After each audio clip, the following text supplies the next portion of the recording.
Tantor Audio, a division of Recorded Books, presents Doom and Broom by Annabel Chase. Narrated by Emily Lawrence. Chapter 1.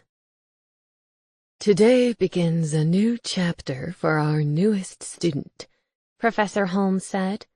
I know we will all enjoy watching her pass this milestone. Only if they enjoyed vomit. We stood in the middle of a field on the outskirts of town.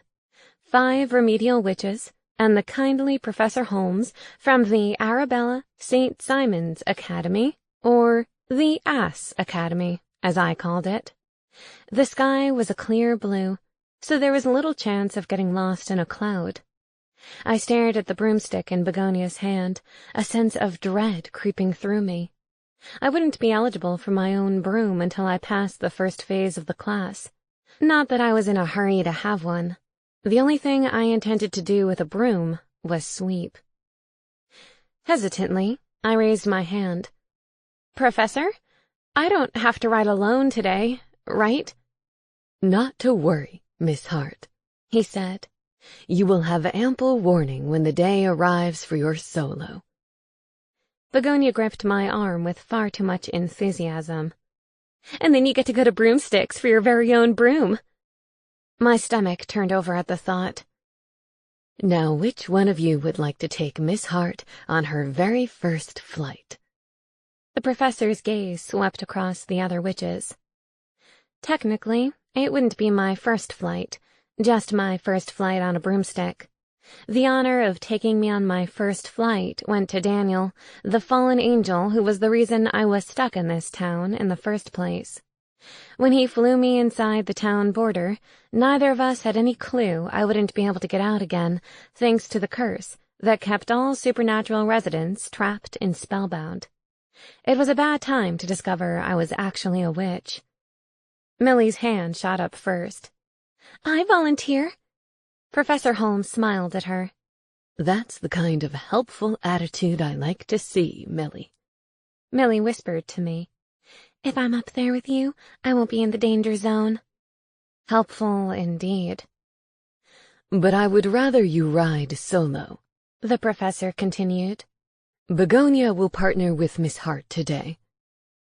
Although Millie tried to mask her disappointment, she wasn't very good at it. Professor Holmes addressed the group.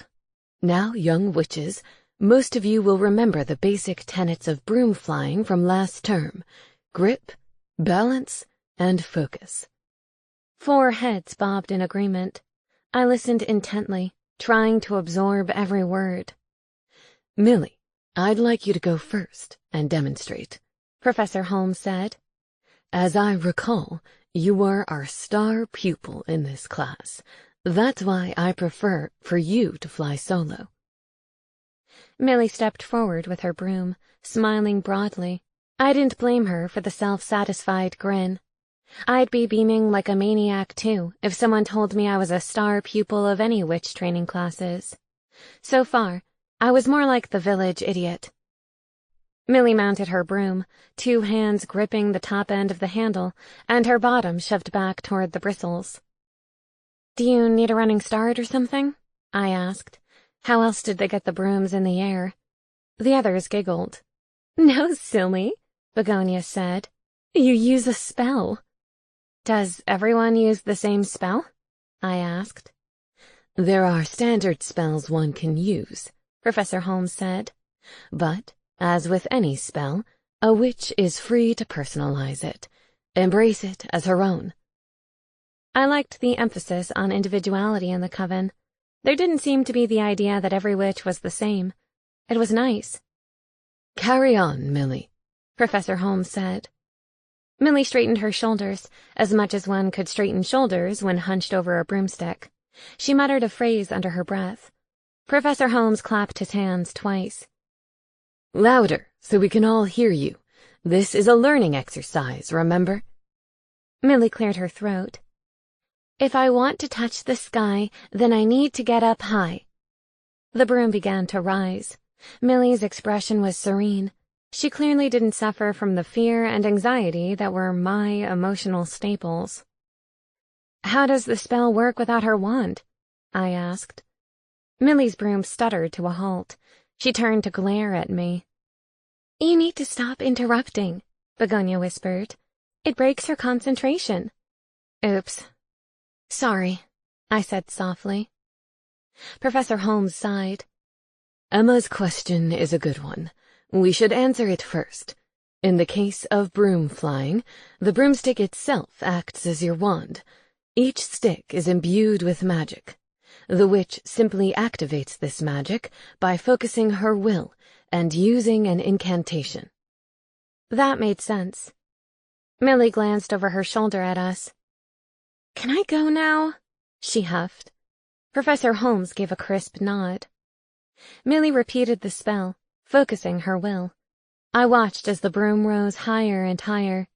When she was high enough to clear the trees, she lurched forward. The longer she was up there, the faster she rode. I could see why she was the star pupil. Millie was a natural. The crucial element seemed to be that she enjoyed it. With her hair streaming behind her and the sun shining on her face, she was in her element. I felt a pang of envy. Why couldn't I embrace flying with the same fervor? Well done, Millie, Professor Holmes called. I doubted Millie could hear him. She continued to zip around in the air until, finally, Professor Holmes sent her owl to intercept her. Now I understood why the owls attended broom practice. My spotted owl, Sedgwick, was with me. He was different from the other owls, which we discovered when I met him at Paws and Claws, the animal rescue center. Sedgwick was my familiar. It was a witch thing, apparently. The other witches in Spellbound had cats as companions and spiritual advisors, whereas I had a cantankerous owl. Lucky me. Millie came gliding down to the ground like a pro, and we all clapped heartily. I hoped my ride was as smooth as hers. Laurel, the youngest witch in our class, was next to ride, followed by Sophie. I'd assumed Sophie would be the problem pupil during broomstick training. She was clumsy on a good day. To my surprise, she took to the sky with ease. Maybe it was just her wand that gave her trouble. Since she didn't need a wand to ride a broom, she performed much better. My stomach clenched when I realized it was our turn. Should I sit in front of Begonia or behind her? I asked. I recalled amusement park rides where the bigger person had to sit in a certain position relative to the smaller one. Maybe it was like that. You should probably start by sitting in front of your partner, Professor Holmes said. That way she can keep you from slipping off. Slipping off? Those are not the words I wanted to hear before riding a broom hundreds of feet in the air. Begonia gently touched my shoulder. Don't worry, Emma. Witches rarely slip off their broomstick. The use of the word rarely implied that they sometimes did. It didn't make me feel much better. Don't be nervous, Begonia said. I'll be right there with you. At least I trusted Begonia. Trust was important when someone was escorting you high in the air. Trust didn't stop me from vomiting, however. Begonia straddled the back of the broom and gestured for me to sit in front of her. I swallowed hard. In case it becomes an issue, I said, I would like a wake instead of a funeral. Lots of drinking and good food. And don't have it at Underkoffler's. Piotr Underkoffler was a creepy vampire, as well as the owner of a funeral home in town. I didn't want to be left alone with him for a second, even as a corpse. Understood, Professor Holmes said. I detected a hint of a smile on his lips. I threw one leg over the top of the broom and tried to settle on the narrow handle. I didn't see how this could possibly be comfortable. As a child, I'd struggled with any bicycle seat that wasn't in the shape of a banana. Remember, Professor Holmes said. Grip, balance, focus. I paid close attention to the position of my hands on the broomstick. My knuckles were already white, and we hadn't left the ground. I didn't know how to control balance, especially when I wasn't the only one on the broom. Begonia was going to act as our rudder. Her role was to steer and keep us afloat. My role was not to die. Do you want to try the spell? Begonia asked. Maybe you should do it this time, I said. I'll do the next one. Begonia's voice was confident and clear. Take us off the grassy ground to where birdsong is the only sound. I wondered if spells like this ever got misinterpreted. What if the magic assumed that she wanted to be sitting in a treetop near an eagle's nest? I preferred my spells to be more specific. Then again, maybe that was the lawyer in me talking. My spells would be something along the lines of, where the birdsong is the only sound, including but not limited to the empty sky at least 50 feet from the ground, or within a 20-foot radius of cirrus clouds. The broom rose quickly and steadily. I felt my stomach dip, and I was glad I'd opted to forego breakfast beforehand. I squeezed my eyes shut. Your eyes are open, right? Begonia asked. That's a requirement. Wide open, I lied. There was no way I was opening my eyes right now. My stomach was relaying all of the information my body needed to know. My eyes would be no help whatsoever. It can be tricky with two people, Begonia said. We all start out riding tandem, but we switch to solo as soon as we qualify. So what was she trying to tell me? She was not as good on a broom now that I was here? I was hoping for a more confident statement. The broom wobbled slightly, and I gripped the handle harder, my nails digging into my skin. I was pretty sure I'd drawn blood. Not that I cared. I was more concerned with not falling off the broom and plummeting to the earth. Look! She exclaimed. The harpies are out. The harpies are out? What did that mean? Now I had to look, or she would know that my eyes were closed. Slowly, I opened one eye just enough so that I could see. In the distance, I noticed 3 sets of wings. I couldn't determine whether they were ugly bird women or something else. Is it the Miner sisters? I asked. The Miners lived in the house next door. They were a fearsome bunch, especially the grandmother, Octavia. Her tongue doubled as a skewer. Yes, can't you tell? No. I'd only seen the harpies in their human forms. Do they take their harpy forms often? I've seen them appear a few times, Begonia said. I think they like the fresh air. It was like the werewolves in Turning. The harpies embraced their natural state. Both groups tended to live in human form in Spellbound, but there was this whole other side to them.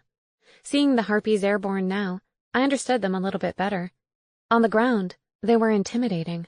In the air, however, I was in awe of them. Where's Sedgwick? Begonia asked. He should be up here. Mine is at 9 o'clock. I made the mistake of turning to look. The quick movement, coupled with a glimpse of the ground below, sent shockwaves through my system. I did the one thing I really hoped to avoid. Bullseye, Sedgwick said, making his appearance. You couldn't have done that better if you tried. I kept my eyes closed this time. I didn't need to look to know what I'd done. Professor, I croaked. And a few chunks on Millie, too. Sedgwick whistled. She does not look happy about it. After an abrupt end to class, Begonia and I went directly to Mix and Match to find an anti-anxiety potion. Why not the apothecary? I asked. Too many members of the coven lurking there, Begonia whispered. We don't want to draw attention to your issue. Don't witches run both places? I queried. Mix and Match is co-owned by a fairy, she explained. We don't tend to hang out there as much. The shop window was decorated with colorful bottles that looked like they were filled with either genies or perfume. I can see the fairy influence, I said as we entered the shop. Oh, good, Begonia said. Paisley's working today. She's one of us. Hey, Begonia, Paisley said. I haven't seen you in a couple of weeks. I've been super busy with school and my new friend. This is Emma Hart. Paisley's eyes lit up at the sight of me. The new witch. She seemed mildly awestruck, and I felt a little like Harry Potter during his first trip to Diagon Alley. I suppose if you're trapped in the same town for the rest of your extended or immortal life, a new resident is a big deal. That's me, I said. Another young woman stepped out from behind the counter. She didn't sport any wings, so I rolled out fairy. Must be another witch. "And how is remedial witchcraft, Begonia?" she asked. I took an instant dislike to her, probably because of her snotty tone and the way she emphasized remedial. "Classes have gotten a lot livelier since Emma arrived," Begonia said. Thankfully, she opted not to mention today's mishap. "I don't doubt it." The other witch came closer to inspect me.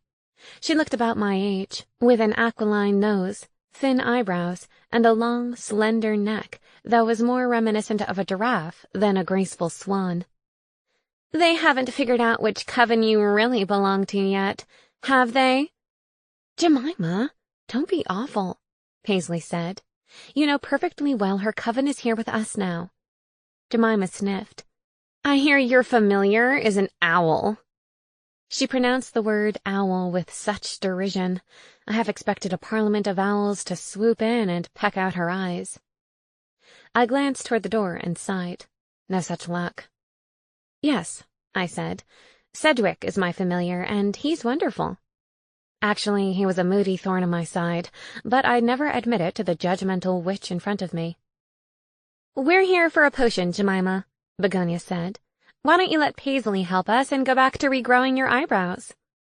Jemima's mouth formed a thin line.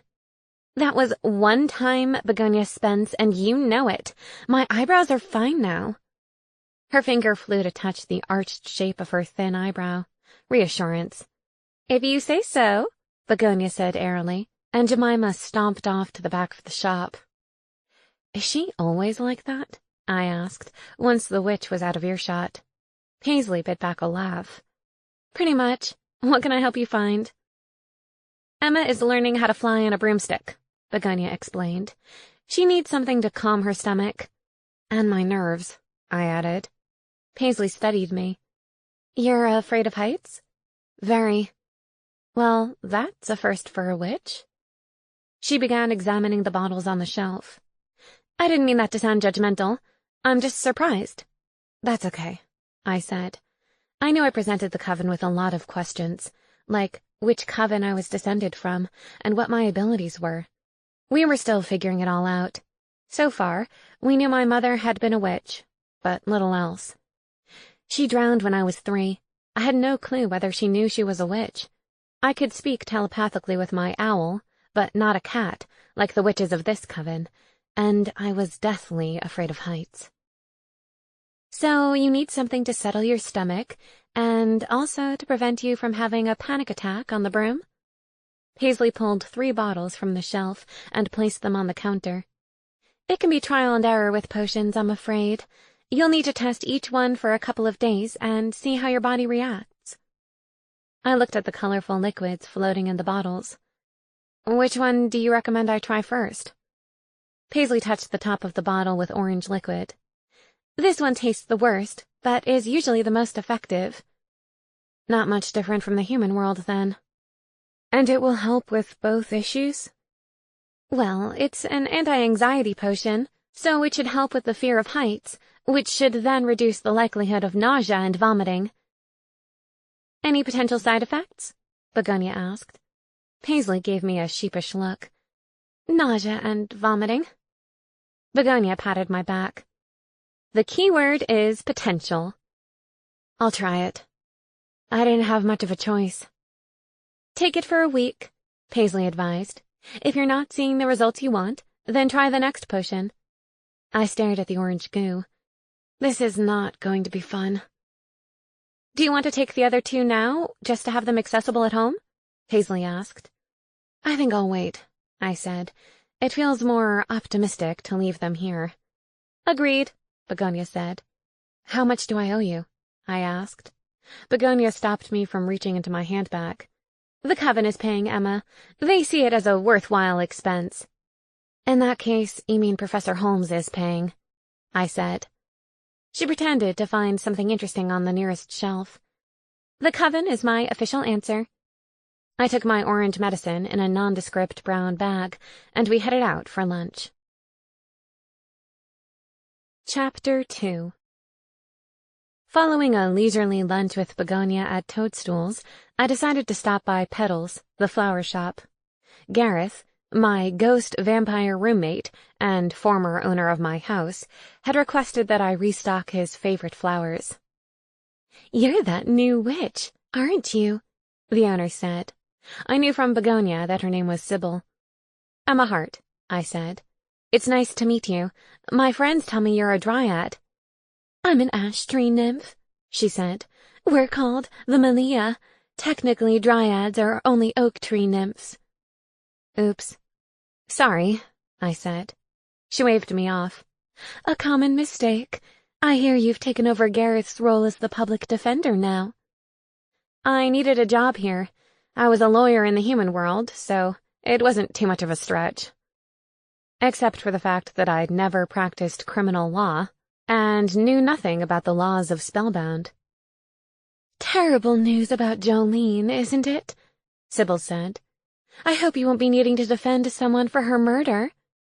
I froze. A murder? "Who's Jolene?" "Werewolf," Sybil said. "So you haven't heard, then?" She seemed heartened to discover she was the harbinger of terrible news. "Poor dear is dead. She was found this morning in her house." I continued to select an assortment of roses, careful not to prick my fingers on the thorns. "That's awful. What happened?" "Don't know," she replied.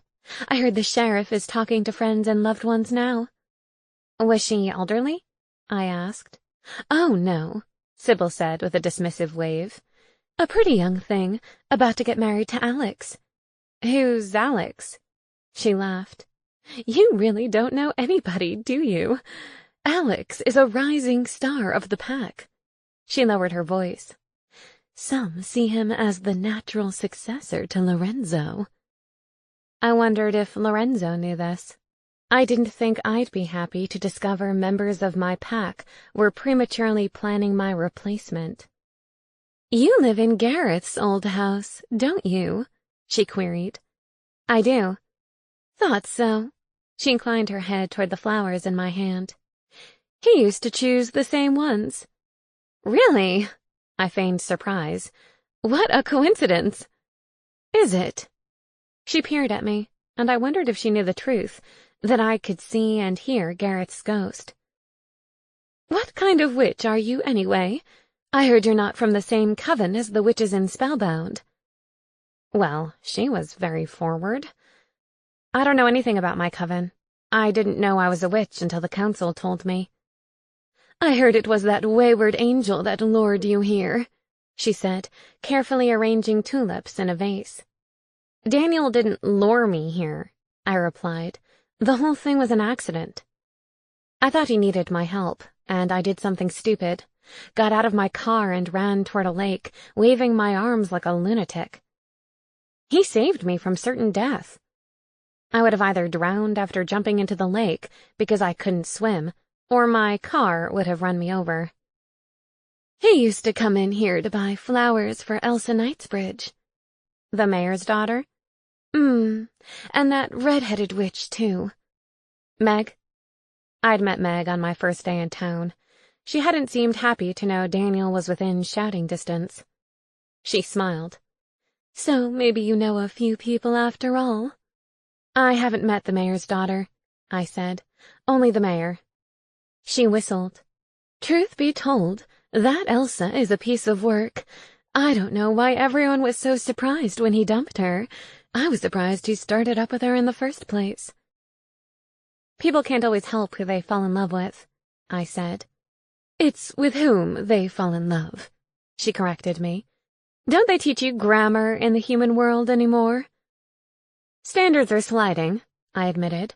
"As long as we're understood, though, what's the harm?" She shook her head, disappointment etched in her smooth features.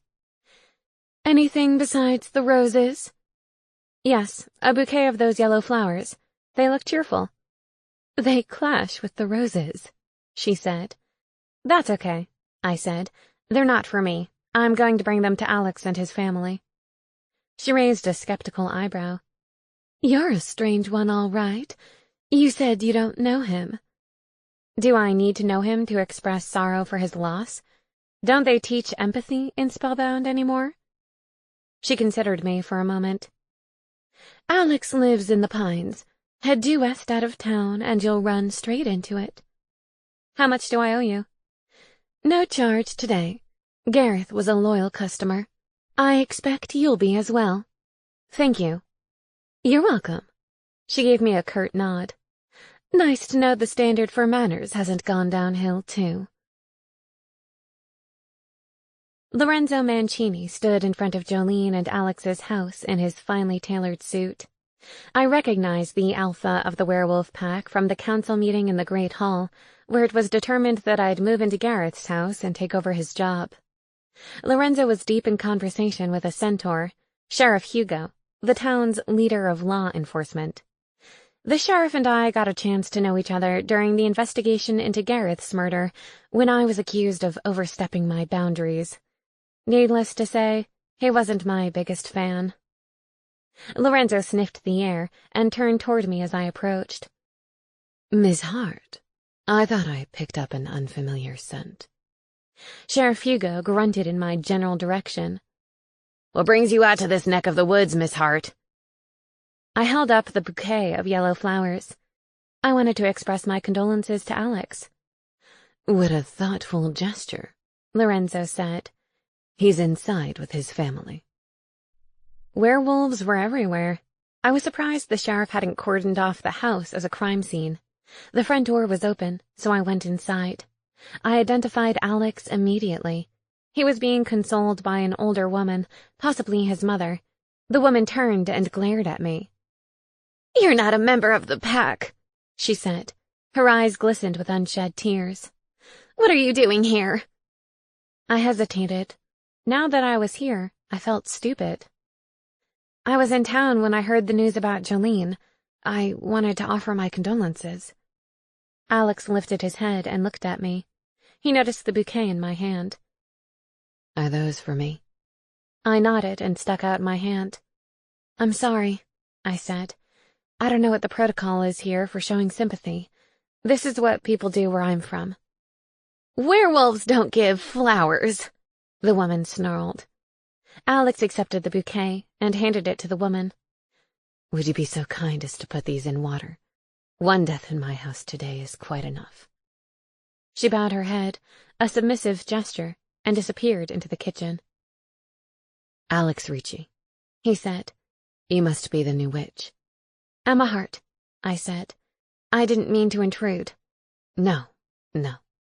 He wiped the tears from his red-rimmed eyes. It's a nice gesture. I appreciate it. He tilted his head in the direction of the kitchen. Please excuse my mother. She's grieving also. She loved Jolene like a daughter. I didn't ask any questions. The lost look in his eyes told me he was still processing her death. I won't take up any more of your time, I said. I just wanted to say how sorry I am. Thank you, Emma. I hurried out of the house before his mother returned. The front porch was overflowing with bodies, and I tried to nudge my way through them. Before I made it to the steps, the sound of sobbing drew my attention to the far end of the porch. The crowd parted just enough to reveal a girl on the porch swing. With her long blonde hair and unblemished skin, she looked no older than 17. She appeared distraught, her eyes red and swollen, and her cheeks stained with tears. Is she hurt? I asked aloud. Not hurt, just hurtin', a man said. That's Kayla. She's the one who found Jolene. Poor thing.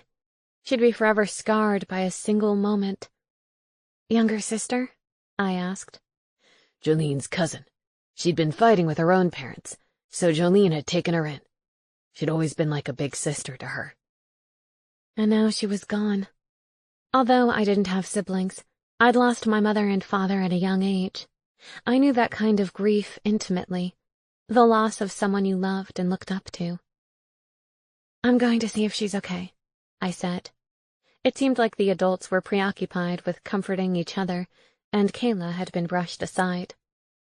I threaded my way through the bodies until I reached the porch swing.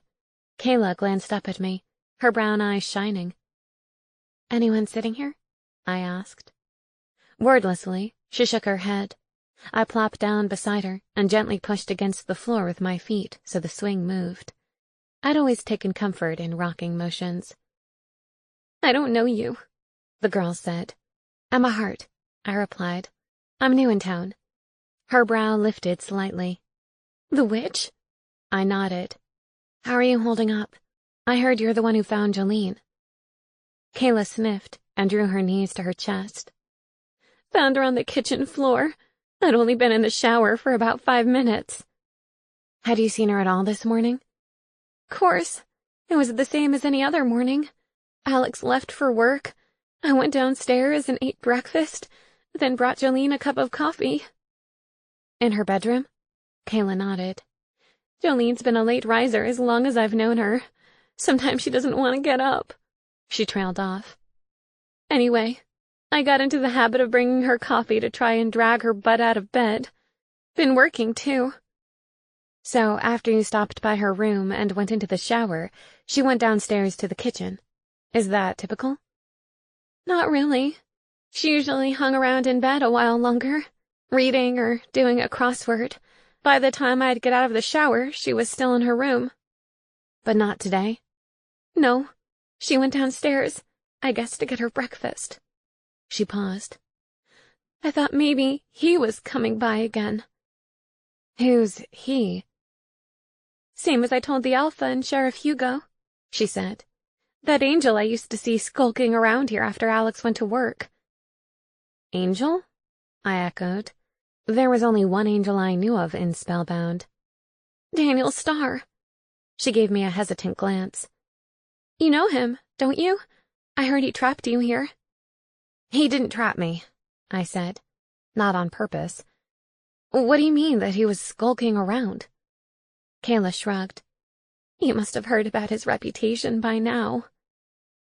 Daniel's history was difficult to avoid. I seemed to encounter bitter women everywhere I turned in Spellbound. From what I understand, Daniel's affairs were quite some time ago. And much to my dismay, he'd sworn off the opposite sex right in front of me only a couple of weeks ago. He viewed the sacrifice as his shot at redemption. "I'm not saying they were definitely bumping uglies, but they seemed mighty comfortable with one another. If I were Alex, I wouldn't have liked it one bit." "Did you ever mention Daniel's visits to Alex?" I asked in a low voice. I didn't want anyone to hear me asking questions, not after Sheriff Hugo's multiple warnings the last time I got involved in a case. But this was Daniel she was talking about. I couldn't let it go. I felt a sense of obligation to him, and probably a few other emotions I pushed down and ignored. Kayla plucked at a loose piece of wood on the seat of the swing. "I didn't, but now I'm wondering if I should have done." A shadow fell over us, and I recognized its owner without so much as a glance at his hooves. "Is this witch bothering you, Kayla?" "No, Sheriff," Kayla replied. "We were just getting to know each other." Sheriff Hugo narrowed his eyes at me. "Do you have a training class to go to? Maybe learn to wield that wand of yours without injuring others." He was right. I had an afternoon class with the head witch, Lady Weatherby. She already seemed to dislike me. It would not be a smart move to show up late. I gave Kayla a quick pat on the leg. "Take care of yourself. If you need someone to talk to." "If she needs someone to talk, that's what the pack is for." Lorenzo appeared beside the sheriff. "As I was just explaining to Sheriff Hugo, the pack can handle this matter just fine without interference." I resisted the urge to smile. "You mean you're kicking the sheriff off the case?" "Mr. Mancini knows perfectly well he doesn't have the right to do that," the sheriff said. "And Sheriff Hugo knows perfectly well that pack matters are not covered by the town charter." "We don't know that this is a pack matter," Sheriff Hugo began, but Lorenzo held up a hand to silence him. "Jolene was a member of the werewolf pack. She was found in her own home on pack land." The sheriff tried again. "But we don't know yet, until there is enough evidence to the contrary. Your work here is done," Lorenzo said. "What about the body?" I asked. "Can the pack handle an autopsy?" Lorenzo's eyes flashed gold. "You have no business here, Miss Hart. If and when there's someone to defend, we'll let you know." There was nothing more for me to say, so I excused myself and vacated Pack premises. Chapter 3. Class was in 15 minutes, so I summoned Sedgwick. It was the fastest way to send an urgent message to Daniel. "You rang, my lady." Sedgwick appeared above me, flapping his wings and giving me his usual look of disdain. "Stop pretending to be a butler," I said. "Stop pretending to be a witch." Hearty har. "I need you to take a message to Daniel." "Can you write it down? He doesn't speak owl." I glanced around helplessly for an inkwell and paper, not the kind of thing one tends to carry around. "Just show up at his house," I said irritably. "He'll figure out that I need to see him." Sedgwick rolled his golden eyes. "Fine, Your Majesty. Where does he live?" I faltered. I actually don't know. I'd only ever seen him at my house or in town, and the lake, of course, the place where my life changed forever. "You go try not to die in class. I'll figure it out." "You make me miss my phone for so many reasons," I said, mostly because my phone never talked back. Sedgwick flew off, and I hurried to the academy, arriving with only seconds to spare.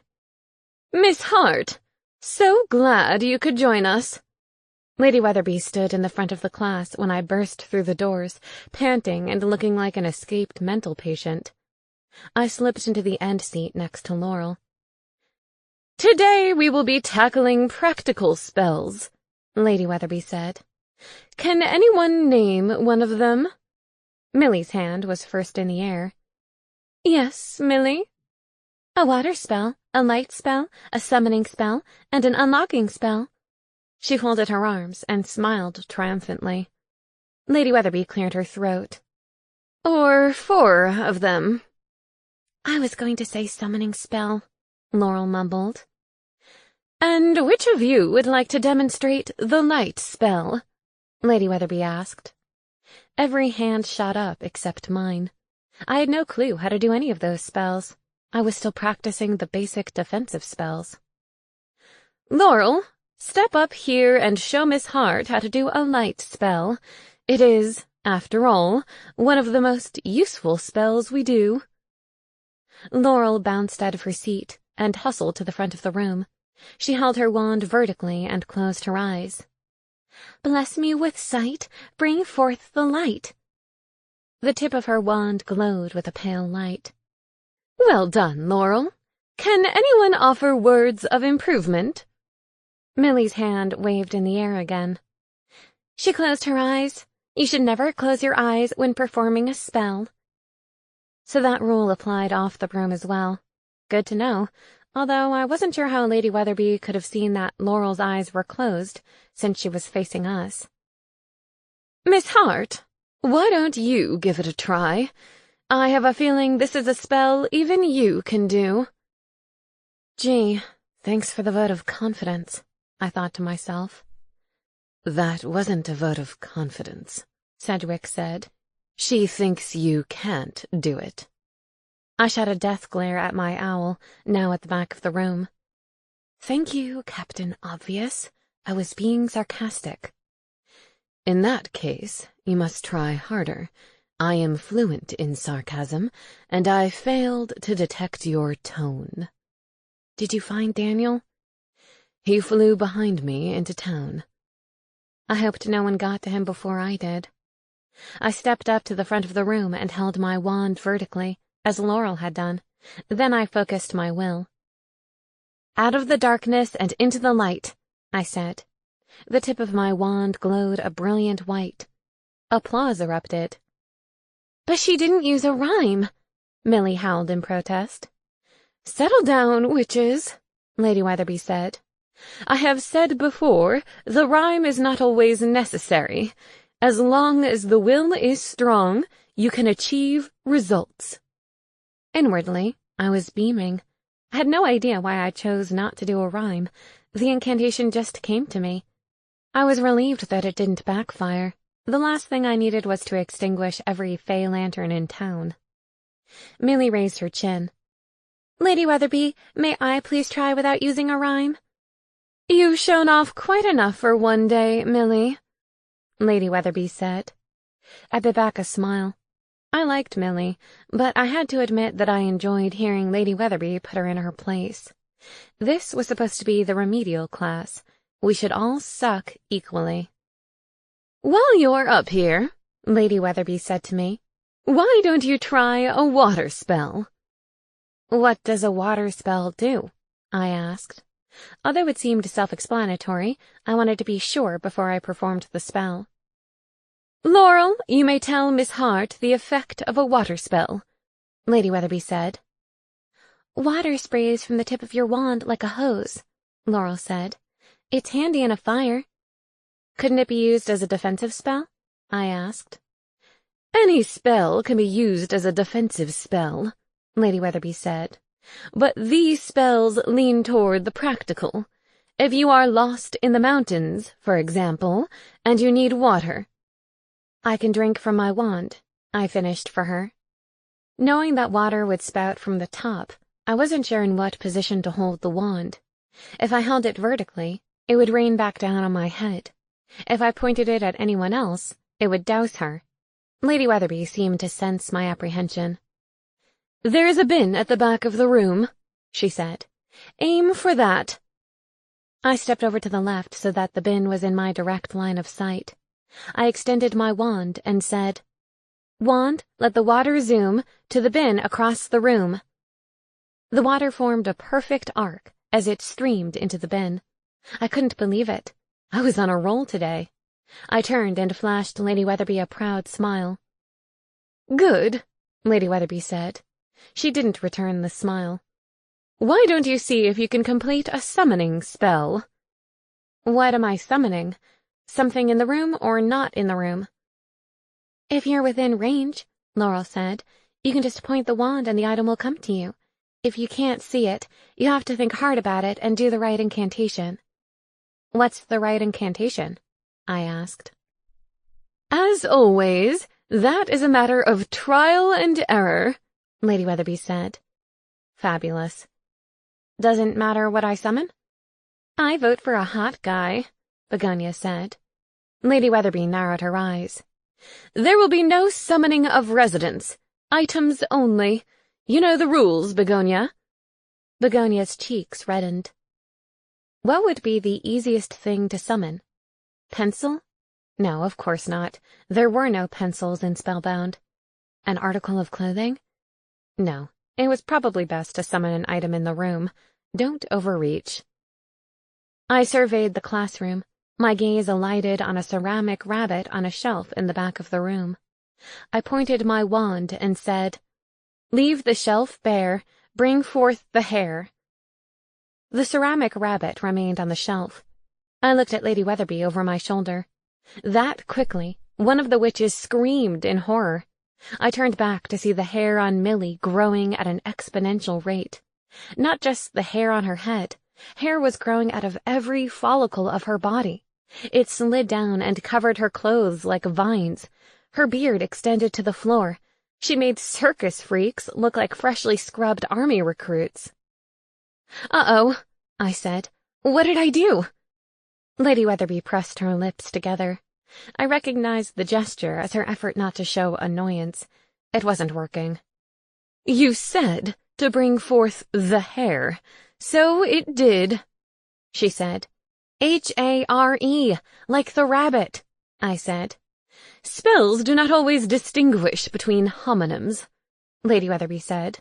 You must take care when choosing your words. Can someone please fix me? Millie's voice was muffled by the layers of hair. I looked at Lady Weatherby, waiting for her to snap her fingers and correct my error. Get to it, Miss Hart, the head witch said. Your classmate is counting on you. I stared at the bearded wonder that was once Millie. If you can't change her back, we can always introduce her to George, Begonia said, stifling a giggle. Who's George? I asked. The name sounded vaguely familiar. The Yeti, Laurel said, and burst into laughter. You always said you wanted to grow your hair down your back, Sophie added, barely containing herself. What? Honey, the hairball said. What's that? I asked. Millie said it's not funny, Lady Weatherby interpreted. And I concur. Please correct your mistake, Miss Hart. We don't have all day. I tapped my wand against my chin, thinking. Okay, I think I've got it. I pointed my wand at Millie and said, You look better, Bear. Get rid of the hair. I was optimistic as the hair began to recede, until it continued to recede, and then her eyebrows disappeared. Warning bells clanged. Millie shrieked as her hands cupped her bald head. What is wrong with you? I'm so sorry, I said. She looked like the love child of a mole rat and an alien. Let me try again. Millie was lost in a haze of distress. I don't even have eyelashes right now. What if a piece of dust hits my eye? I have no defenses. I can get rid of any dust particles, Laurel said, and picked up her wand. I clean my house all the time. My dad has allergies. Lady Weatherby held up a hand. No more spells, Laurel. Not until Miss Hart has figured out a way to undo her mistake. The pressure was on. The mature part of me understood what Lady Weatherby was doing. Like kids, new witches needed to learn how to clean up their own messes. The immature part of me, however, felt singled out and humiliated. I struggled to convince myself that Lady Weatherby had my best interests at heart, that she was only trying to make me the best witch I could be. I held out my wand again and said, Fix my newbie mistake for my friend Millie's sake. The hair sprouted on her head and grew back to its normal length. Her eyebrows reappeared, and I assumed the rest of the hair I couldn't see was restored as well. I'd leave it for Millie to check later. You did it! Laurel cried. She seemed to be the only one overjoyed by my achievement. Take your seat, Miss Hart, Lady Weatherby said. No pat on the back for me. You are so getting your own voodoo doll, Millie hissed at me as I took my seat. I'd been introduced to the voodoo dolls a few weeks ago, when my classmates shared their secret hideout with me. It was a place they went to get away from the coven and take out their frustrations, hence the voodoo dolls. My face paled. Millie was my friend. I didn't want her to be angry with me. I'll make it up to you, I said in a low tone. I tried to think of something I had to offer, and came up empty-handed. It was a horrible feeling, to realize how useless I was.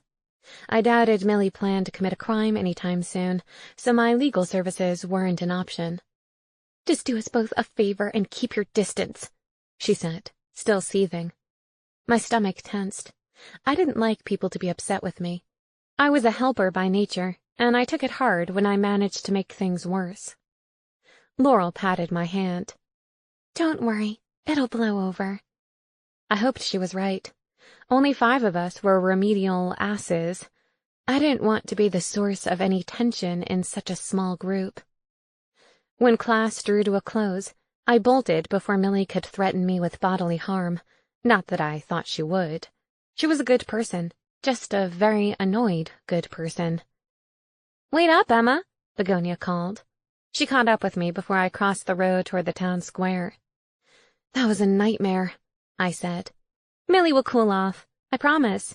She tries to act like the grown-up in our group, but she's totally not.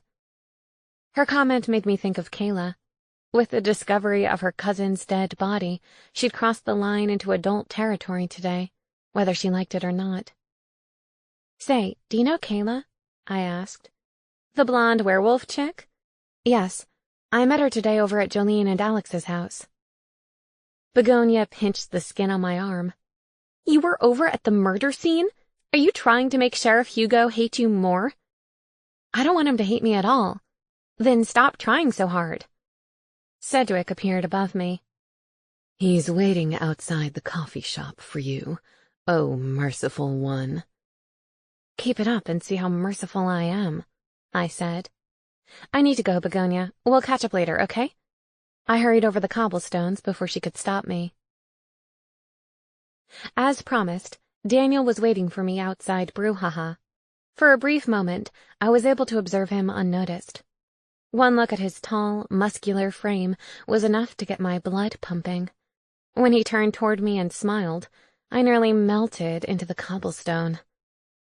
"Your owl can be very aggressive," he said. "Good afternoon to you, too," I said. "Seriously, what do you feed him? Testosterone-laced mice?" That sounded vile. "Sedgwick is what humans call an overachiever," I said apologetically. Actually, Sedgwick was what humans called a jackass, but I wasn't about to disparage my owl to the angel. "So what's the emergency?" he asked. I moved closer to him and lowered my voice. "Has Sheriff Hugo come to see you yet?" His brow furrowed. "Sheriff Hugo? No, why?" I took him by the elbow and guided him down a quiet alleyway. "Have you heard about Jolene?" He blinked. "Jolene? No, what about her?" I gave his arm a supportive squeeze. "She's dead, Daniel." It seemed incredible that I'd heard about Jolene and he hadn't. Then again, he was an expert at spending time off the beaten path. His serene expression crumbled. "What happened to her?" "No one knows. She was found on the kitchen floor by Kayla." He nodded. "Her cousin." He blew out a breath. "Holy trumpets in heaven. Poor Kayla. And Alex." I mentally prepared for my next statement. "Kayla mentioned that you'd been coming around some mornings after Alex left for work. Is that true?" Kayla said. His hand covered his face. "Oh." "I don't know how to interpret that, Daniel, and I'm damn sure the sheriff will take that tidy ball of incrimination and run with it. Anything to make his life easier." His hand slid upward and combed through his blonde hair. "I wasn't there today, Emma. I swear." "That doesn't answer my question."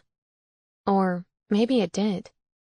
I could see he was struggling with his grief, so I gave him another minute to process the sad news. Unfortunately, I couldn't give him any longer than that, because I knew Sheriff Hugo or his deputy, Astrid, would be hunting him down for questioning. They'd probably already been to his house by now. "Daniel," I said, "I don't want to end up defending you in court. Let's nip this in the bud now. Tell me everything so I can help you." He grabbed my waist and pulled me toward him, before attempting to launch us both into the air. Great balls of fire! I needed a warning before takeoff. "Daniel, stop!"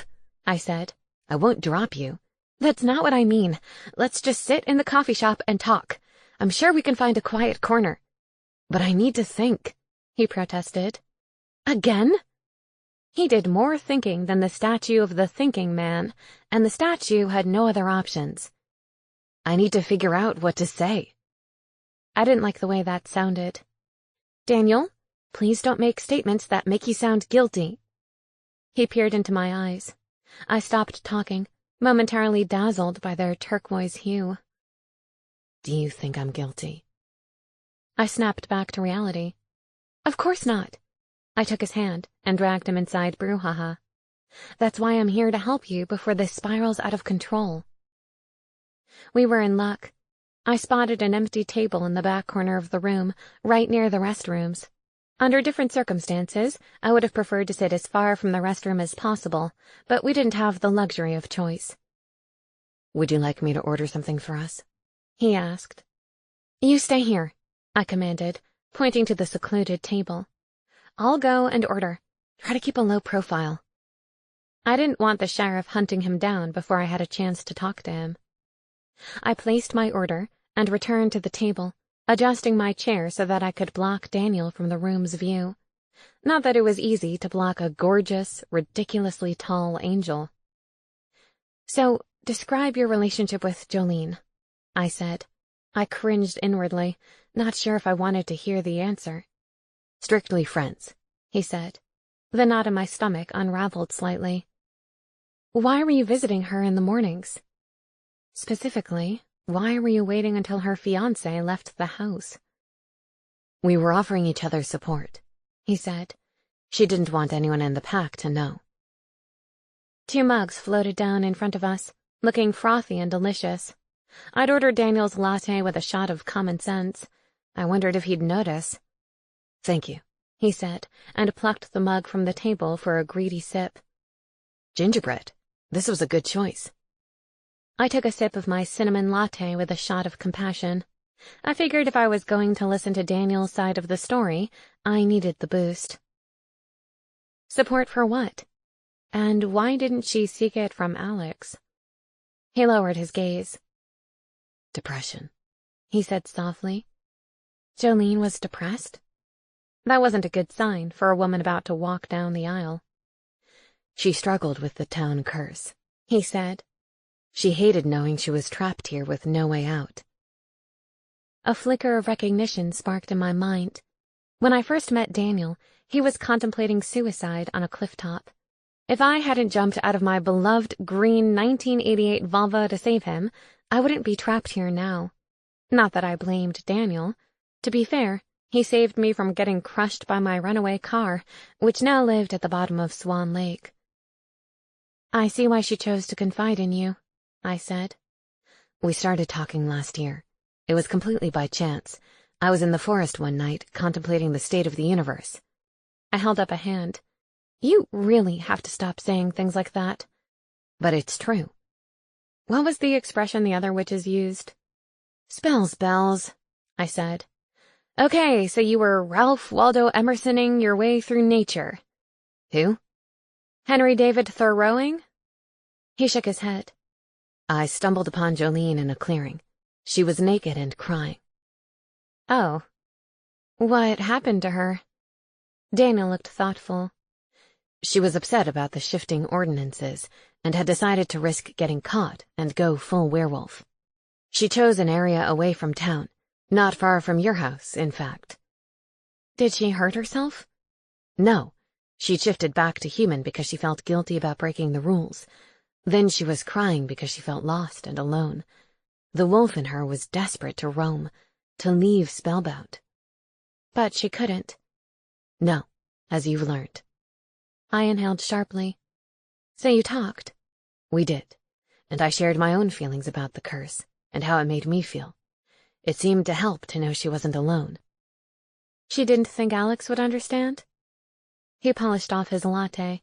A bit of foam stuck to his upper lip, and I fought the urge to lick it off. Down, girl. "You have to understand pack mentality. Werewolves are top of the food chain. They're all about power and strength.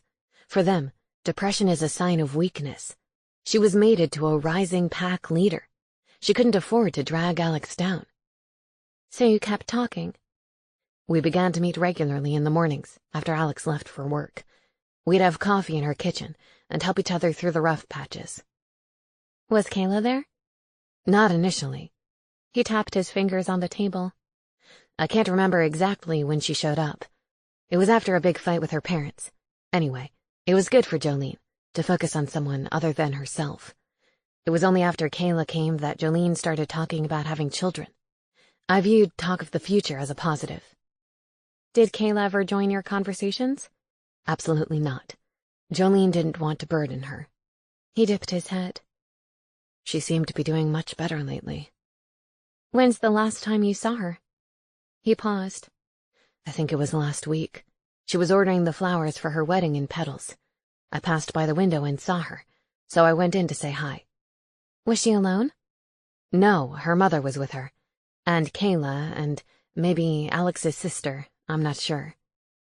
Witnesses were good. Of course, if most of their meetings had been in secret, it would be difficult to prove he hadn't been with her.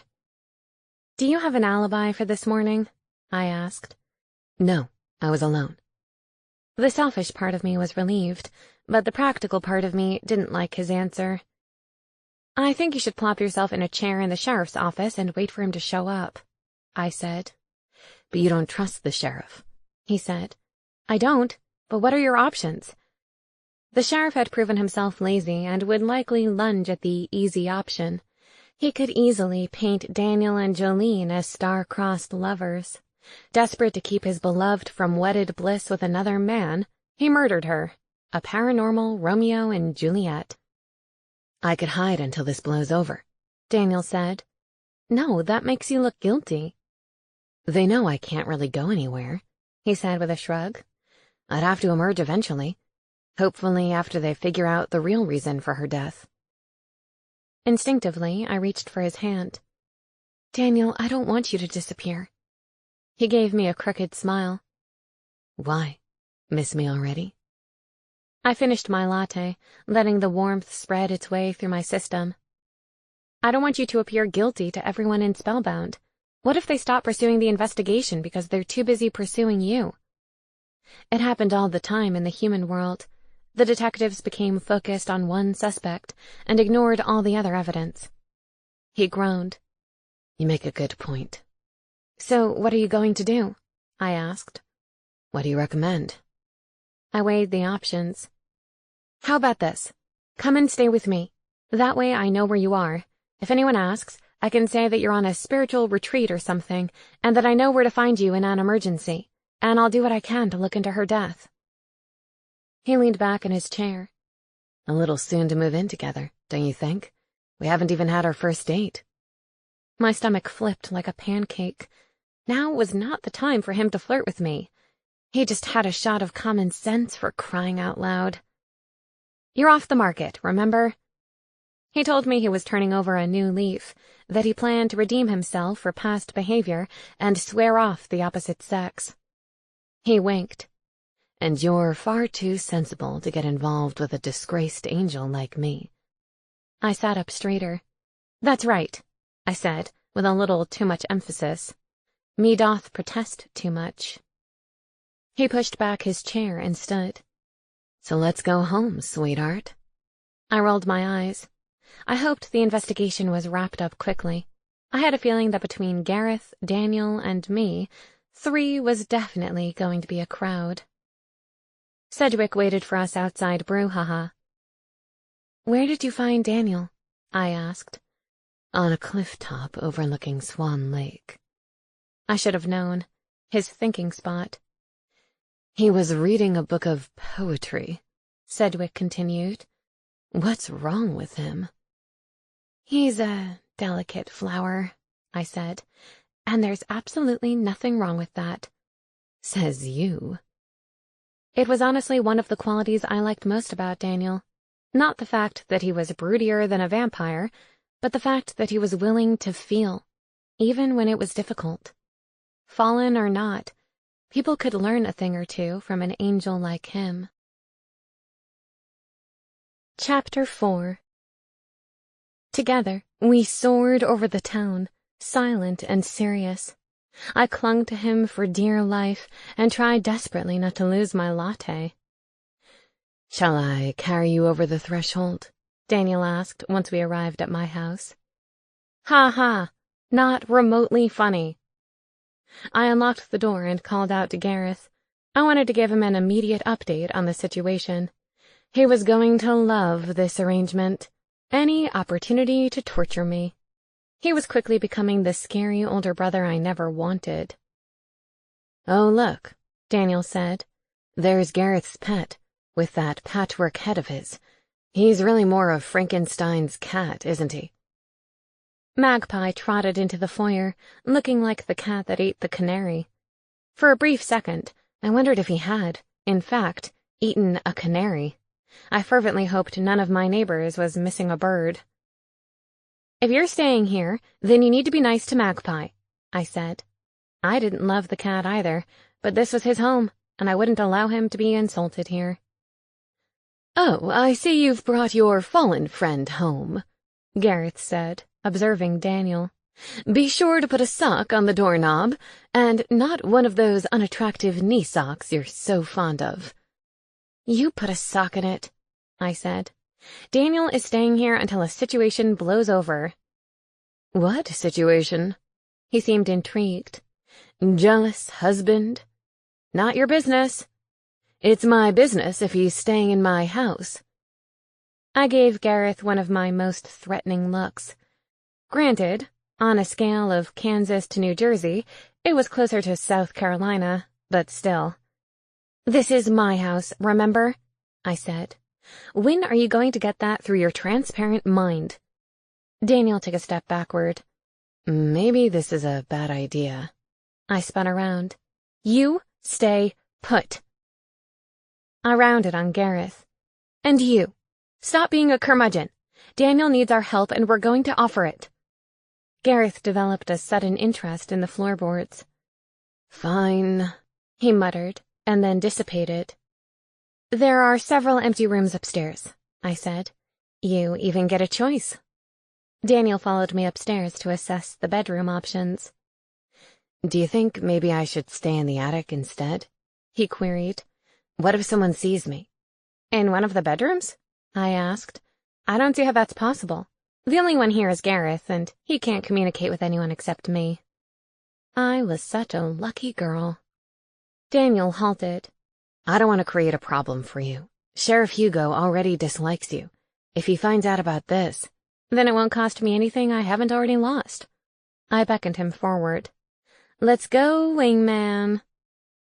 He chose the chintz bedroom, which made me laugh. Not that the alternatives were much better. Gareth had clearly opted to experiment when decorating the guest bedrooms. One bedroom was painted bright yellow, and all the furniture was brass. Gareth referred to it as the sunroom. Although I tackled the downstairs, I'd yet to redecorate upstairs. Is there anything you want from your house? I asked. A favorite bedtime toy? Clothes? I'm happy to get it for you. I was asking to be nice, but also because I was nosy. I hadn't been to Daniel's house and was interested to get a peek inside. He picked up a snow globe off the dresser and shook it. Fake snowflakes filled the glass, obscuring the snowman and reindeer from view. No thanks. It's a little dusty in here. Didn't you hire a fairy cleaning service? I snapped my fingers. Fiona owned the magic touch. She and her gang of scrubbing fairies would be a problem. I'd have to cancel their visits until Daniel left. Old houses are dust magnets. I'll take care of it and make sure to cancel Fiona. Ask him if he likes his eggs scrambled or fried, Gareth said. And maybe he'd like a mint on his pillow in the evenings. I ignored him and focused on Daniel. I'm going to send Sedgwick with a note to Fiona, and then I'm going to practice my wand work for class. I'll make dinner in about an hour. Holy darkness! Are you trying to murder him? Gareth asked, clutching his chest. I'm a decent cook, Daniel said. Why don't I make dinner for us? Smarter than he looks, Gareth said. Do you like chess? Daniel asked. Maybe we could play after dinner. That would be great. Except I had no clue how to play chess. I'm planning an early night, though. I need to drop by the office in the morning before I go to class. More importantly, I needed to restrict my time alone in the house with Daniel. It was hard enough to resist his charms in the great outdoors. In an intimate setting like this one, I'd be fighting an uphill battle. He grinned at me, oblivious to my inner conflict. This'll be fun, spending quality time together. My gut twisted as I forced a smile. Can't wait. Nobody ever said angels were blessed with intelligence, Gareth said with a shrug. Althea greeted me in the morning with my usual latte. I found it amazing that in such a short time I managed to even have a usual latte. As I took the cup from her hand, one of the snakes shot out from beneath her headscarf and hissed at me. I jumped back, nearly spilling my drink. "Down, girl," Althea said sharply. "You know better than that." The snake recoiled, and Althea gave me an apologetic smile. "Sorry, she wants to lick the foam." Ugh. "Any appointments today?" I asked. The Gorgon pretended to consult the papers on her desk, but I knew that was merely a formality. Work was slow thanks to a low crime rate, and that was okay by me. Between classes and the new accusation against Daniel, I had enough on my plate. "You have a client appointment in half an hour," she said. "A berserker named Lindsay." "What's the charge?" "Vandalism.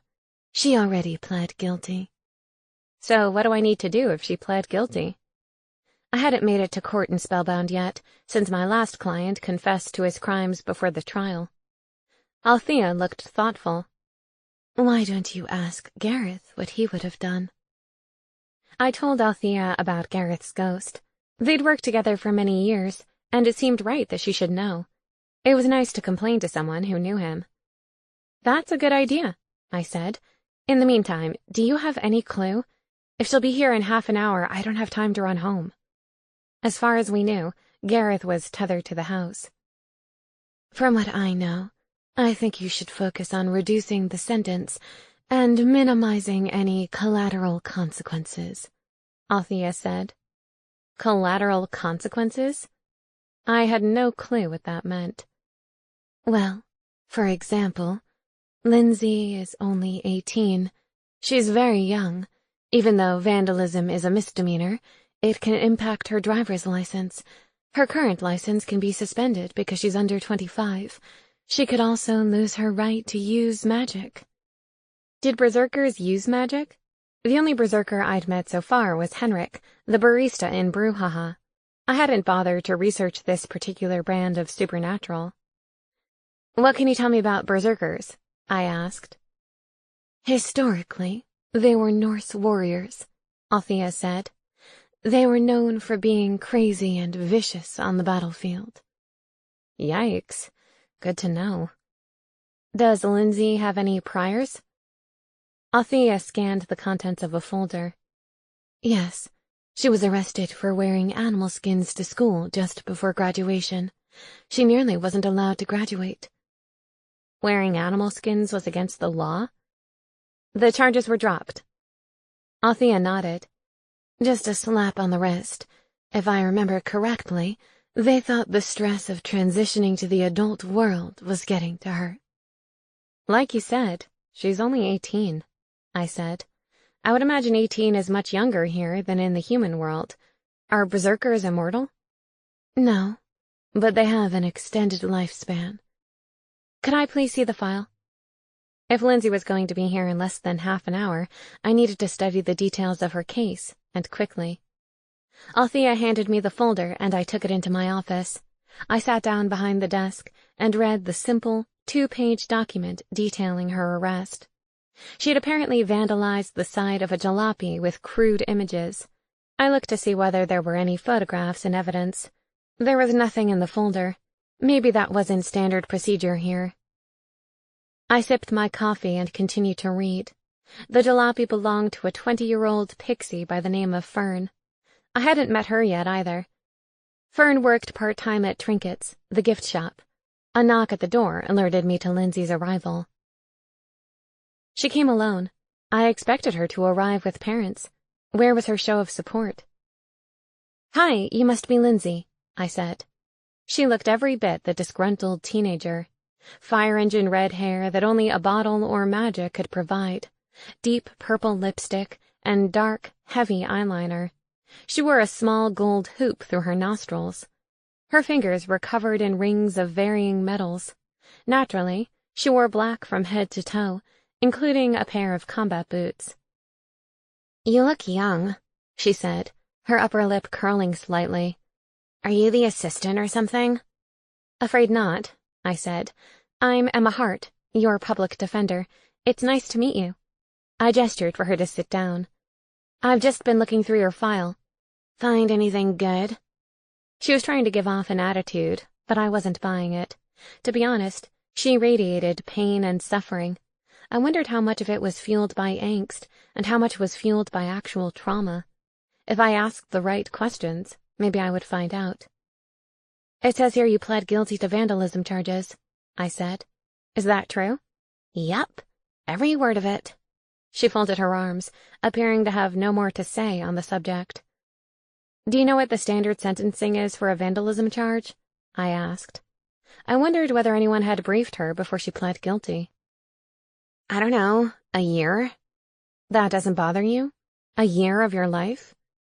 I wasn't even sure if it was as little as a year, but I was still bothered by the fact that a year seemed to mean nothing to her.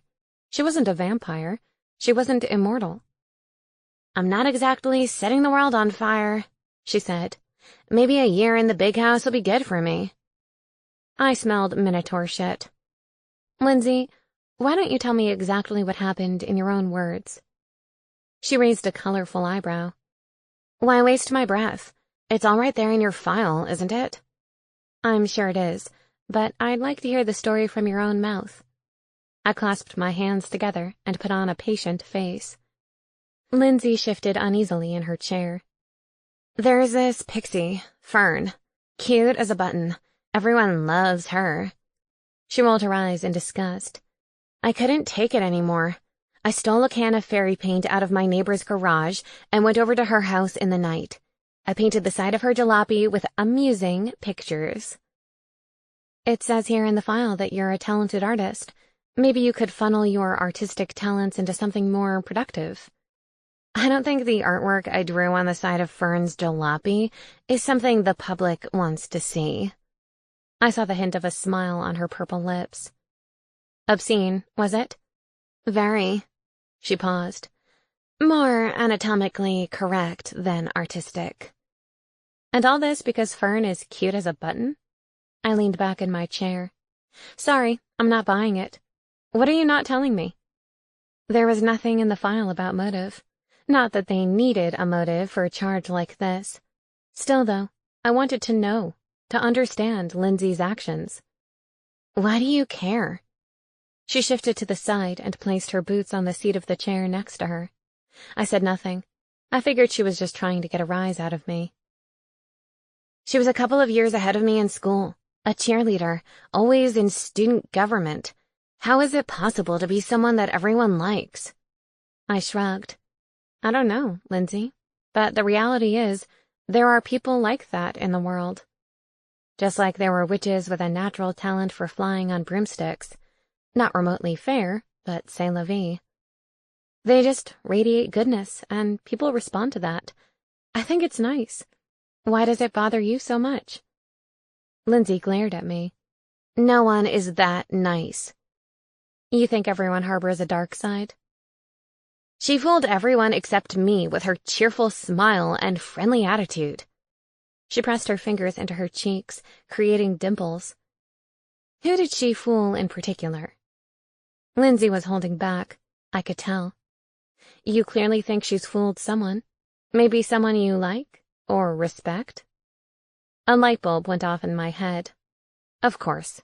This was about a guy. It was always about a guy. Lindsay's gaze shifted to the floor. Doesn't matter, she mumbled. Of course it matters, I said.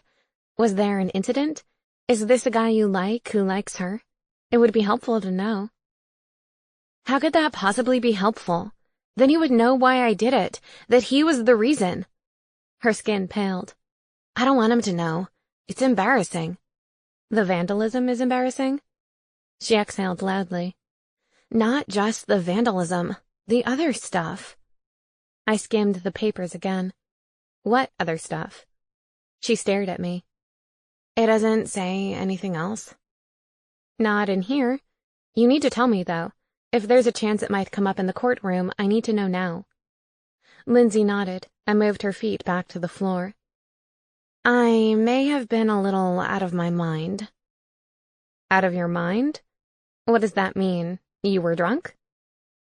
I may have been sniffing a magic powder that night, and I may have turned up in her driveway wearing a wolf pelt. I guess the werewolves in town weren't too fond of that, I said. Especially because that was all I was wearing. Oh. So, when you sniffed this magical powder, did you know you intended to vandalize Fern's jalopy? No, I was just upset. I had been downtown earlier and saw Fern on a date with him. It drove me nuts. So, who's the guy? His name is Tristan. He's a druid. Another druid. Is he related to Boyd, the healer? His son, Lindsay said. He graduated with Fern. I'd always had a mad crush on him. I swore to myself that when I graduated school, I would get up the nerve to ask him out. I finally managed to convince myself it was a good idea, but when I tracked him down, he was out with her. I imagine after building it up in your mind after all that time, you found it quite difficult. Lindsay pretended to examine her blue fingernails. I was fairly certain she was trying not to cry. It had to be her of all people. Miss Perfect. You've never seen a pixie this adorable. In truth, I'd never seen a pixie at all. I take her word for it, though. Fern could have any guy in town. She's that kind of girl. Why did she have to set her sights on Tristan? He's so down-to-earth and funny. She laughed to herself. He cracks jokes all the time. Lindsay, you're going to live in Spellbound for a long time. Don't you think you could branch out a little? Find another male to be interested in? I guess the only guys I'll be meeting now are prison guards. She tried to look unconcerned, but again, I wasn't convinced. Let me look into your case a little more. I glanced at the paperwork again. Your court date is set for next week. Let's see if I can work my own brand of magic before then. You mean witchcraft? No, lawyer magic. It sounded laughable even to my ears, but I was willing to try. Lindsay was young and misguided. I didn't want the rest of her life ruined because of a crush on a druid. So that's it? Lindsay looked relieved. For today, I said. I'll send an owl to schedule our next appointment. We'll definitely need to meet before your trial date. Okay, she said, and paused. You're not so bad. Save the high praise for when I've earned it, I said. I do want to help you, Lindsay. I just don't know if I can. At least you're honest about it, Lindsay said, and stomped her boots on the floor before standing. That's more than I usually get from grown-ups. As she left the office, her words echoed in my head. I was a grown-up. I wasn't entirely sure how I felt about it. Chapter 5. Althea, is that you? I called. I'd returned to the office after class to grab Lindsay's file for a little bedtime reading. I paused to listen. Usually the hissing from her head of snakes gave her away, but I heard nothing except the sounds of the town outside. Althea?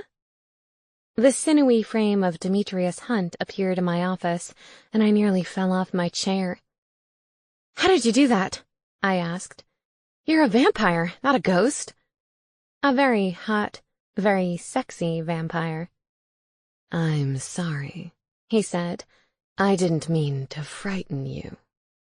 It's okay, I said, my heart beating wildly. It's just that Mumford attacked me in this office, so I'm still suffering from post-traumatic stress. Mumford was the goblin I'd been assigned to defend when I first arrived in town. He'd been accused of stealing jewelry, and I figured out in the nick of time that he'd also murdered Gareth to cover up his crime. Demetrius smiled faintly. I had to drop off paperwork at the registrar's office, and thought I'd come by to see how you were getting on. I heard you're in the process of mastering the broomstick. Mastering is probably a bit of an exaggeration, I said, but I did get through a few practice sessions. It helps that I'm allowed to ride tandem. I'm sure you'll get through it with flying colors.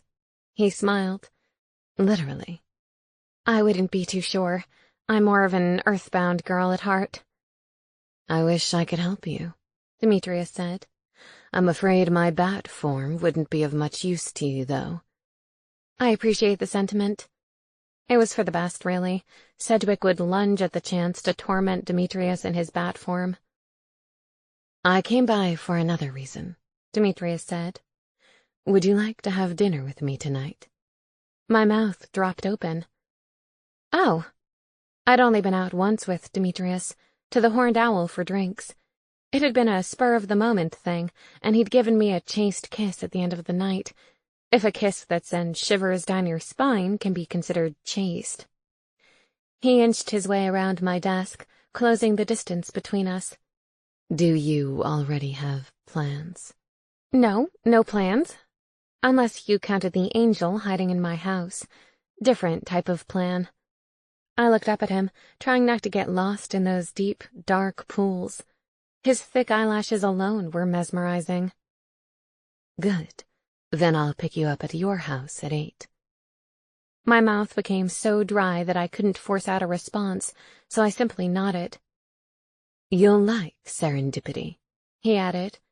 It's very elegant, and the food is excellent. Apparently, when a vampire says he's going to take you to the nicest restaurant in Spellbound, the correct response is not, "Oh right, serendipity. Daniel and I went there.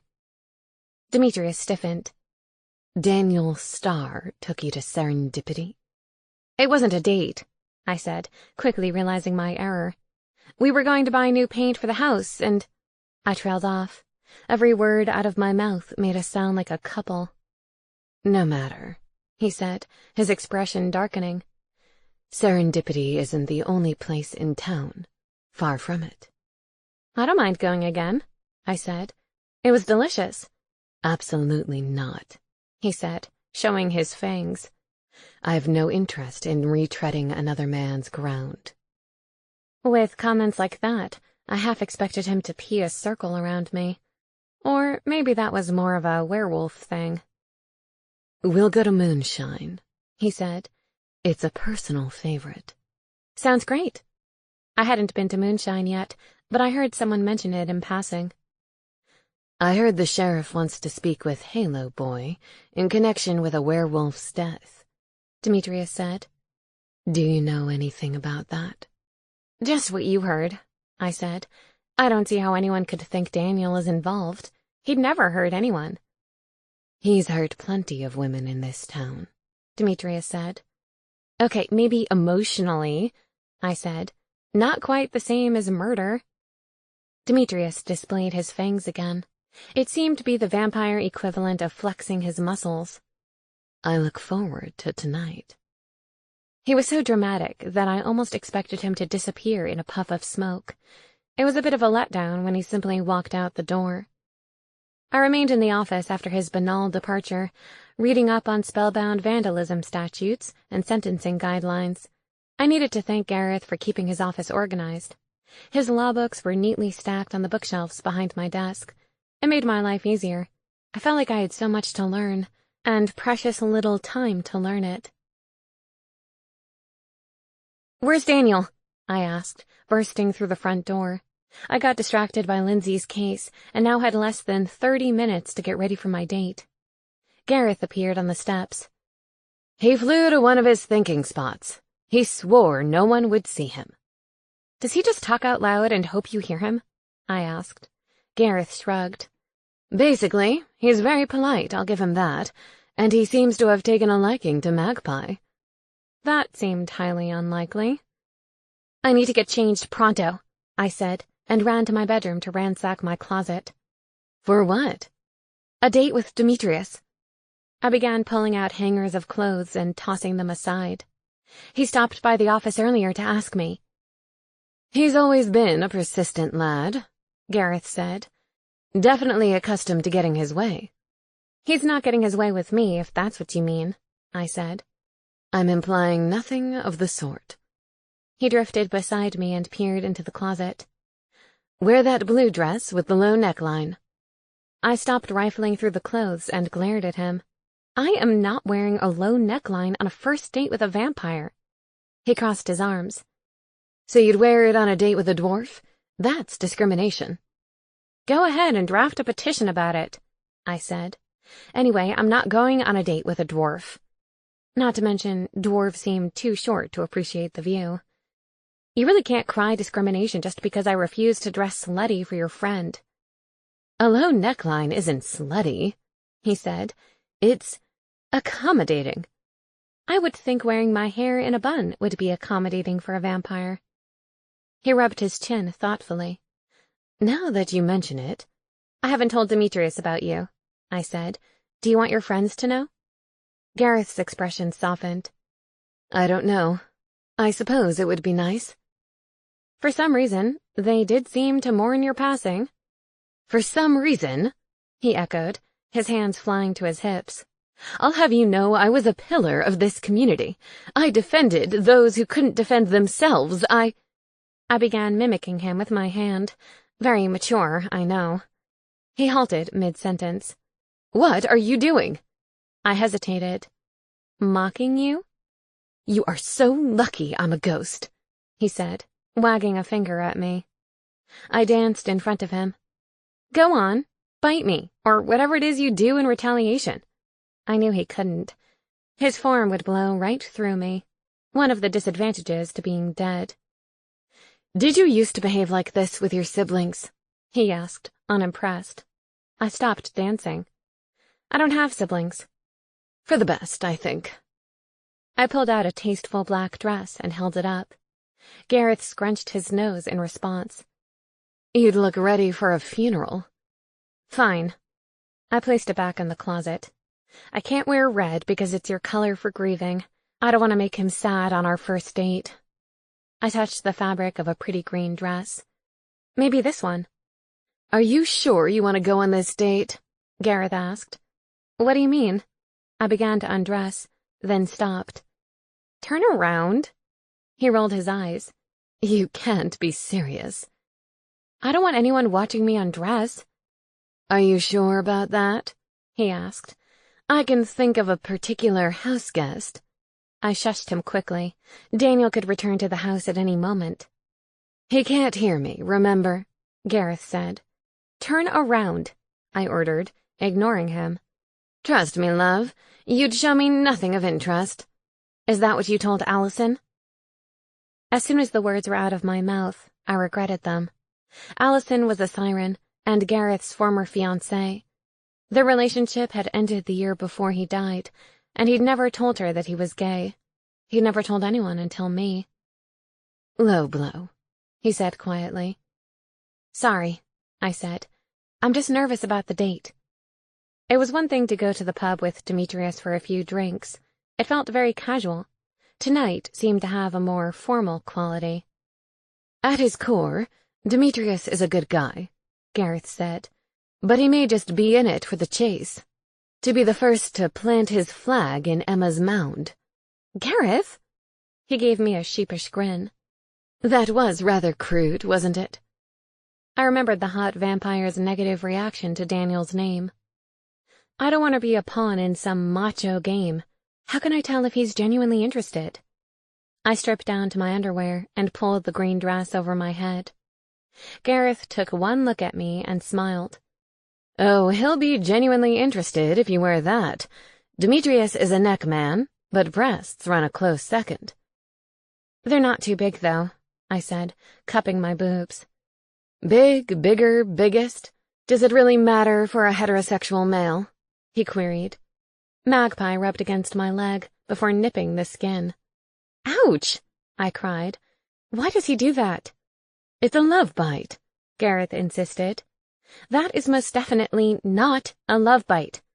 I scowled at Magpie, and he hissed in response. He's the cat of a vampire, remember? Gareth said. He's going to show affection differently. As in, not at all.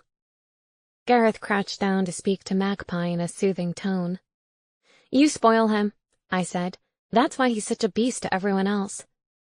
Gareth scowled at me and held his ghostly hands over the cat's misshapen ears. Mind what you say, he can hear you. I shook my head and retreated to the bathroom to freshen up. I wished I knew the spells to make myself look prettier. I stared at my reflection in the mirror as I ran a brush through my hair, trying to remember one of the improvement spells Begonia had done during class. I fetched my wand from the nightstand and quickly returned to the vanity. What are you doing? Gareth asked. Privacy, Gareth, I said. This is a bathroom. You're not on the loo, he said. You're standing fully clothed in front of the mirror. I closed my eyes in an effort to concentrate. You're not planning to do a spell on yourself, are you? He asked. I opened one eye and looked at him. Why not? Because you're sure to make a hash of it. Thanks for the vote of confidence. What are you intending to fix? He asked. Must be your hair. It is a wee bit frizzy. My other eye flew open. My hair is the one part of me I was going to leave alone. Oops. I'd like to do a makeup spell, like the one Begonia used on me. I felt so confident and attractive after the last time. I desperately needed that feeling tonight. I'd advise against, he began. I turned to face him. Out, Gareth!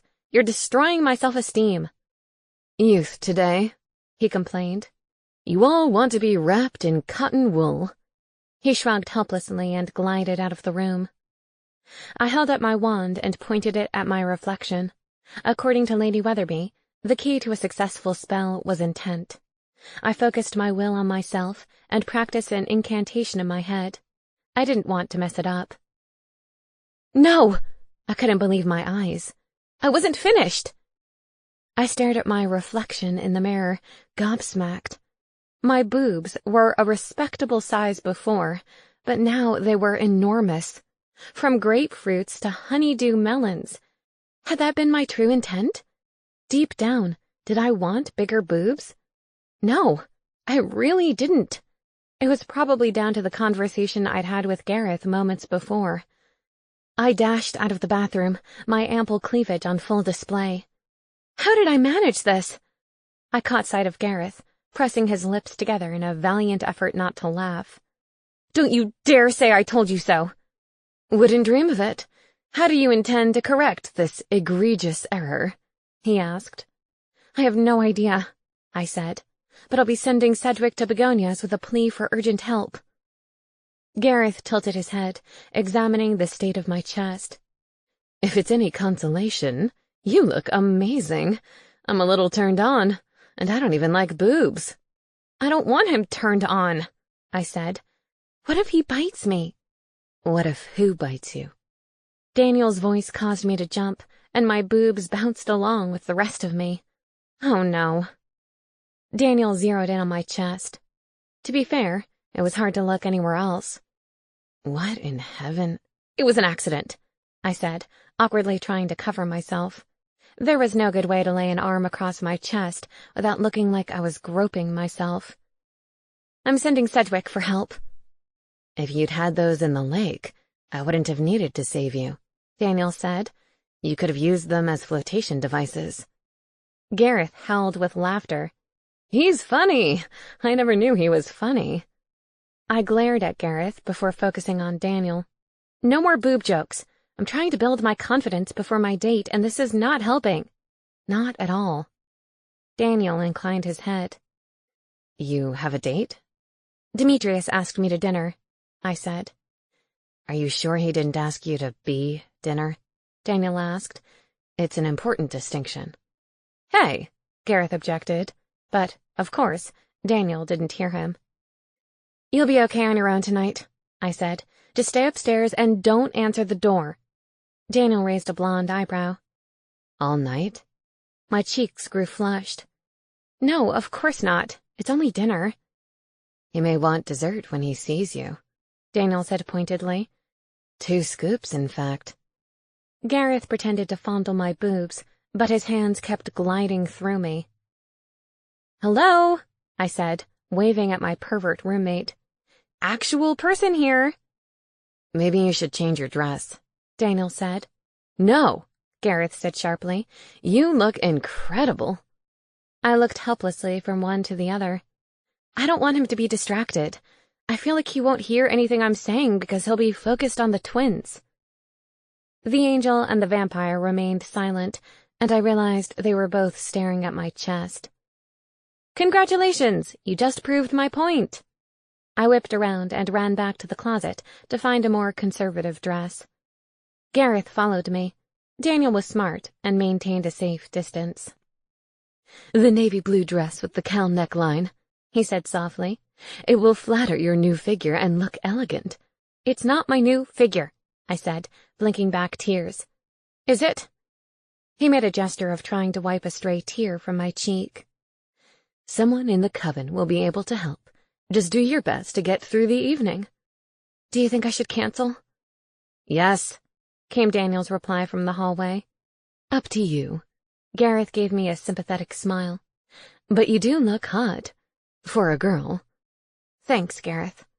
I pulled the hanger from the closet and went into the bathroom to change dresses. I take back what I said about you. What did you say? Don't worry, I told him. It was only in my head. Chapter 6. The wind chimes signaled the arrival of Demetrius. He was a respectable 5 minutes late. You should consider putting wards around the house, Daniel said as I left my bedroom. What are those? Magical alarms. They can let you know when someone has stepped onto your property.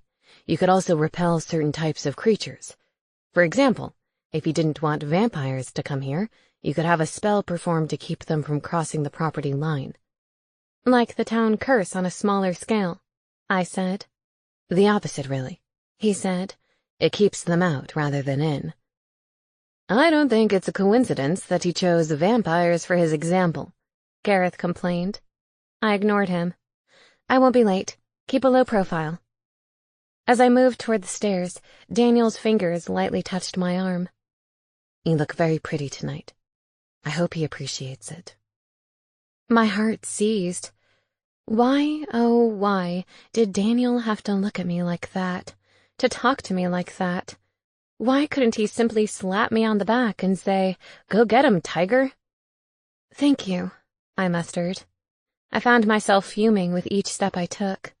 It wasn't my fault Daniel had chosen a path of celibacy and redemption. I cooled down and released a soft sigh. Under the circumstances, my feelings were irrelevant. I wouldn't dream of getting between an angel and his halo. I opened the front door and greeted my date. Unsurprisingly, his gaze went directly to my chest. But, to his credit, he immediately jerked his chin upward, as though aware of his faux pas. Good evening, Emma, he said. You are a vision tonight. Thank you. You're not so bad yourself. He looked sexier than ever, in snug dark denim and a short-sleeved V-neck top that emphasized his arms and torso. He definitely knew how to show off the contours of his firm body. Demetrius always knew how to dress, Gareth said, echoing my thoughts. Good night, Magpie, I called sweetly. Faker, Gareth hissed. That's good of you to take care of that horrific creature, Demetrius said. I resisted the urge to laugh as we left the house. I could feel Gareth steaming behind us. Is this your car? I asked. The jalopy in the driveway was the closest thing to a sports car I'd seen in Spellbound. Sleek and black with shiny wheels, it was only roomy enough for two. It is. Do you like it? He opened the passenger door for me, and I swooned a little. As much as I considered myself a feminist, I couldn't deny that I liked people to do things for me, and that included opening doors and pulling out chairs. To be honest, I didn't care if it was a man or a woman, as long as I didn't have to do it myself. I'd been taking care of myself for so long, I think I just liked the idea of someone else taking care of me for a change, even in small doses. With his car's supercharged magical engine, we arrived in town within minutes. Not much time for conversation. He left the keys with the elf valet and escorted me inside the restaurant, his arms slung around my waist. A possessive gesture, or an affectionate one, I wasn't sure. Moonshine has live music, he said. I thought you might enjoy the atmosphere. He wasn't kidding. The moment we stepped inside, it was like walking into a huge party. The place had a New Orleans vibe, festive and fun with appealing food. Patrons called out greetings to Demetrius. He was a regular, it seemed. The hostess didn't bother to ask us how many in our party or if we had a reservation. She guided us straight to a cozy table smack dab in the middle of the busy dining area. I had no doubt it was because Demetrius liked to be on display. This place is fantastic, I said, trying to make myself heard over the live music. The band is great. The music struck me as an interesting mix of rock and jazz. They're called Look Mom, No Wings, he said. They play here a lot. I checked out the members of the band. I don't see any fairies. There's a brownie on sax, a satyr on drums, an elf on guitar, and an incubus as the lead singer. Same as in the human world, groupies clustered in front of the small stage, singing along to the lyrics. Would you mind if I ordered for us? He asked. I have a few favorites I'd like you to try. Normally, I wasn't adventurous with food, but since most food and drink in Spellbound were new to me, it didn't seem like a huge risk. Sounds good. I surveyed the room for a server until I noticed Demetrius tapping spots on the menu. What are you doing? It's how we order here, he said. I tap the items on the menu, and the kitchen receives the order. Wow, it was almost electronic. Except magic. Demetrius smoothed a napkin across his lap. That's done. Now I have a fun question for you, he said. If you could choose to be any species in Spellbound, Which one would it be? You mean instead of a witch? He nodded. Okay, I'll bite. Inwardly, I winced. Did I seriously just say, I'll bite to a vampire? I needed my neck examined. I needed my head examined. I think that's my line, he said with a gentle laugh. My face was on fire. I wouldn't mind being a siren. I always wanted to have a nice singing voice. Instead of the cat in heat sound I produced in the shower or the car. You just want to lure men to their doom, he said. The food and drinks appeared on the table out of nowhere, and my stomach rumbled. I didn't realize how hungry I was until now. Everything looks amazing, I said. I managed one drink and half the food on my plate when I saw a familiar head bobbing through the crowd. Thank goodness. If you'll excuse me, I said. I need the restroom. Of course. Demetrius smiled, and those fangs glimmered in the candlelight. They were pointy teeth, for crying out loud. Why were they so attractive? Begonia waited alone in the restroom. I locked the door behind me to be on the safe side. You got my message? I asked. Begonia's eyes popped at the sight of my enlarged chest. Spells bells, Emma. I got the memo, but I wasn't expecting them to be quite so big. You're almost pornographic. She turned on the tap to drown out the sound of our voices. I'm not sure what I did wrong or how to reverse it, I said. I hadn't even said the incantation when they burst onto the scene. Begonia chewed her lip. I don't think you did anything wrong. How can you say that? Look at me. I arched my back for emphasis, not that it was necessary. You can't reverse it, Begonia said, but that's because you didn't do it. I didn't understand. Of course I did. I was in the bathroom at home and... My pulse began to race as the implications flashed through my mind. New clothes from ready-to-wear suitable for a larger bust. I wouldn't be able to run anymore without falling forward. Okay, truth be told, I only ran in an emergency, but I like to know the option was on the table. Begonia shook her head. I swear it wasn't you, Emma. Whatever you did was a coincidence. This has Millie written all over it. That made no sense. Millie? Why would she? Then it hit me. In class, the day I turned Millie into a hairball, she swore revenge. Did she make a voodoo doll of me? I asked. I was introduced to the remedial witches' voodoo dolls a few weeks ago. There was a secret underground lair where the younger witches congregated to spend time away from the rest of the coven. It was also equipped with the magical version of a television, for which I was eternally grateful. She must have, Begonia said. She didn't share it with us, probably because she knew we'd stop her. So what do we do? I asked. Beg Millie to reverse the spell? Or find the voodoo doll and reverse it ourselves? Shall we go to the hideout? Begonia looked shocked. You can't go now. You're on a date with Demetrius Hunt. She said his name with the reverence normally reserved for celebrities. I guess in Spellbound, the only celebrities were the residents. But this is more important, I said. At least wait until after the date, she said. I'll meet you at your house. Send Sedgwick to let me know when you're on the way. She paused and gave me a sly look. Unless you don't think you'll make it home tonight. Gak, I exclaimed. Why does everyone say that? Yes, I am absolutely going home tonight. I didn't mention Daniel's temporary visit. If I were in your shoes, she stopped and glanced at my chest, and in your boobs, I would absolutely not be going home tonight. He is very sexy, I admitted. But if he's immortal and we're both trapped here for our entire lives... I trailed off. On one level, the curse made dating seem like such a bad idea. I quickly shook it off. I refused to adopt the mindset of the more cynical residents. So, how's the date going? Begonia asked. Is he as dreamy as I think he is? I'm having a good time. When Begonia glanced away for a split second, I knew she had something else to tell me. I hate to ruin your fun, but you should know that Sheriff Hugo has issued a code clover for Daniel, she said. What's a code clover? It sounded too adorable to be problematic. If you see him, alert the sheriff or his deputy immediately. Like an APB. Ugh. Is the sheriff telling people why? Begonia hesitated. Because he considers Daniel to be a person of interest in Jolene's murder.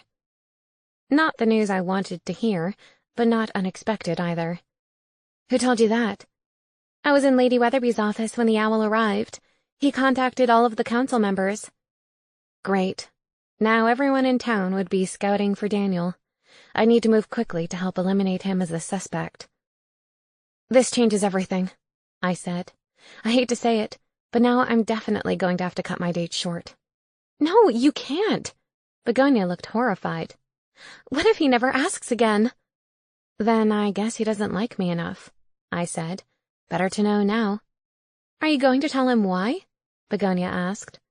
Good question. I'm not sure. He and Daniel seem to have a weird competitive vibe. It's not weird at all. She held out her right hand. Angel? She held out her left hand. Vampire. They're natural frenemies. Wait for me out front, I said. We'll head to the hideout first. Seriously? I thought you were eager to clear Daniel's name.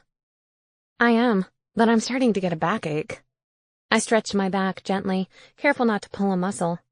I won't be able to do the legwork to help him if I can't walk tomorrow. Fair enough. How will we get there, though? I came here on foot. Broomstick?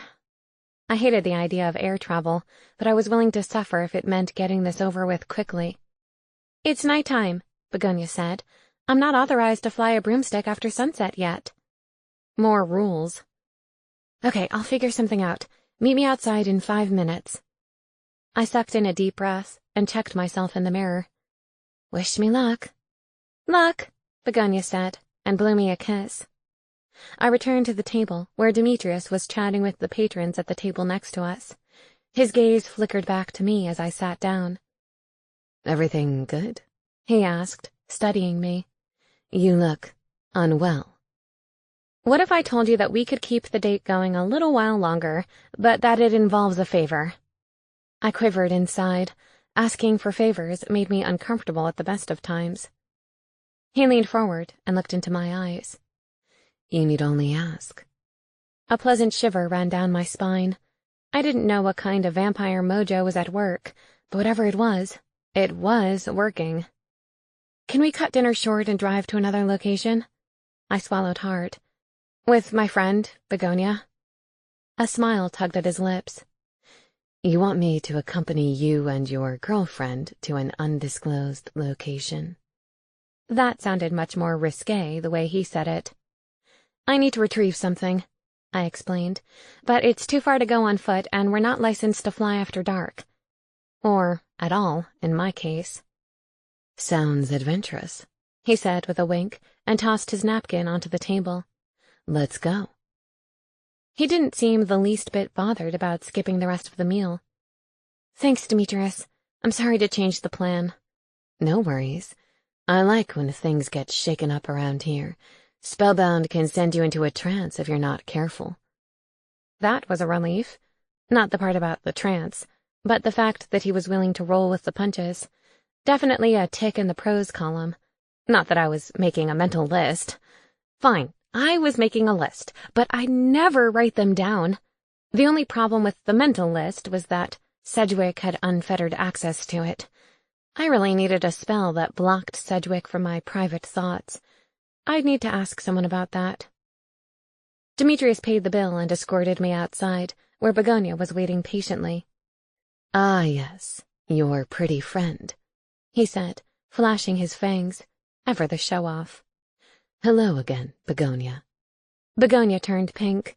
I wondered if that obvious blood flow was a turn-on for a vampire.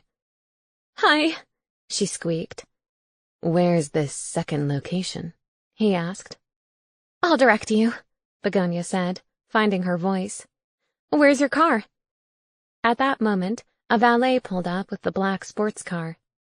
It only seats 2, I said, remembering the sleek interior. His dark eyes traveled over the pair of us. You'll both fit if one of you sits on the other's lap. He seemed quite pleased with his suggestion. I'll sit on your lap, Begonia told me, Your boobs will be like a springy cushion. And if all goes well, I said, I'll sit on your lap on the way back. Demetrius smiled. And if all goes well for me, you'll both sit on my lap. Nice try, I said, as the valet opened the passenger side door for us. Demetrius tipped him and slid into the driver's seat. I settled into the car, and Begonia squeezed on top of me. I hoped the roads were smooth, or this was going to be more uncomfortable than I anticipated. Don't lean back so much, I said. You're squishing me. Demetrius had the decency not to laugh. Where to, ladies? You have to promise not to look, Begonia said. Sort of important when I'm the one driving, Demetrius pointed out. Begonia bit her lip. Right. Well, you have to promise not to pay attention to the route and to never return there. Vampire's honor. He held up his wrist and bit down with his fangs. Blood spurted, and he sucked it away. I gulped at the sight. Why couldn't he have been a Boy Scout? I was pretty sure their honor code didn't involve blood. Begonia nodded, satisfied. Drive north. I'll tell you when to turn off the main road. You witches are bossy, he said with a sexy smirk.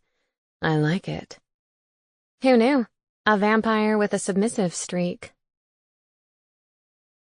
True to his word, Demetrius remained in the car while Begonia and I went to the secret lair. She placed her hands on the side of the hill and said the magic words to make the door appear. The inside was spacious and inviting.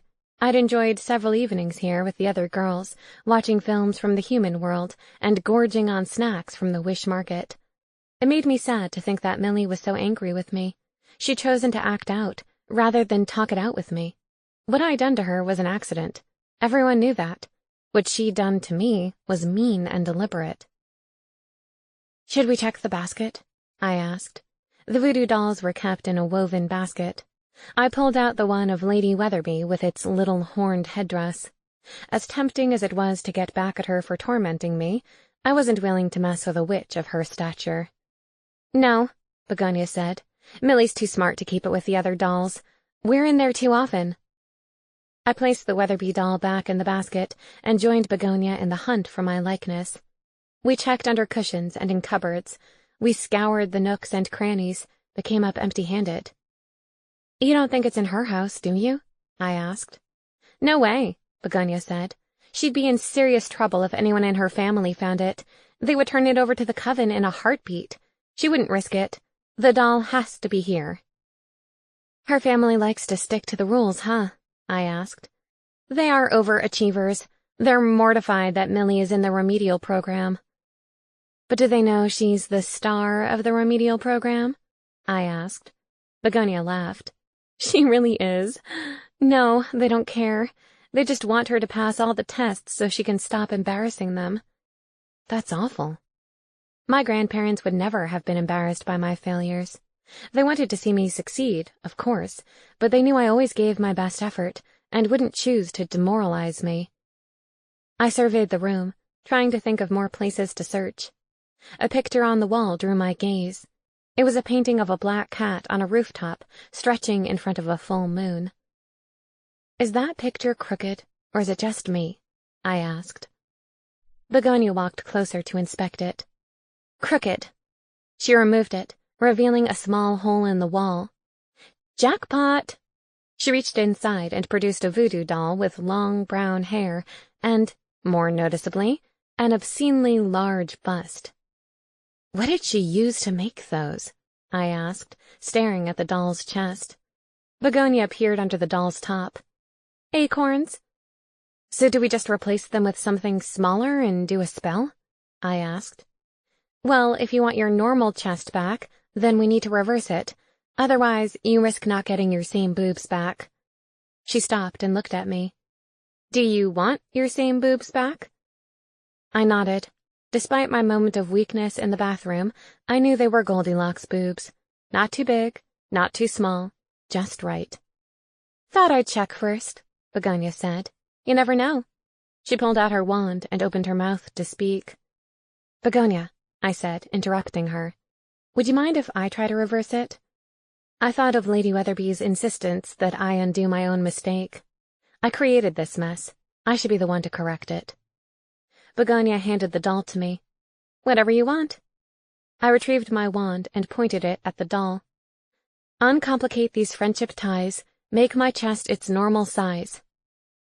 Simultaneously, the acorns on the doll and my breasts began to shrink until they were back to normal. Yay! Begonia said, elated. Great work, Emma. We need to tell Lady Weatherby. She'll be impressed. We can't, I said, not without getting Millie in trouble. Begonia cast a sidelong glance at me. You're not going to report her?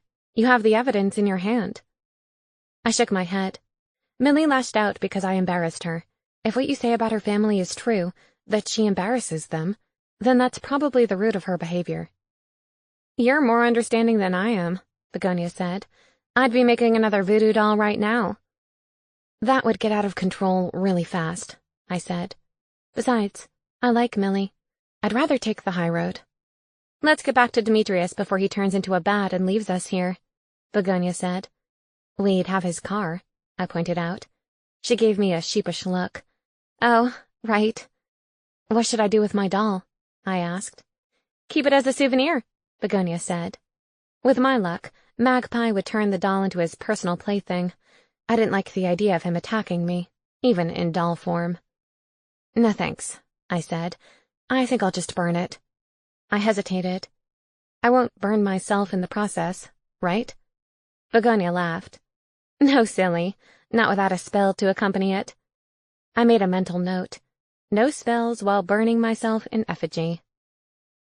We returned to the car where Demetrius was gazing out the window at the stars. It's such a clear night. Do the stars shine as brightly in the human world? Same sky, I told him. What happened to your attributes? He asked, with a cursory glance at my chest. I cleared my throat. We performed a little magical surgery. Say no more, he said, and started the engine. Begonia sat down first, and I plopped onto her lap. Thanks for the detour, I said. Please drop Begonia off first, then you can take me home. I'd be happy to take you at home, he said with a smirk. I fixed him with a hard stare. You know perfectly well what I said. You have vampire hearing, remember? I tapped the gear stick. Now drive. He revved the engine. Bossy witches, he said, more to himself. Damnation, I really do like it. Chapter 7. It was late when I returned to the house. Gentleman that he was, Demetrius walked me to the front door. Under the shimmering light of the fey lantern, he kissed me for the second time. The first time had been after our evening at the Horned Owl. That kiss had been light, feathery, and completely unexpected. This one pumped blood to every outpost of my body. Thank you for an interesting evening, he said. In the human world, interesting isn't much of a compliment, I said. Make no mistake, in Spellbound, interesting is one of the highest compliments. The sound of footsteps on the staircase inside caught his attention. I think there's someone in your house, he said. A look of concern flashed across his handsome features. No, that's just Magpie, I insisted.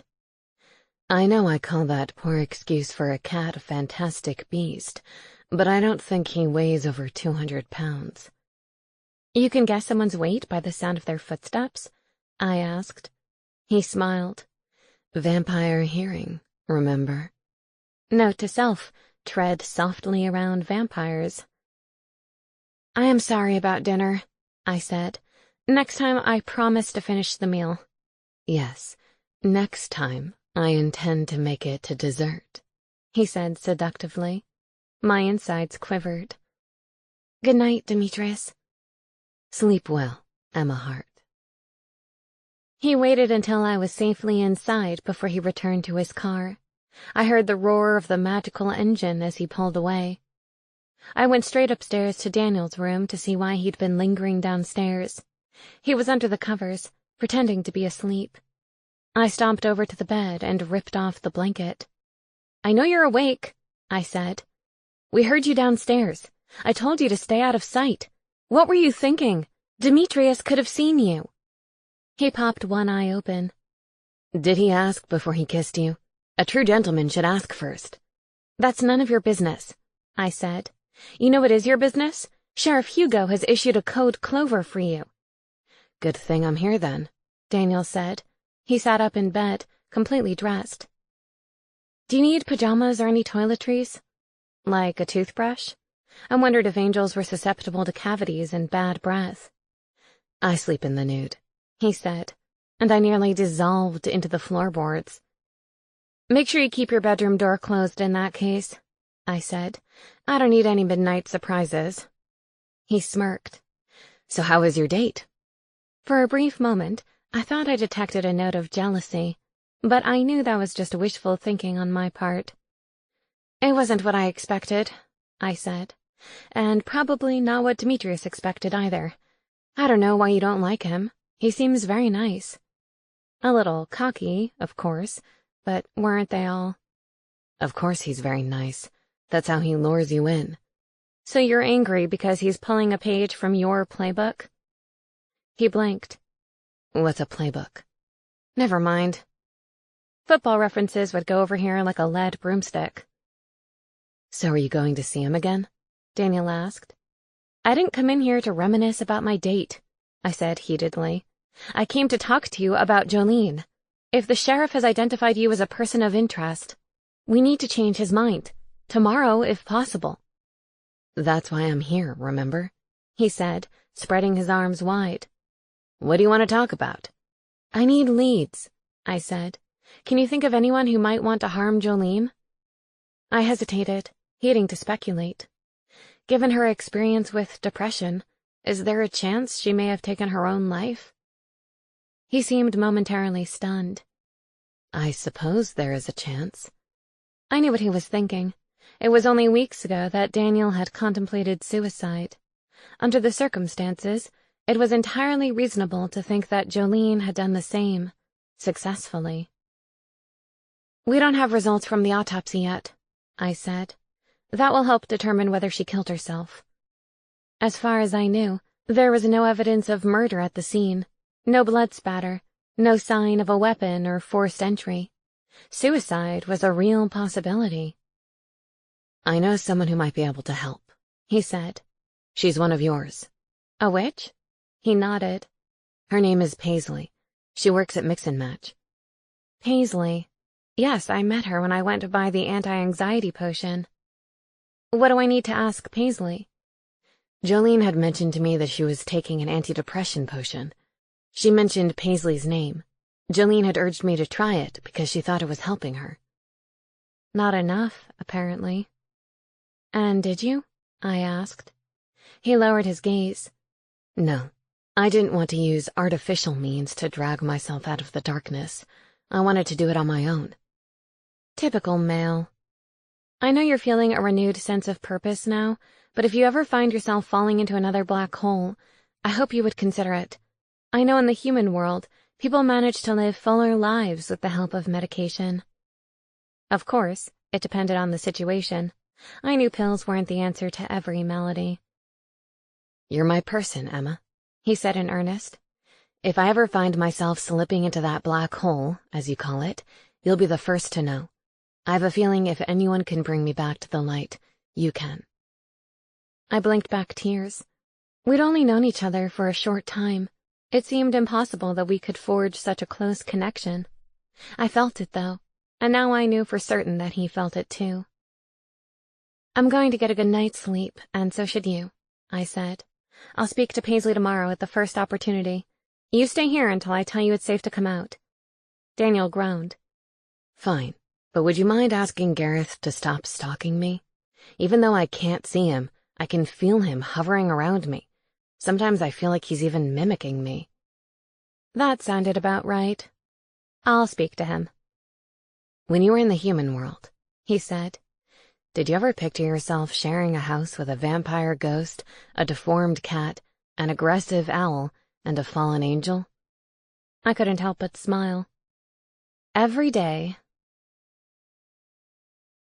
I headed over to Mix and Match during my lunch break. I hoped Paisley was working. I wasn't actually sure how many witches worked in the shop or what their schedules were. Paisley was there when I arrived, and she was alone. Bonus. "Hey there, Emma," Paisley said. She seemed very nice the last time we met. Of course, everyone seemed nice compared with Jemima.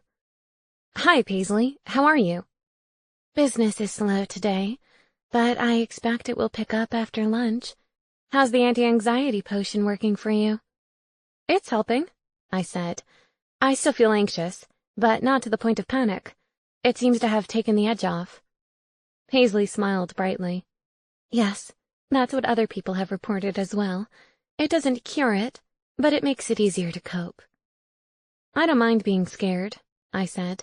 "That's a basic human emotion, and I know, in some situations, the whole point is for self-preservation. But I need to be able to fly this broomstick. I don't want to be the only witch without a license." Egads, I sounded like a pathetic high school student, the only one of her friends without a driver's license. "I only wish it didn't taste so disgusting," I said. "It would be much easier if I could just do an anti-anxiety spell with my wand." "There are loads of spells you can do with a wand that are equivalent to a potion," Paisley said. "Unfortunately, anti-anxiety isn't one of them." "That's okay," I said. "I'll survive," I hoped. "So, do you need something else?" Paisley asked.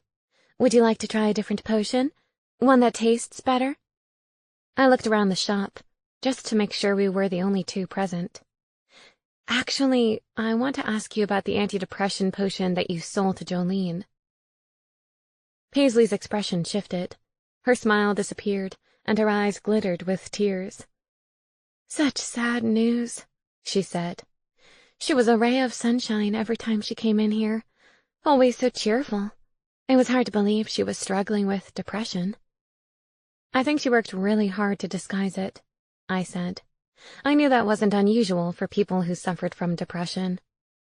"When's the last time you saw Jolene?" I asked. Paisley looked thoughtful. "Maybe 2 weeks ago. She'd come in for another bottle. She was close to finishing the one she had." "And she seemed to think it was helping?" If it was helping, then why would Jolene kill herself? I had to consider the possibility that the potion was like antidepressant drugs in the human world, or the medication actually increased the risk of suicide. "Sort of like you," Paisley said. "The potion hadn't eliminated the depression entirely, but it was helping her to cope. She was also trying other things." "Other things?" I queried. "Like what? Did she say?" "One of them is harp therapy," she said. "And I know because I recommended it. I go too." "Harp therapy? I've never heard of that." "There are classes twice a week at the church," Paisley said. "I didn't join for the reasons Jolene did, but I find the music very relaxing. My home life is stressful at times, so it's a way for me to wind down." "Who runs the class?" I didn't want to pander to stereotypes, but I wondered whether Daniel was involved. Somehow I couldn't picture it. "It's not Daniel, if that's what you're thinking," she said with a vague smile. My cheeks colored. No, I said quickly. Too quickly. I thought maybe it was Myra, the church administrator. I'd met Myra when I was investigating Gareth's murder. She was a gnome, the nosiest gnome in all of Spellbound. She tried to get me to confess my sins, but I soon realized that she was more interested in collecting gossip. "Myra lets us use the space," Paisley said, "but she's not involved in the program." "When does the next class meet?" "Tuesday evening," she said. "You're welcome to come. We're always happy to have new members." I was definitely going to the next session. It would be the perfect opportunity to interview people about Jolene. If her death was a suicide, then the people she spent time with away from home might be the ones more likely to notice her state of mind. Her guard wouldn't be up as much with them as with Alex and the rest of her family. "Paisley, could I have a sample of the antidepressant potion that she'd been using?" "Sure. Let me get that for you." The minute she stepped behind the counter, Jemima swooped into the room. It was like a dark cloud settling above our heads. "Good afternoon, Jemima," I said. I hoped she didn't ask why I was here. Haven't overcome your anxiety yet? She asked snottily. I heard you were flaunting yourself all over town with Demetrius Hunt last night. I guess that doesn't give you anxiety. Great balls of nastiness. Jemima sure was a pill. I forced myself to be nice. She was a member of my future coven, after all. We had a nice time, I said. Thanks for asking. She squinted at me. But I didn't ask. Paisley handed me the small sample. Here you go. I hope it's helpful. Thanks a lot. And this is just between us, okay? I didn't bother to nod toward Jemima, who was now busy applying a fresh coat of lipstick. Paisley gave me a thumbs up. See you on Tuesday. I look forward to it. Armed with new information, I made my way to the Pines to talk to Alex about his fiancée's depression. Although I wasn't surprised to see Kayla, I was surprised to see Jolene and Alex's family still there. Alex greeted me like one of the pack. He hugged me and welcomed me into the house. It's kind of you to stop by. I don't know that she's motivated by kindness, Kayla snapped. I bet she's here because she likes the emo angel. She's probably here to defend him. Please, forgive Kayla, Alex said with a reproachful look at the younger werewolf. She's been irritable since Jolene's death. Even more than usual, a woman said from the living room. She was an older, more feminine version of Alex. She sat perched on the arm of a chair. Does your family come every day? I asked softly. It's part of the grieving process, Alex explained. When a werewolf dies, the extended family moves in and takes over the running of the household until the bereaved gets back on his feet. Not unlike some human families. After my father died, my grandparents and other members of the Hart family seemed to be everywhere I turned. As a 7-year-old child, it was overwhelming. I felt like I had nowhere to hide and grieve in peace. Every room I entered, someone felt compelled to ask me how I was doing. How did they think I was doing? I was a 7-year-old orphan. I'm not here to defend Daniel, I said. I'm here to ask you a few questions about Jolene. Is there somewhere we can talk in private? Now that I was standing in a room full of werewolves, my nerves were frazzled. What if they didn't like what I had to say? What would they do to me? Nothing's private in the pack, Alex said. You can ask your questions here. If I don't know the answer, it's possible someone else here will. This is Jolene's mama, Patsy, and you met my folks before, Luann and Duke. Nice to see you all again, I said. I hadn't met his father, but it seemed rude to correct him. I'm Emma Hart. She's the new witch, Kayla added. Their eyes lit up in recognition. Luann studied me from head to toe. I heard you looked like a temptress. She turned to her husband. She doesn't look like a temptress to me. Does she look like one to you, Duke? He checked me out as well. No, Lou. Nothing like it. In fact, she's kind of homely. Not as bad as some of those witches, mind you, but she's hardly succubus material. Feel free to keep talking about me like I'm not here, I said. Alex guided me to a quiet corner of the living room. You know what? I think it's best if we talk over here. He lowered his voice. You have to excuse my parents. They have a tendency to speak their minds, and their minds aren't necessarily a pleasant place to glimpse. I know the type. I did. Back in the human world, I worked with a paralegal called Sheila, who was only too happy to tell you when you looked fat or overtired, or point out when your socks didn't match. And she always found a way to do it when there was an audience. Needless to say, I didn't miss Sheila. What did you want to ask me about Jolene? His expression was open and earnest. I felt a twinge of guilt for what I was about to suggest. We had to consider the possibility, though. It wasn't fair to pin a murder on Daniel if there wasn't a murder in the first place. Were you aware that Jolene suffered from depression? I asked. His gaze darted nervously over my shoulder to where the rest of the family lingered. What do you know about it? I know that she was taking a potion to cope with the depression. She was also attending a harp therapy class. He narrowed his eyes. What harp therapy class? Twice a week. Tuesdays and Thursdays. I produced the sample bottle of antidepressant potion from my handbag. Have the sheriff check her system for this.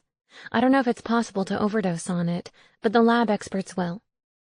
He stared at the small bottle for a beat before taking it. How do you know all this? Daniel told me. At the mention of Daniel's name, his eyes suddenly glowed golden, and I realized the wolf inside him was stirring. Where is he? I have no idea, I lied. But he had nothing to do with Jolene's death. He was trying to help her. Help her how? With her depression, I said. They confided in each other. I heard a low growl and realized it was coming from Duke, Alex's father. Nonsense. Jolene would never seek help from outside the pack, Duke said heatedly. It's not our way.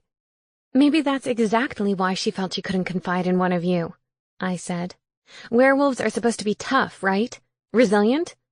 Heads bobbed up and down. Well, Jolene didn't feel that way about herself, I explained. So she felt alone. She was getting married to the best wolf in the pack, Jolene's mother said.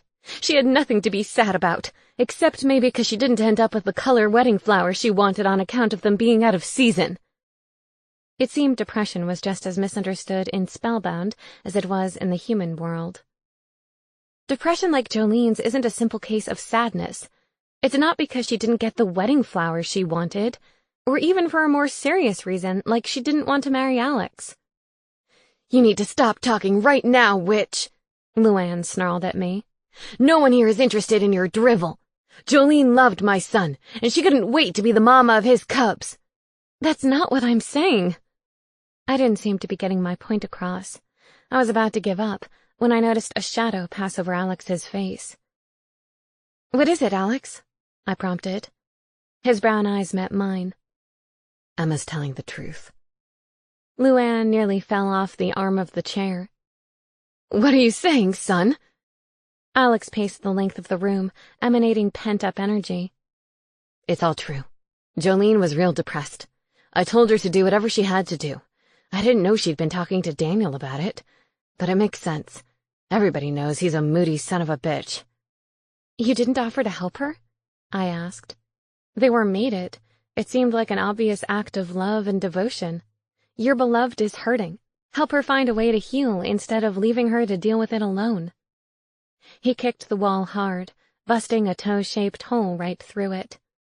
What do I know about it? It just made me feel helpless. He faced me, his expression a mixture of anger and anguish.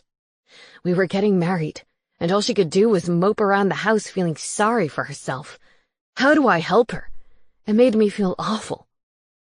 Luann stood and looked down her nose at me. You've done enough here. I think you ought to leave. With 5 angry werewolves staring me down, I was inclined to agree with her. I'll show myself out, I said, inching my way slowly toward the door. I didn't want to move too quickly and provoke the predators lurking within to give chase. Once I closed the front door behind me, I exhaled the breath I didn't realize I'd been holding. Although it was a long walk home, it gave me plenty of time to think. Chapter 8. I rushed over to the field for another broomstick session. I'd gulped down my orange goo this morning, much to Sedgwick's amusement. I needed all the help I could get. Professor Holmes used his wand to illustrate the course we'd take on our broomsticks for the final exam. A green light streamed from his wand to the blue sky above. A long-distance laser pointer. You must successfully complete 4 maneuvers in a solo run, he said. The first one is a hard left. The green light bent sharply to the left. The second one is a sudden, steep climb. You must fly 20 feet at a 90-degree angle. I gulped. A 90-degree angle? Granted, I hadn't taken geometry in quite some time, but that didn't sound like a straight line. The third maneuver is the most complex. Professor Holmes pinned his gaze on Sophie. Can you remind your classmates of this move? Sophie's jaw tensed. The loop-de-loop. That is correct. You must circle up and over, executing a perfect loop. I felt sick just picturing it. Upside down? I wasn't even sure why this maneuver was a requirement. It seemed more like a fun exercise for people who like to fly on broomsticks. I was definitely not in that camp. I didn't even like amusement park rides that went upside down. I avoided roller coasters and anything involving heights. My grandparents weren't exactly begging to take me to an amusement park, so it wasn't an issue in my house. The final maneuver is, of course, the landing. His eyes wrinkled at the corners in that way that seemed to be the staple of older, distinguished men. Easier said than done. I raised my hand. Professor, how do we know we've completed all 4 successfully? I pictured a point system like in gymnastics. That was the only Olympic sport I'd ever watched. Believe me, he said. You'll know. Small comfort. Millie. He beckoned her forward. Would you like to demonstrate the course? Yes, Professor Holmes. Millie hopped on her broom and sped off without a backward glance. I had to hand it to her. She was a natural flyer. If we were on better terms, I'd ask her to practice with me. Millie completed each move with grace and precision. She even made the loop-de-loop look fun. It was all well and good when someone else was on the broom, though. I knew I'd fall to pieces when it was my turn. I wrecked my landing last term, Laurel said in a low voice. I think I took half the field with me. I don't think the grass has grown back yet, Sophie added.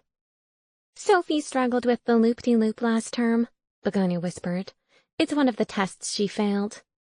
At least I wouldn't be alone then. Today we will practice all of these maneuvers, Professor Holmes said. My stomach plummeted. All of them? Miss Hart, since the loop-de-loop is a complicated move, I've decided to pair you with Millie today. Uh-oh. It was unlikely he knew about the problem between Millie and me. To her credit, Millie didn't complain. As long as she didn't push me off the broom when we were airborne, I'd be all right. Since the others have done this before, Professor Holmes said, why don't you two start? My throat tightened. Sit in front of me, Millie directed. Keep your hands on the stick at all times, and whatever you do, don't close your eyes. Yes, I knew not to close my eyes. I'd heard it enough times now that I'd started to repeat it in my sleep. Gareth initially thought I was trying to stay awake because he kept hearing me mutter, "Must keep my eyes open." I'm going to steer this time, Millie said. You can do the next run. The next run? My palms started to sweat. I wasn't sure the anti-anxiety potion was going to be potent enough for today's lesson. We glided into the air and, once again, I marveled at Millie's prowess. You're so good at this, I told her. She didn't respond. I took her silence to mean she was still angry with me. You're shaking, Emma, Millie said sharply. Don't do that. You'll throw the broom off course. Sorry. That was like telling a leaf not to blow in the wind.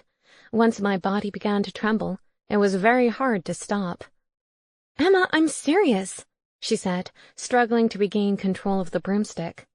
Vomiting is bad enough, but shaking is dangerous. It's a huge distraction. I inhaled deeply through my nose and exhaled from my mouth. I'd taken yoga briefly in college, and that was the only part I remembered. The rest was a jumble of pulled muscles and the inability to bend in unnatural ways. I also remembered a lot of giggling. Unsurprisingly, my attempt at yoga was fleeting. We began the climb upward, and I felt my body begin to tip backward. I clung to the broomstick, hugging it like my favorite stuffed animal from childhood, an owl called Huey. I'd refused to part with it, even to attend school. The therapist had told my father that the toy was a surrogate for my absent mother. My beloved childhood toy was an owl. Why did I just remember that? My beloved childhood toy was an owl. Why did I just remember that? Emma! Millie shouted, but it was too late. I felt my body leave the broom, and I hung in the air, one hand gripping the handle. The broom began to spin out of control. The whole world turned, and my stomach churned along with it. The last thing I remembered before slipping into darkness was throwing up and praying that I'd missed Millie. I awoke in a familiar place, the healer's office. "She's up," Boyd called as he rushed to my side. "How are you feeling?" "Dizzy," I said.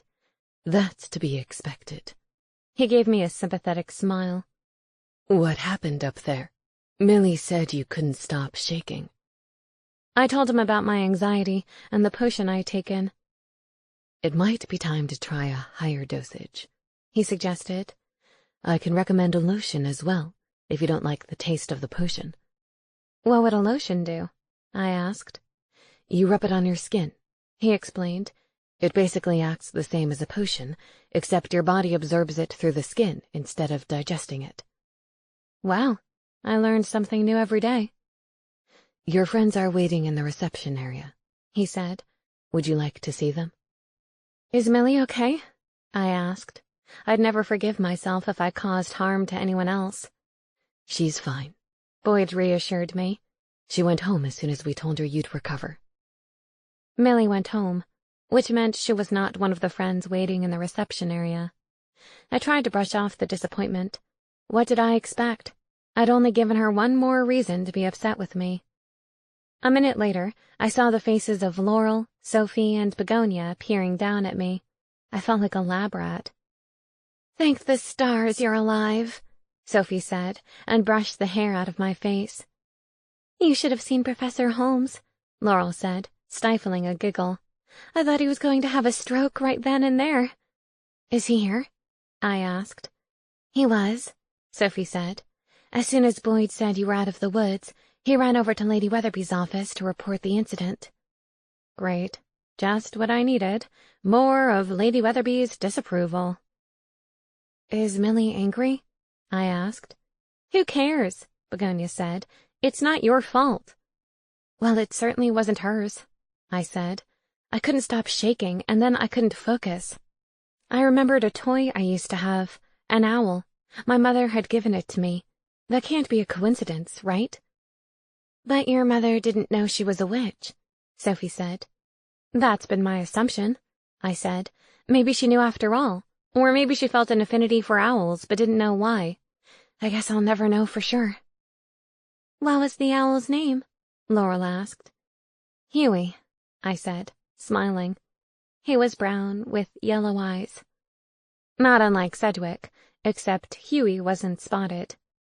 "That's a nice memory," Begonia said. "I'm glad it came back to you, even if it was at an inopportune time." She bent over and hugged me. Lady Weatherby entered the room, with Professor Holmes trailing behind her. "You're alive, I see," Lady Weatherby said. She almost sounded disappointed. "Surprise," I said weakly.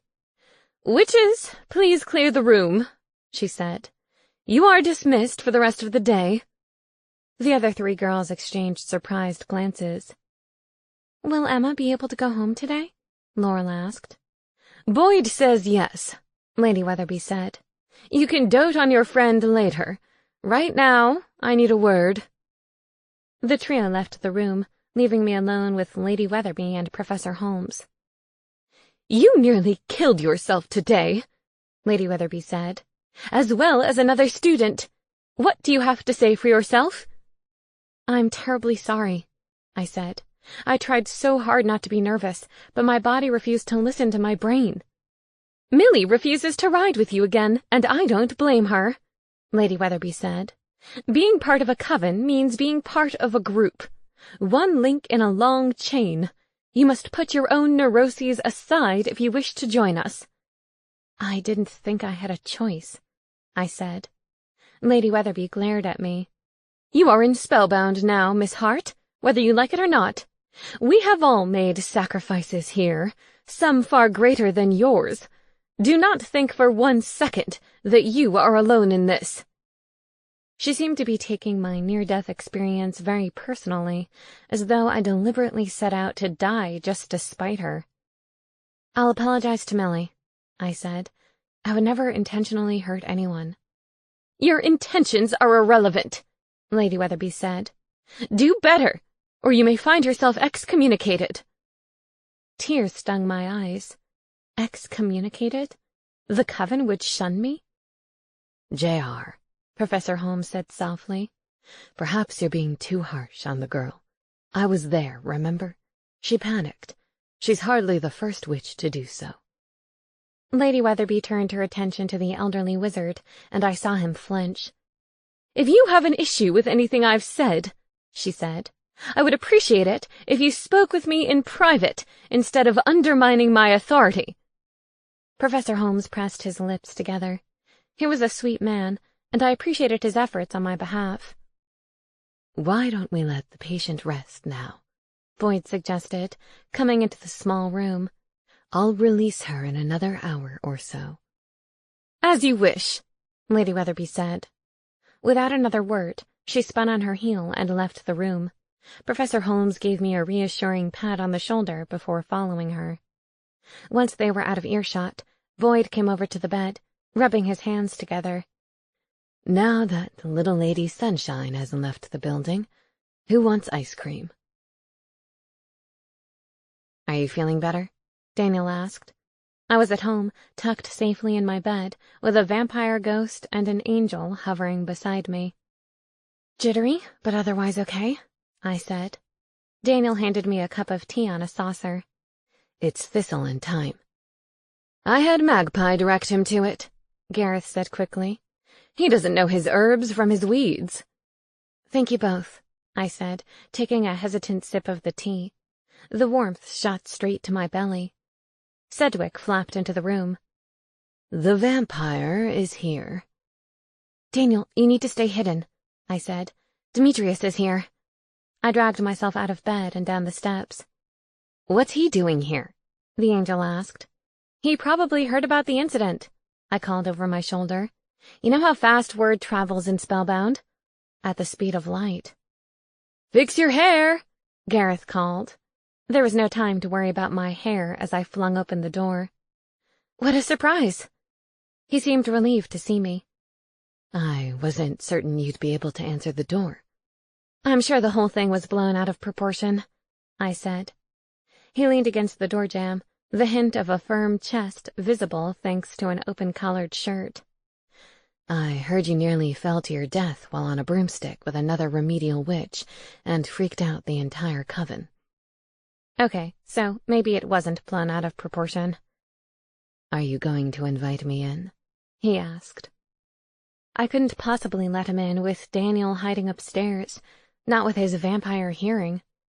"I appreciate you coming to check on me," I said, "but I actually need to get to work. I'm meeting with a client soon." "Let me drive you then," he said. "You shouldn't be walking in your condition." "My condition is fine," I assured him. I gulped the air, knowing I was about to say something I might come to regret.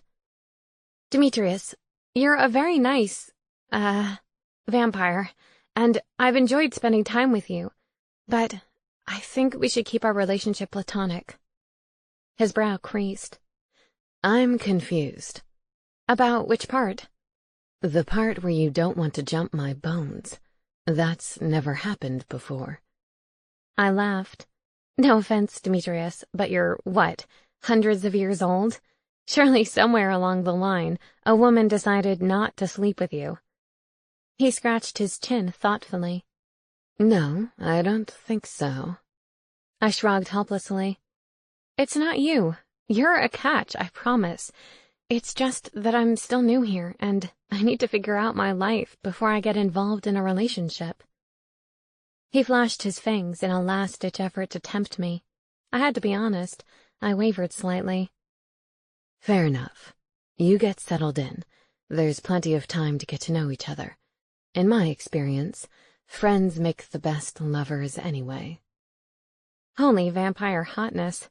I quickly pulled myself together. "Thanks. I knew you'd understand." He winked at me. "I'm a patient vampire, Emma Hart. When you're ready to breach the friend zone, you know how to reach me." He turned around and sauntered down the porch steps, giving me a perfect view of his butt. You're drooling. Gareth's voice cut into my salacious thoughts. I wiped my chin. I'm not. Nicely done, though. I like Dem, but I think you made the smart choice. Is he gone? Daniel appeared at the top of the stairs. He's gone. What did he want? He asked. To check on me. Daniel crossed his arms. He probably expected you to be unconscious and planned to drain your body of blood. You're ridiculous, I said. Go back to your room. I can't, he said. Magpie is on my bed and he's staring at me. Gareth chuckled. He is a naughty cat, isn't he?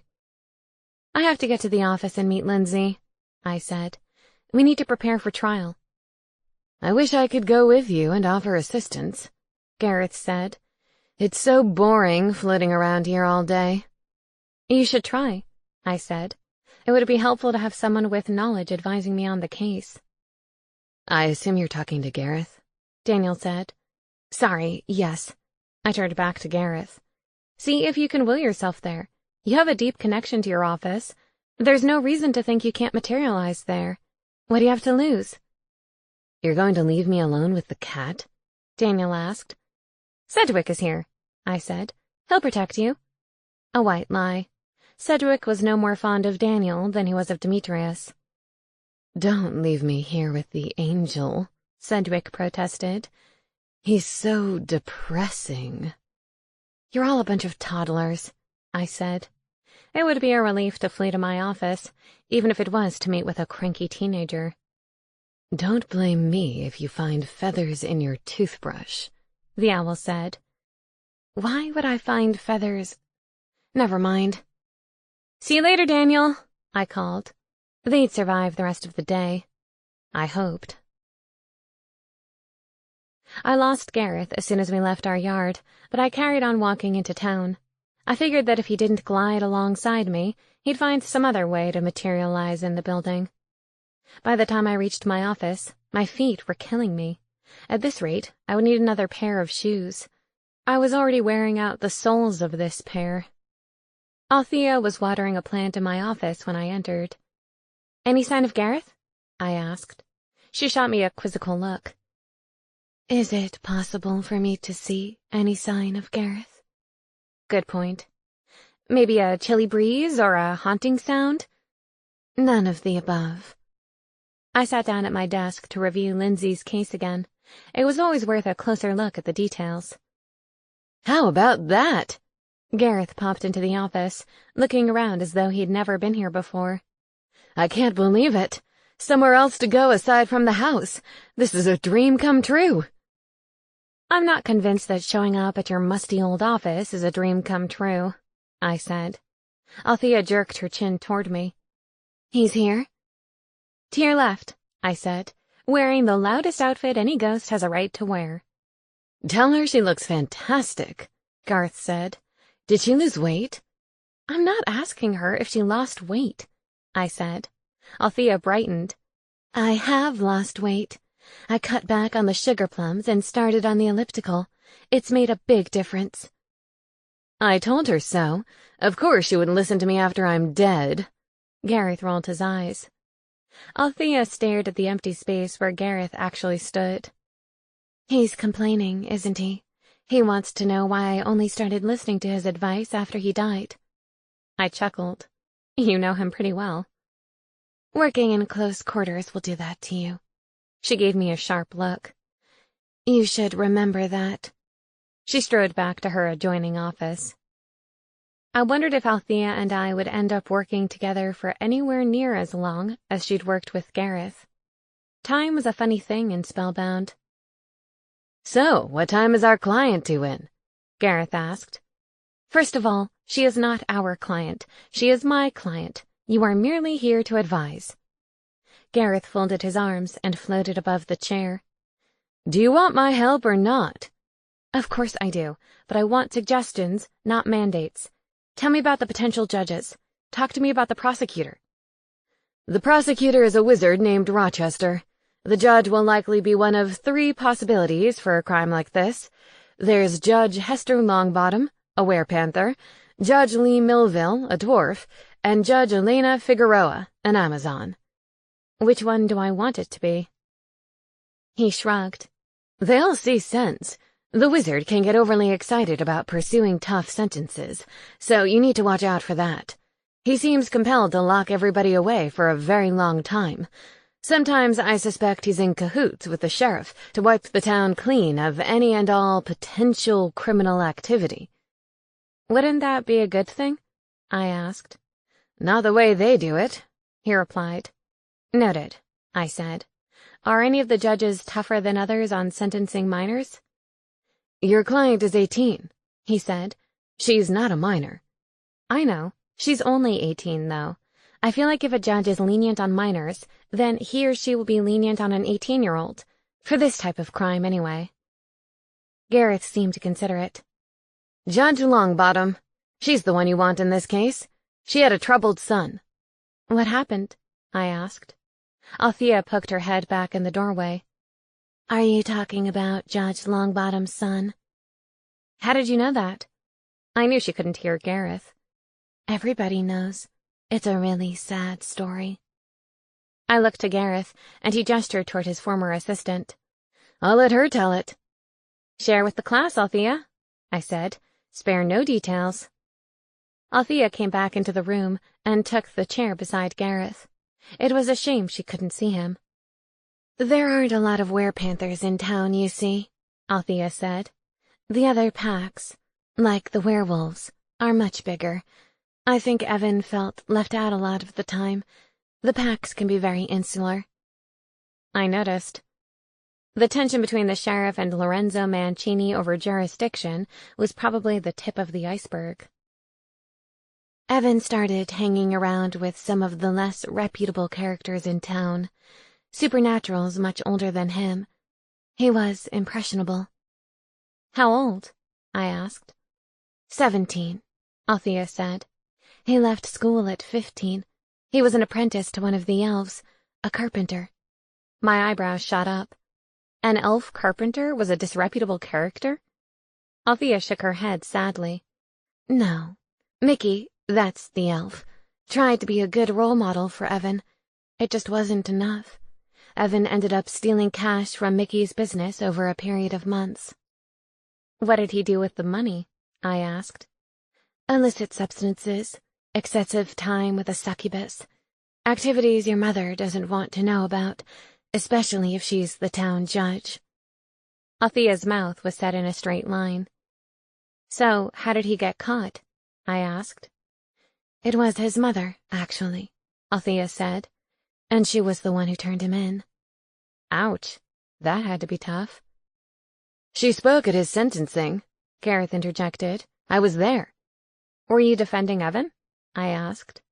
I was, and I consulted with Hester about the case in advance. She was determined that the court be hard on him. She wanted the maximum penalty. She figured by the time he got out that he would have learned his lesson. So is he still in prison? I asked. Not anymore, Althea said. He was killed on the inside. A fight with an inmate over stolen playing cards. I think Hester regretted her decision to be tough on him in hindsight, Gareth said. I got the sense that she wishes she herself had been more lenient, that he needed something different than prison to change his path. Thanks for the information, I said. Lindsay's here. Gareth, be on your best behavior. Do I know any other kind? The door swung open and Lindsay entered. Althea stood. Good afternoon, Lindsay. Althea greeted her. Can I get you anything to drink? No, I'm good, Lindsay said. No, thank you, I corrected her. Holy crap, I wanted to slap myself. I sounded like my grandmother. Althea returned to her own office and closed the adjoining door. Lindsay looked the same as the last time I'd seen her, except today her hair was shocking blue, like one of those troll dolls I used to collect. Even the texture looked similar. I wondered how she managed to do that. So, have you found a loophole yet? Lindsay asked. Attitude was rolling off of her in waves. She didn't seem as relaxed as the first time we met. Everything okay, Lindsay? She glared at me. I'm about to go on trial. How can everything be okay? I tapped my fingers on the desk. What happened? Did you have a fight with someone? I'm getting a very aggressive vibe from you right now. She seemed taken aback that I would call her out on her behavior. I did, actually.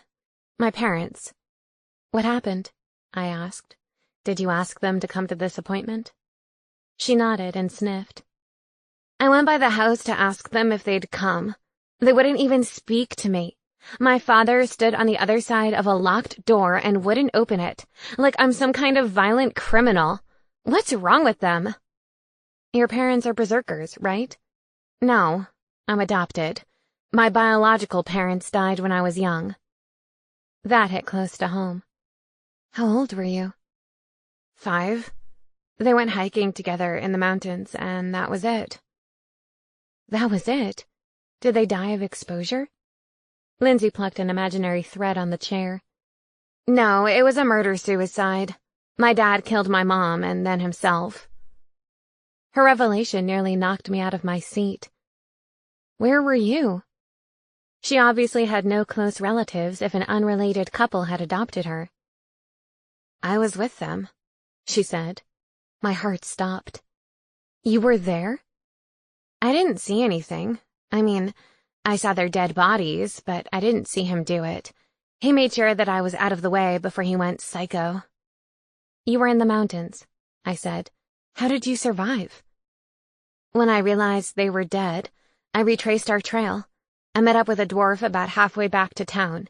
He brought me to the sheriff. I was adopted by my parents not long after. Normally that would be a good thing, but in Lindsay's case, it didn't seem to have panned out. I'm so sorry, Lindsay, I said. What a traumatic experience for you. The worst part is, she said, I've always felt like my adoptive parents were a little bit afraid of me, that what my father did might somehow rub off on me. We're berserkers. We're known to go crazy. But I behaved all through adolescence. I never gave them a moment's trouble until last year. What happened last year? I saw in your file that there was an incident before graduation. I was starting to have problems with my parents. They didn't like my hair or my makeup. Every little thing I did, they seemed to take as a sign that I was going to go crazy. It almost became a self-fulfilling prophecy. What kind of species are your adoptive parents? They're leprechauns. They couldn't have children, and they desperately wanted a little girl. Then I became available.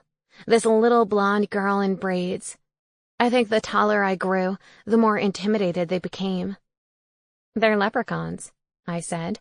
It's not hard to be taller than them. Lindsay chuckled. True.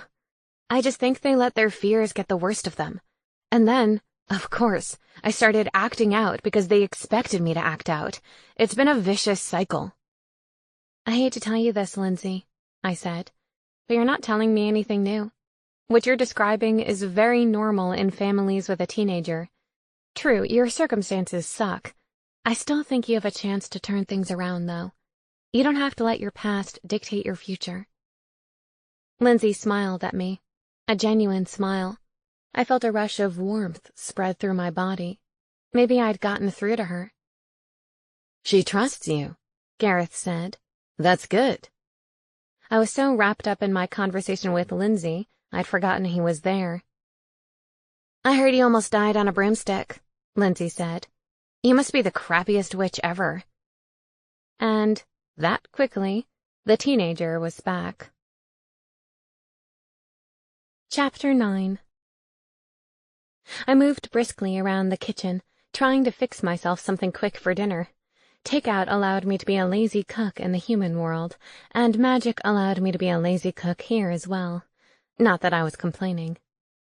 Gareth watched me from the sidelines, endlessly amused. Did you not learn how to do anything useful in the human world? I wrestled with the pot of sauce, trying to keep it from bubbling over. I took care of myself, I shot back. Just because I don't know how to use all of these magical kitchen-y things doesn't mean I'm incapable. He laughed. Magical kitchen-y things? You're holding a pot. If you're going to stand there and mock me, then do it somewhere else. That doesn't make any sense, he said. I tried not to trip over Magpie as I shifted back to the cutting board. It was wonderful not to have to chop vegetables myself. Lucy, my fairy friend, had explained enchanted knives to me, so I picked one up at the Wish Market. I watched now as it diced my vegetables into neat little squares. "Do you know anything about covens?" I asked. "I'm a vampire. What makes you think I know anything about covens?" "Well, presumably you were a vampire before you got trapped in Spellbound. Did you ever have encounters with witches outside of this town?" "Aye. Back in the old country. Witches were different then. A lot scarier." "Because they were more powerful?" "No," he said. "Because they were so ugly." He shuddered. It was frightening to behold them. I threw a dish towel at him, but it passed right through him and fell to the floor. "You're horribly sexist." He chuckled to himself. "It's so easy to get a rise out of you. I wonder if this will ever get dull." "So tell me about the covens in the old country. How are they different, other than being uglier?" "They were much more into rituals, for one thing, and far more secretive." "That's probably just the result of the witches here being trapped in the town," I said. "They didn't have the luxury of being secretive. Not in a town with a gossip chain as potent as Spellbound's." "I don't pretend to know everything about the coven here," Gareth said, "but I know far more than I knew about any of the other covens I encountered outside this place." "Did you ever meet anyone like me? A witch with an owl as a familiar? Or one that could see ghosts?" "If I had, I wouldn't have known it. I wasn't a ghost then, was I? And we had plenty of owls. Hard to say whether any were psychically linked to the witches."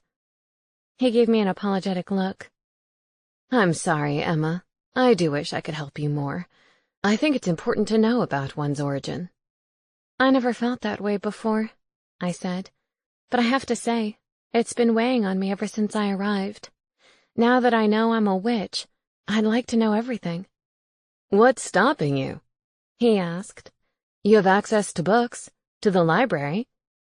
"Well, I am busy." "Not the right kind of busy," he said with a wink. "Gareth, there will come a day when you regret wanting me to be the right kind of busy. We live together, remember? What will be seen cannot be unseen." His expression softened. "It's a big house," he said. "I always thought there was plenty of room for more." "Don't you dare start talking to me about babies," I said. I scooped the vegetables into a bowl and returned to the stovetop where the pan was heating up over a magical blue flame. I dumped the vegetables into the pan and listened to them sizzle. "Bear in mind, love, that I must now live vicariously through you, as depressing as that is." "If you could touch things, then you could help me research." I had to figure out a way for Gareth to interact with solid objects. At least it would give him something to do. "Who in town knows anything about ghosts? I know I'm the only witch who can see you, but surely there must be some other kind of psychic in this town." Gareth looked thoughtful. "Aye," he said. "You're right. We should try Maeve McCullen." My brow lifted. "The Banshee?" Gareth nodded. "I don't know why I didn't think of her before. Banshees have a connection to death. She must be able to see apparitions." "Perfect. Where can I find her?" "At the playhouse most days.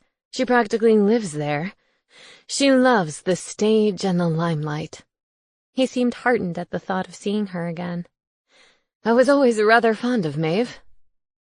"Do you think you can materialize in the playhouse?" I asked. "Or should we invite Maeve here?" "I'm happy to see where else I can go," he said.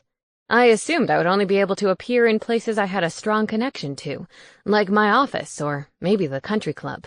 I haven't tried random places in town that I've been. Did you attend her shows? Frequently, he said. I have a deep affection for the dramatic. No kidding, I replied. I stirred the sauce in with the vegetables. It was starting to look like an actual meal. Go me. Gareth wrinkled his nose in disgust. You're not going to eat that, are you? Way to harsh my mellow, Gareth. I don't even think Magpie would eat that. Sometimes I think it would be better if you were seen and not heard. Maybe there's a way to turn down the volume on you. I'd have to ask Maeve. Try it and you'll regret it, Gareth warned. This is likely how hauntings get started. A disagreement between the living and the dead undead. Keep up the attitude and I'll start burning sage, I countered. See how you like that. He gave me an approving nod. I'll say this much for you, Emma Hart. You're tougher than you look. When I came downstairs wearing a white cotton dress, Gareth burst into laughter. Where are you going dressed like that? He asked. Harp therapy, I said, and I glanced down at my dress. What's the problem? There's no requirement that you look pure as the driven snow in order to pluck a few strings. White seemed appropriate. I wanted to blend in as much as possible. It was hard being the new witch in town. I guarantee I know most of the girls in harp therapy, he said. Trust me, not one of them should be wearing white. Paisley waited for me in the driveway, and we drove in her jalopy to the church. It felt good to give my feet a rest. The church was just as pretty as I remembered from my first visit. The building was Romanesque, made of gray stone with rounded arches and one large tower. The angels carved from stone, however, were nowhere near as handsome as Daniel. There's a room downstairs where we play, Paisley said. I followed her through the beautiful church with its stained glass windows, careful to avoid Myra, the church administrator. I'd met the gnome when I first moved to town, and found her to be a little odd and a lot nosy. I didn't need her to see me attending a harp therapy session. She seemed to trade in gossip. Downstairs was a room with 3 rows of chairs and multiple harps. The instruments were much bigger than I expected. Harps are available to rent or purchase, an elderly man said. But not today. Consider today your taster session. Emma Hart, meet Ramon Ramirez. Paisley smiled at the older gentleman. He's the best folk harp player in all of Spellbound. I offer private lessons, too, he said, and wiggled his eyebrows. Oh, my.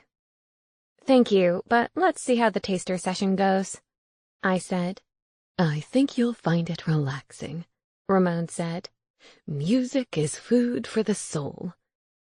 And I'm sure it's been a stressful time for you, Paisley said. Harp music will certainly lift your spirits. I hope so, I said. I heard it helped Jolene a lot. I watched him for a reaction. Ramon shook his head sadly. Poor Jolene. That girl had her whole life ahead of her. Such a waste. You think she took her own life? I asked, sitting down beside him. No, Paisley said. Of course he doesn't. Ramon glanced quickly at Paisley. You don't. I think the harp music had a positive effect on her, Paisley said. She always seemed to leave here in a good mood. Didn't mean it lasted, Ramon said. Maybe the demons came the moment she returned home and closed the door on the world. Nobody except Jolene knows for certain, and she sure isn't telling. That's not necessarily true, I said. If she was murdered, then there is someone else who knows. Ramon flicked a dismissive finger in my direction. Just because you arrived on the heels of a murder doesn't make every death in town a homicide. There are a lot of residents here, and they're not all immortal. He began to pluck the strings of his harp. Even his casual plucking had a beautiful, haunting quality to it. Cookies! Someone cried, and the attendees leaped from their seats to swarm the table. You haven't tasted cookies until you've had Lorna's chocolate and sunshine treats, Ramon said, moving more quickly than I expected a man of his age to move. Chocolate and sunshine? I queried. You'd better grab one now, Paisley urged. They won't last. I swear her cookies are half the reason anyone shows up. At the table, I was greeted by a wall of bodies, reaching and grabbing the cookies on the plates.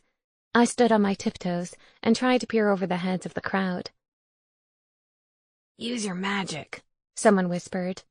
I glanced down to see a dwarf beside me. You can't get through either, huh? He shook his head. Most weeks I end up scooping up the crumbs just to get a taste. That didn't sound hygienic. I'll see what I can do. I removed my wand from my waistband and pointed it in the general direction of the cookies. What kind of spell made sense in this situation? Jolene was able to squeeze right through, the dwarf continued. I think the others were afraid she'd bite them. Jolene wasn't aggressive, though, was she? I asked. Oh, no, never, he said. It's just that most of us in this group are of the dwarf and elf variety. If a werewolf wants in, we're gonna move, and fast. Did you like her? I asked. Everyone liked Jolene, he said. Even those of us who were intimidated by her. She was a real sweetheart. I wished her ghost would show up like Gareth's did. Maybe if I waited long enough, I'd find her and get the answers we were looking for. Unfortunately, if she didn't kill herself, we couldn't afford to wait. The killer could strike again or disappear before being brought to justice. Even though the inhabitants were trapped within the town boundaries, there were plenty of places to hide, for a long time if necessary. The cookies, the dwarf said, his tone urgent. I kept my wand steady. No need for a fuss, more cookies for us. For a brief moment, I thought it was a bust, until the cookies began flying off the plates and smashing into people. Uh-oh. The attendees who were there for a relaxing evening of harp therapy ran screaming as cookies became missiles. Heads ducked, and bodies dropped to the floor to avoid being smashed in the face with a chocolate and sunshine cookie. The dwarf remained standing, grinning broadly as he caught any cookie within reach and shoved it into his mouth. "This is the best class ever," he said. His words were nearly unintelligible thanks to the amount of cookies stuffed inside his chubby cheeks. From her position on the floor, Paisley tugged on my pant leg. "You need to reverse the spell." I dropped down beside her. "I don't know how. Can you do it?" Paisley produced her wand, and the incantation tumbled from her lips. Cookies fell to the floor, smashing to pieces. I cringed. "Do you know any cleanup spells?" Paisley sighed and twirled her wand in a tiny circle. The cookies reformed and flew back to the plates on the table. "I'm not eating them now," someone said. "They were on the floor." "More for me," the dwarf said, and scooped up a handful. The rest of the attendees returned to their chairs. Paisley gave me a disappointed look. "I'm going to have to report this." "To Lady Weatherby?" I asked, praying the answer was no. "I'm sorry. I don't want to, but the rules are clear. If someone tells them what happened and I failed to report it, I'll be in trouble too." "What will happen?" I asked. "You're still new," Paisley said. "I'm sure they'll go easy on you." If Lady Weatherby had her way, I doubted they'd go easy on me. She seemed to want to make life as difficult for me as possible, which seemed unfair given that I didn't ask for any of this. I was perfectly happy back in Lemon Grove, Pennsylvania. True, I didn't have any family, and friends were few and far between, but I'd been content. "Miss Hart," Ramon called. "Come and play. I think you could do with a little harp therapy." Once again, I took the empty seat beside him and studied the large instrument in front of me. "Observe," Ramon said, and I watched his fingers manipulate the strings. The sound was mesmerizing, and, after a while, I felt ready for sleep. It didn't get more relaxing than that. "You try it," Ramon urged. I touched the strings. "They won't bite you," he said. "It's a harp, not a vampire." I plucked one string, then another. No matter what I did, the resulting sound was melodic. "Is this magic?" "No," Ramon said with a smile. "It's just a harp." Once I started, it was hard to stop. I kept trying to make the next tune more appealing than the last. It was exhilarating. When the announcement came that class was over, I felt a wave of disappointment wash over me. "I think I need a harp," I whispered to Paisley. I wondered if Daniel knew how pleasant harps were. I'd need to enlighten him. "It's good, isn't it?" she said. "I wish it had been enough to save Jolene," Ramon added. I think everyone agreed on that score. Chapter 10. "There you are," Daniel said. "Come with me." I was bent over Magpie's bowl, spooning in a can of tuna. Huh? Without my latte, I wasn't completely awake yet. What did the humans say? He asked. Time to get back on the unicorn? Back in the saddle, I corrected him. We don't have unicorns, remember? I paused. Why am I getting back on a unicorn? The broomstick, he said. You need to practice. The color drained from my face. No, I've resigned myself to failing this class. There's no rush, right? I mean, I'm stuck here for the rest of my life. Emma Hart, he said firmly. You can't let fear win. You're better than that. I'm really not, I said. Besides, I have class with Lady Weatherby today. I need to keep my courage intact. He held out his hand. What good are these wings if I can't use them to help a friend in need? I stroked the soft, white feathers. They make excellent dusters. He glowered at me. Outside. Now. I haven't taken my anti-anxiety potion today, I objected. I'll vomit on you. No, you won't, he said. You'll vomit on the trees in the forest. They're hundreds of years old. They'll survive. For the love of disco, go with him, Gareth urged. Make the bloke feel useful. I'm tired of him moping about the place. I shifted my gaze from Gareth back to Daniel. Did he have to look so earnest? Okay, I relented. Let's go while it's still daylight. We walked toward the forest behind the house until we reached a small clearing. We'll start here, he said. Start what? You're going to ride me like I'm your broom, he said. Heat rushed to my cheeks. What? I can't do that. Of course you can. Just climb on my back and clasp your hands around my neck, or my waist, whatever's more comfortable. Won't I make it difficult for your wings if I'm on your back? I asked. A lame protest, but I had to try. Plenty of room, he said, flapping his large wings. If you wrap your legs around me here, he patted his hips, you'll be well clear of the wings. The hottest angel in the world just told me to wrap my legs around him. My whole body was about to burst into flames. Well, on the plus side, spontaneous combustion would save me from broomstick class.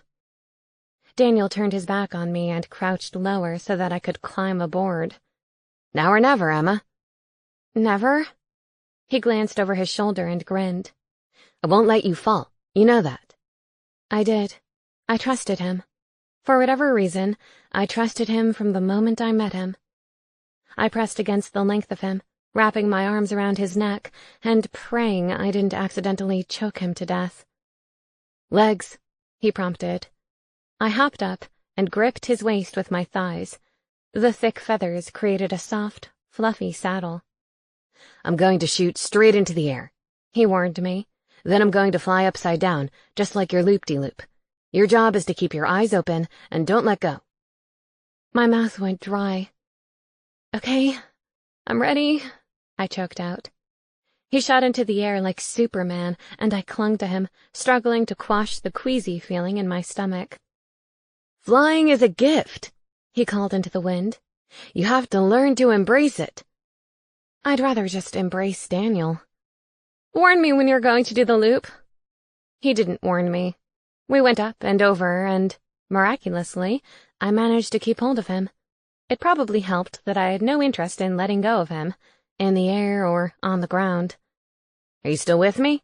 He asked. The breeze tickled my nose as we sailed through the air. Still here. You did well, Emma. How about another loop? I winced. One more and that's it. We completed one more loop, as promised, and I steered him to the ground, narrowly avoiding the tops of the oak trees on the edge of the forest.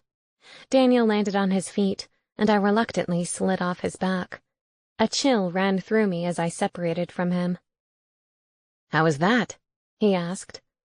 Not so bad, I admitted, thankful that I retained the contents of my stomach. But that's because you're an expert flyer. Confidence can take time, he said. You'll get there. I know you will. Thanks, Daniel. I appreciate your faith in me. He grinned. And I appreciate your faith in me. I surveyed our landing site. So, what now? Why don't we take a walk in the woods? He proposed. It's good for the soul. A scenic stroll through the forest sounded ideal, something to calm my frayed nerves and give Daniel a break from hiding in the house. "Lead on," I said. Daniel threaded his way through the tall trees, and I hurried to keep pace beside him. "This is almost as peaceful as harp therapy," I said. "Wait, you went to harp therapy?" Daniel asked. "I didn't know that." "I went to get information about Jolene," I said. "She apparently started attending to see if it alleviated her depression. I'm surprised she didn't mention it to you." "You really liked it?" He sounded skeptical. "When I can afford it, I'm going to buy one." He whistled. "That's an endorsement if I ever heard one." "Maybe that's what's missing for you," I said. "Harps and bugles." Or was it trumpets? Daniel chuckled. "I doubt the missing piece in my life is a musical instrument." He stopped and examined a few leaves. "These are poisonous. Try to avoid skin contact, and definitely don't ingest them." "I don't plan on feasting on leaves anytime soon," I said. "You never know," he said. "If you get lost in the woods and need food or water, you might be tempted by the wrong things." "Oh, I'm always tempted by the wrong things," I said, and slapped my hand over my mouth. I did not want Daniel to know about my conflicting feelings for him. "Are you talking about Demetrius?" he asked. Inwardly, I breathed a sigh of relief. "I just meant in general. I told Demetrius that dating him wasn't a good idea." His brow lifted. "You did?" I nodded. "That's what I told him when he came by the house. I'm new here. I need to figure out my life. If my first move is to get involved with the town's most notorious vampire playboy, I think I need to get settled before I introduce a romantic element into my life." "Sounds reasonable," he said. "Did you have anyone special back in Lemon Grove?" "No," I said. "I worked a lot and didn't really make time for a personal life. Probably because I was afraid of having one. If I had people I cared about, then I risked losing them. In my experience, the negatives far outweighed the positives." "Don't do that here," he said. "This is your chance to start over, to create the life you always wanted." I resisted the urge to look at him. Part of me wanted to confess my feelings for him. I knew one glance at his angelic face would do me in. A lump formed in my throat. "I won't. The coven wouldn't let me anyway. Lady Weatherby seems determined to break me." "She probably wants you to catch up to the rest of the witches in your class," he said. "She must think you have potential, or she wouldn't bother." He plucked a few flowers from an obliging bush and handed them to me. "Wildflowers to brighten your kitchen." I accepted the makeshift bouquet and inhaled their fragrance. "Divine," I said. "Like you." "More importantly, not poisonous." "I'll make a note of it." We walked in companionable silence, listening to the birds and the scurrying of tiny feet. It was so easy to spend time with him. "Are we going somewhere in particular?" I asked. "Do we need a destination? Sometimes it's nice just to wander." "Why do I get the feeling it's not your first time?" I stopped to admire a misshapen tree. "Wow, this is the coolest tree I've ever seen." It rose almost 30 feet off the ground, stark white with branches that beckoned us. It managed to be both creepy, yet strikingly beautiful. He followed my gaze. "It's looked like that for as long as I can remember." "Really?" I found that curious. "Shouldn't trees grow and die here?" "They do. Plants and flowers grow." He gestured to the flowers still in my hand. "That tree is a landmark, though. It's ancient." I pressed my palms against the sturdy trunk.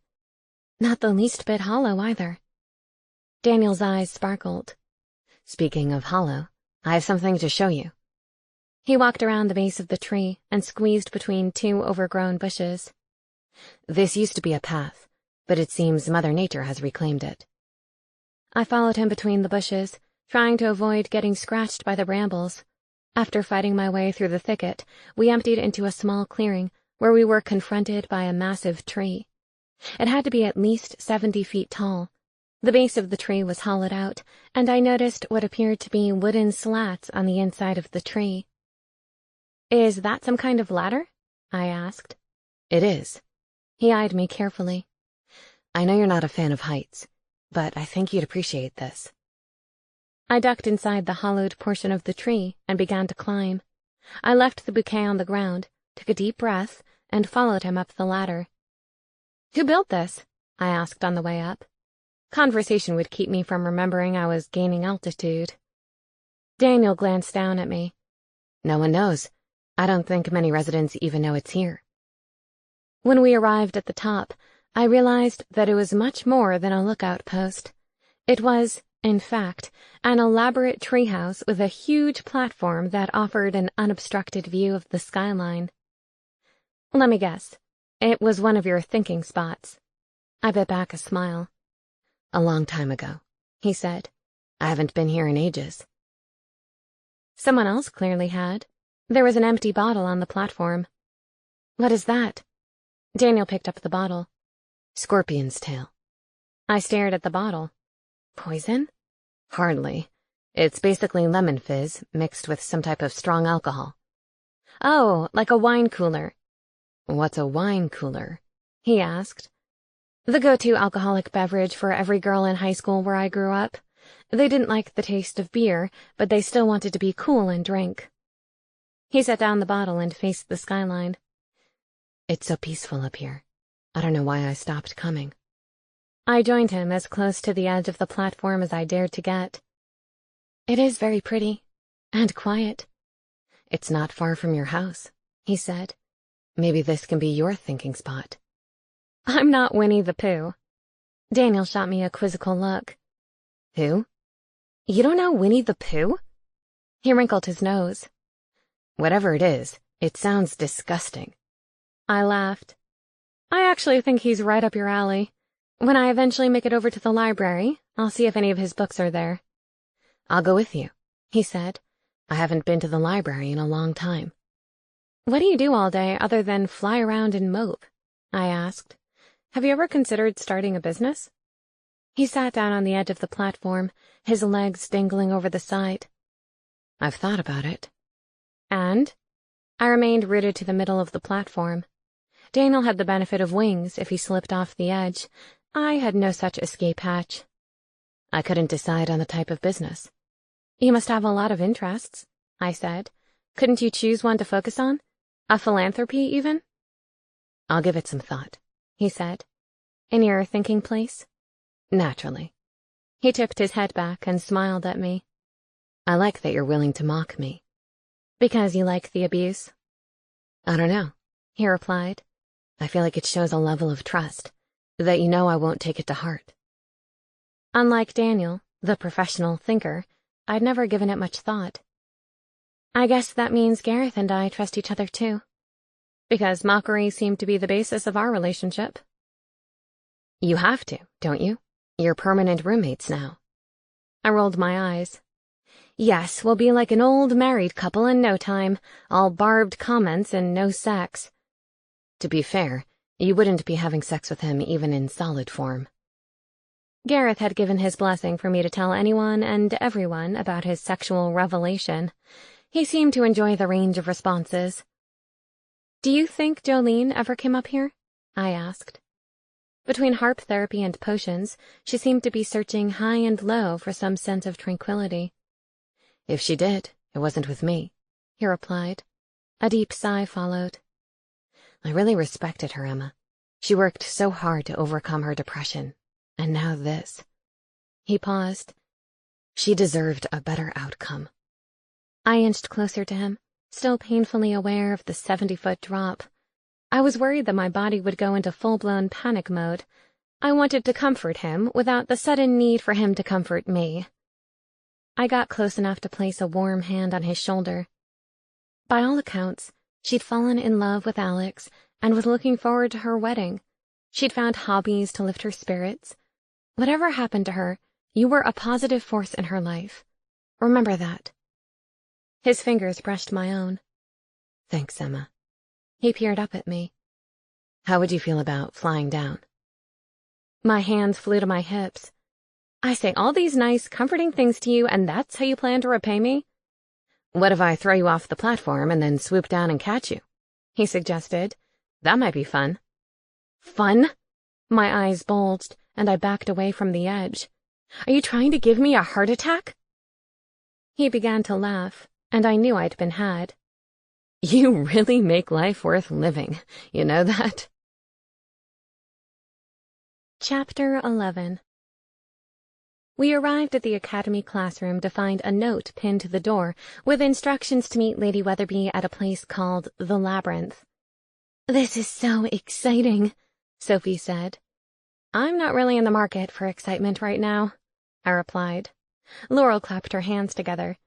The labyrinth is going to be so much fun. The words fun and Lady Weatherby didn't go together in my mind. Something else was afoot. Maybe it's a reward for our hard work this term, Begonia said. Or punishment for our mistakes, Millie said with a sharp look in my direction. I briefly wondered if Paisley had reported the cookie incident from herp therapy. Only one way to find out, I said. Let's go. The whole setup reminded me of an elaborate bounce house for children. Of course, whatever Lady Weatherby had planned for us, I had a feeling it was not child-friendly. Marcos has kindly offered to allow us the use of his facilities, Lady Weatherby said. He is a good friend of the coven. I raised my hand. Excuse me, Lady Weatherby, what exactly will we be doing in the bouncy castle? All in good time, Miss Hart, Lady Weatherby said. The 5 of you will be divided into 2 teams. The teams need to find their way out of their respective mazes. Don't you think I should be a little bit more experienced before you throw obstacles in my way? I asked. Like the way you threw cookies in everyone else's way? Lady Weatherby asked. The other witches looked at me blankly. You needn't worry, Miss Hart. We've opted to overlook your most recent indiscretion. I blew out a breath and tried to relax. The terrain inside is soft and springy, Millie said. She probably thinks you're less likely to get hurt this way. There had to be more to this game than simply finding the exit. What's the prize? Millie asked. Lady Weatherby chuckled deeply. Must there be a prize? Can we not win for the sake of winning? I will never understand the younger generation. Is it just the first team member to get out of the maze? Sophie asked. Or does the whole team have to be out to win? Good question for a change, Sophie. All team members must be out of the maze. Lady Weatherby stood by the entrance. This is not your typical maze, witches. The terrain was designed by Spellbound's premier architect. No one builds a maze like a minotaur. Translation. Expect the unexpected. Do we get to choose our teammates? Millie asked. I pulled names from the coven hat this morning, Lady Weatherby said. I didn't really mind who was on my team. I figured no matter what, I was the weak link. If this had been playground dodgeball, I would have been chosen last. Laurel, Begonia, and Sophie, stand to the left, please. Millie and Emma, stand to the right. It's not fair, Millie said. It's basically 3 against 1. I winced, so now I didn't even count. Lady Weatherby narrowed her eyes at Millie. I think you will find there are 2 witches on your team. I'm at a disadvantage, Millie insisted. The disadvantage, of course, being me. Lady Weatherby's steely gaze fixed on Millie. You're smart enough for 2, wouldn't you say? Millie straightened. Yes, Lady Weatherby. Are we allowed to use our wands? I asked. You will use anything at your disposal, Lady Weatherby said. Is there a time element? Millie asked. No time element. When I say begin, you will enter the maze. Lady Weatherby held her wand in the air and fired it like a pistol. I jumped at the sound. Begin! Begonia's blue eyes were round with fear. Of the 3 of them, I knew Laurel would be able to keep a clear head. I turned to Millie. The sooner we start, the sooner we finish. It's a bounce house designed for children, she scoffed. How bad could it be? We started down our assigned path. The inflatable walls were too high to see over or around. We could still hear the chatter of our friends on the other side of the wall. It's soft material, I said. Watch, I threw my body against the wall and bounced off, landing hard on my butt. Millie rolled her eyes. Please tell me you meant to do that. Anything to ease the tension, I said weakly. I stood up and brushed off my bottom. But the terrain is designed to be soft. Lady Weatherby doesn't want us to get hurt. She just wants us to be inventive. True or not, I needed to boost my confidence. At least I'd taken my anti-anxiety potion this morning. That would help me not to panic. We walked further until the sounds of the other witches died away. After a few more steps, the interior opened up, and we came upon a rope dangling from an invisible ceiling above. Below was a pool of water. Water? I breathed. Is she nuts? Witches couldn't swim. In fact, my mother died from drowning. I wondered if the other witches were encountering a pool of water, too. Millie tugged on the rope. I guess we're meant to swing across to that ledge.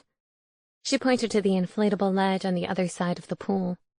I estimated it to be about 15 feet away. Is there magic we can use to get ourselves across? I asked. Too bad we didn't bring a broom. I would choose a low-flying broom over water any day of the week. Be quiet and let me think, Millie snapped. She closed her eyes, mentally running through any potential spells. I don't think I can swing across without falling in, I said. My upper body strength was non-existent. Add to that my fear of water, and we were looking at a disaster. Can you think of a spell that involves swinging over long distances? Millie shushed me and covered her face with her hands. Emma, I am trying to figure this out. Sorry, I mumbled. I could feel the panic rising inside me. I was pretty sure Millie felt the same way. She was no more likely to survive the water than I was. If only it were cold enough to be ice, I said. Then we could skate across. Millie peered at me through her fingers. What did you say? Nothing. Just wishful thinking. And I didn't even like the cold. I much preferred Spellbound's temperate climate. Emma, that's it, she said excitedly. I know a spell that can freeze water. Seriously? That was music to my ears. My sister taught it to me last year when we wanted to prank my brother. You froze a pool for a prank? She huffed. Obviously not. We froze his bathwater just as he was getting in. He slipped and fell, grabbed the shower curtain on the way down, and took that with him. It was hilarious. It didn't sound hilarious.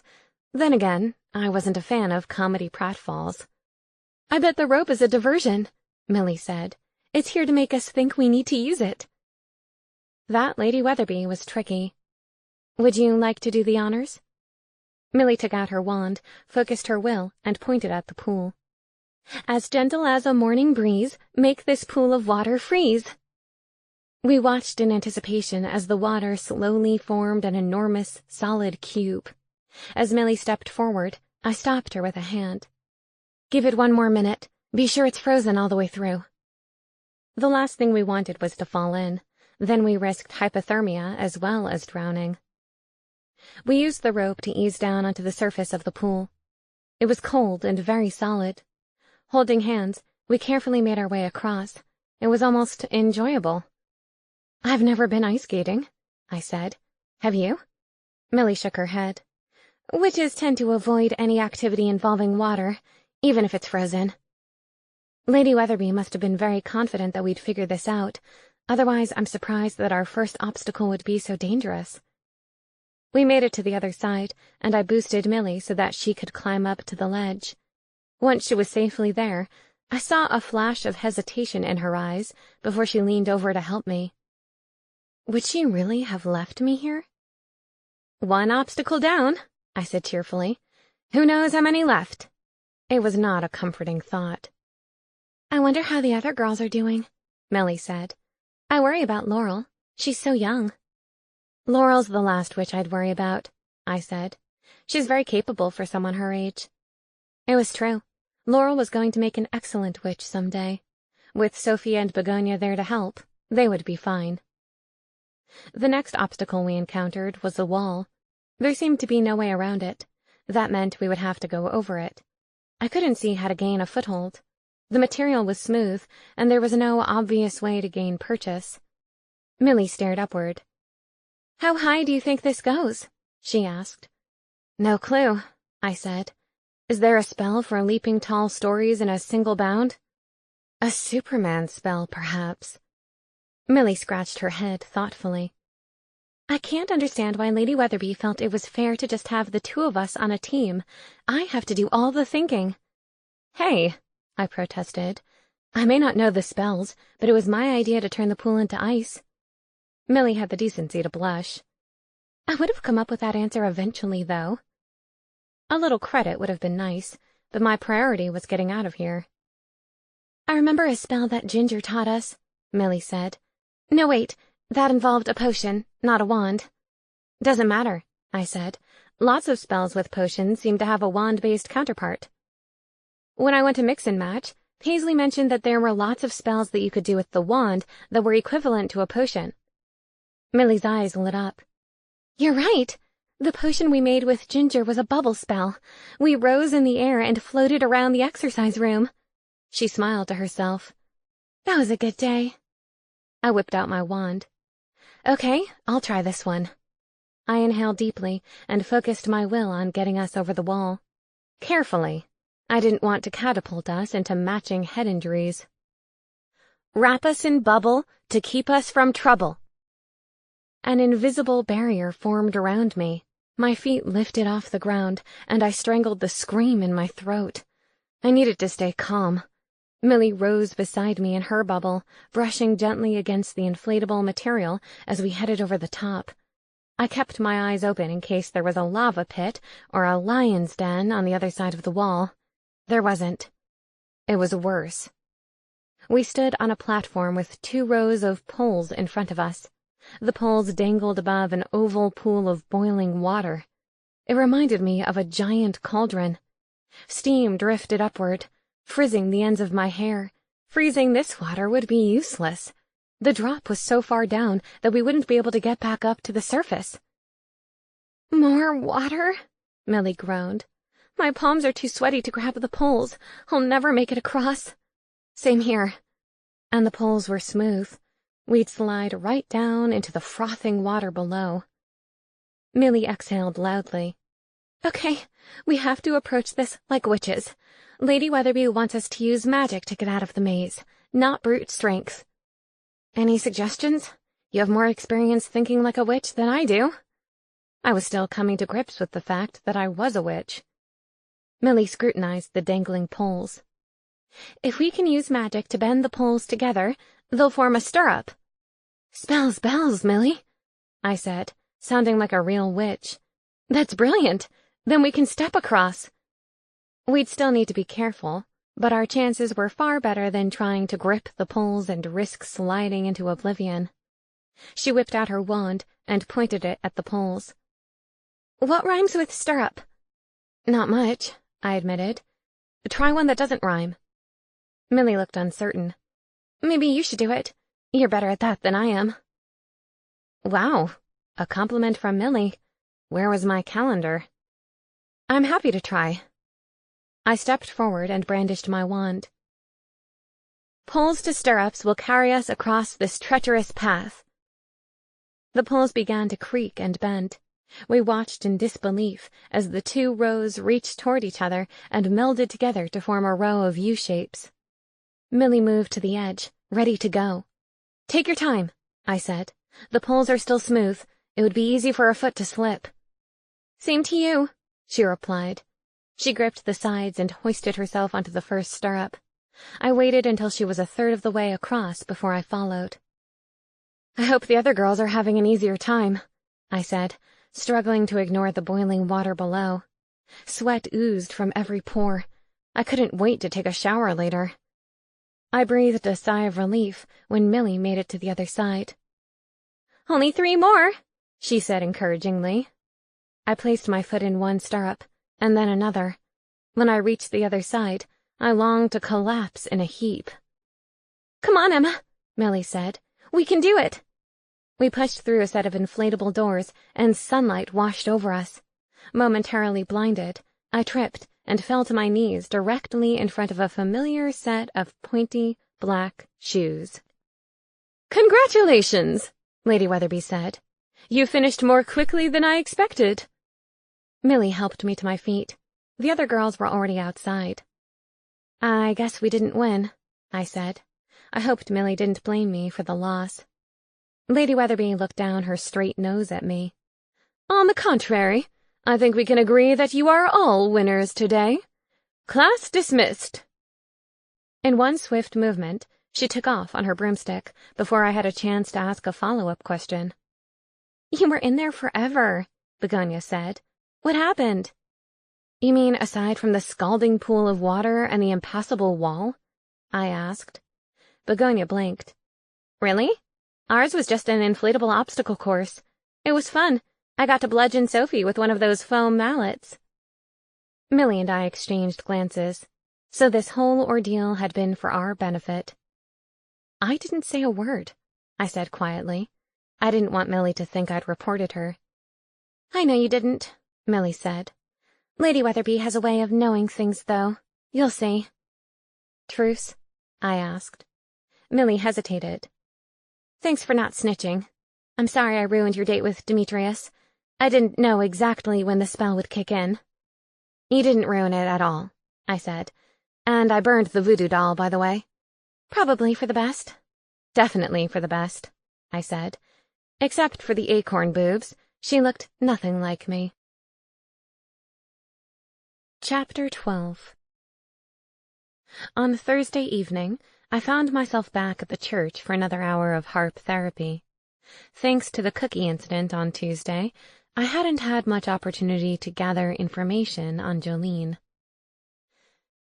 Emma Hart, what a pleasant surprise. Please come in.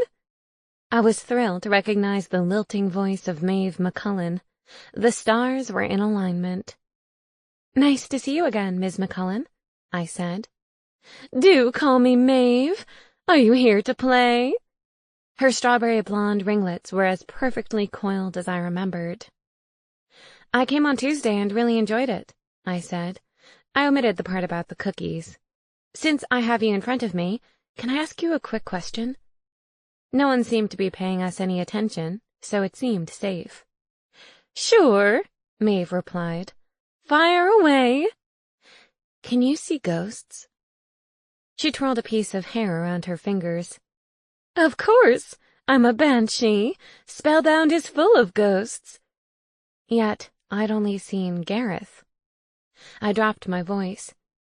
Would it be possible for you to drop by my house one day, when you're not too busy? There's someone who'd like a word with you. Maeve eyed me curiously. You can communicate with Gareth?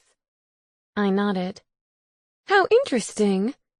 She gazed into my eyes, like she was searching for something.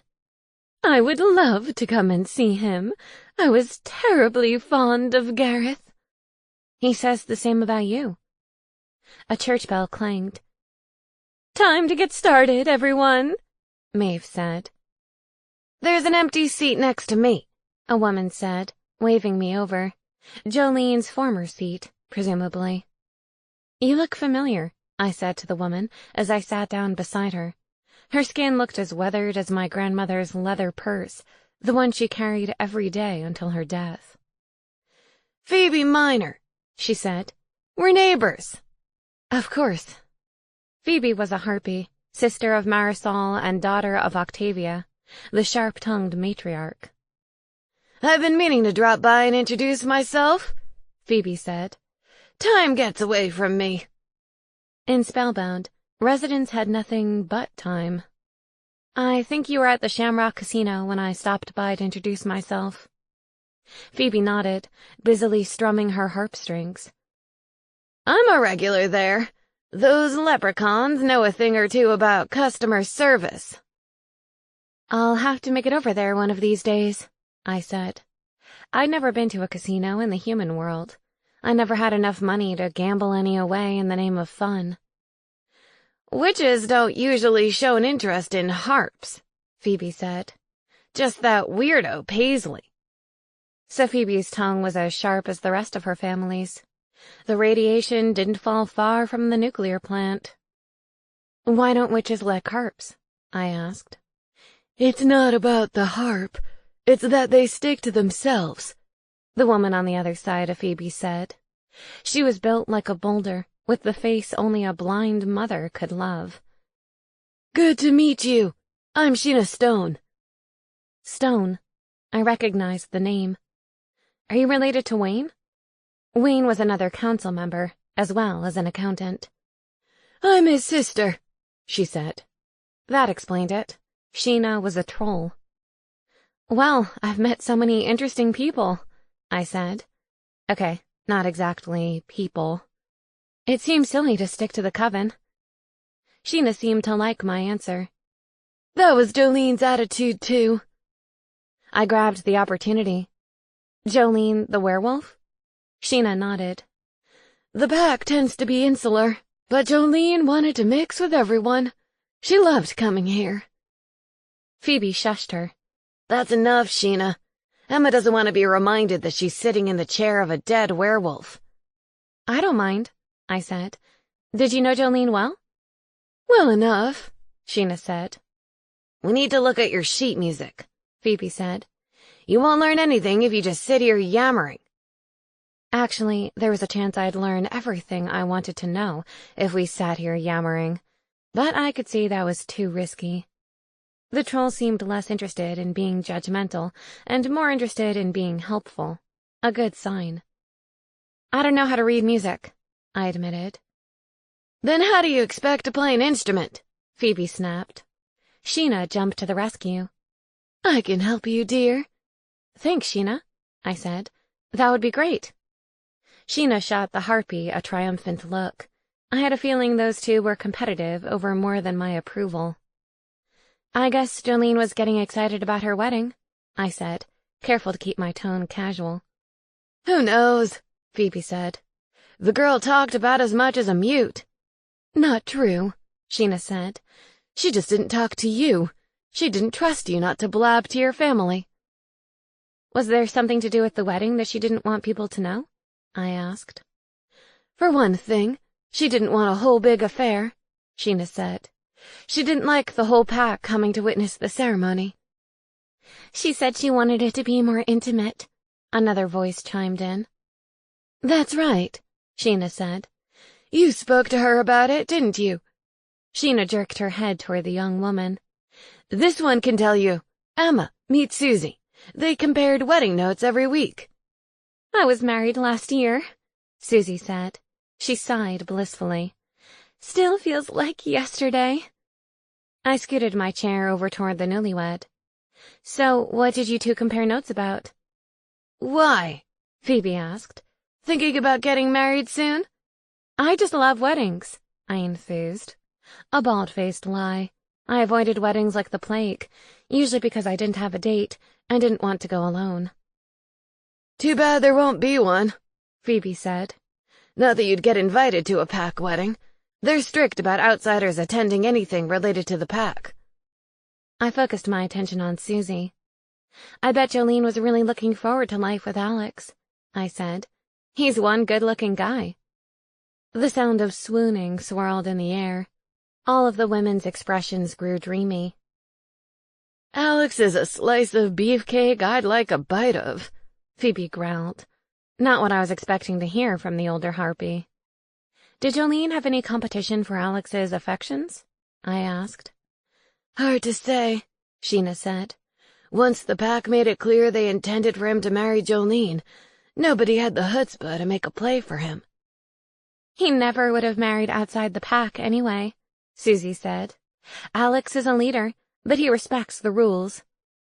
So, not even another shifter? I asked. I wasn't sure how many types of shifters there were in Spellbound. Definitely not, Phoebe scoffed.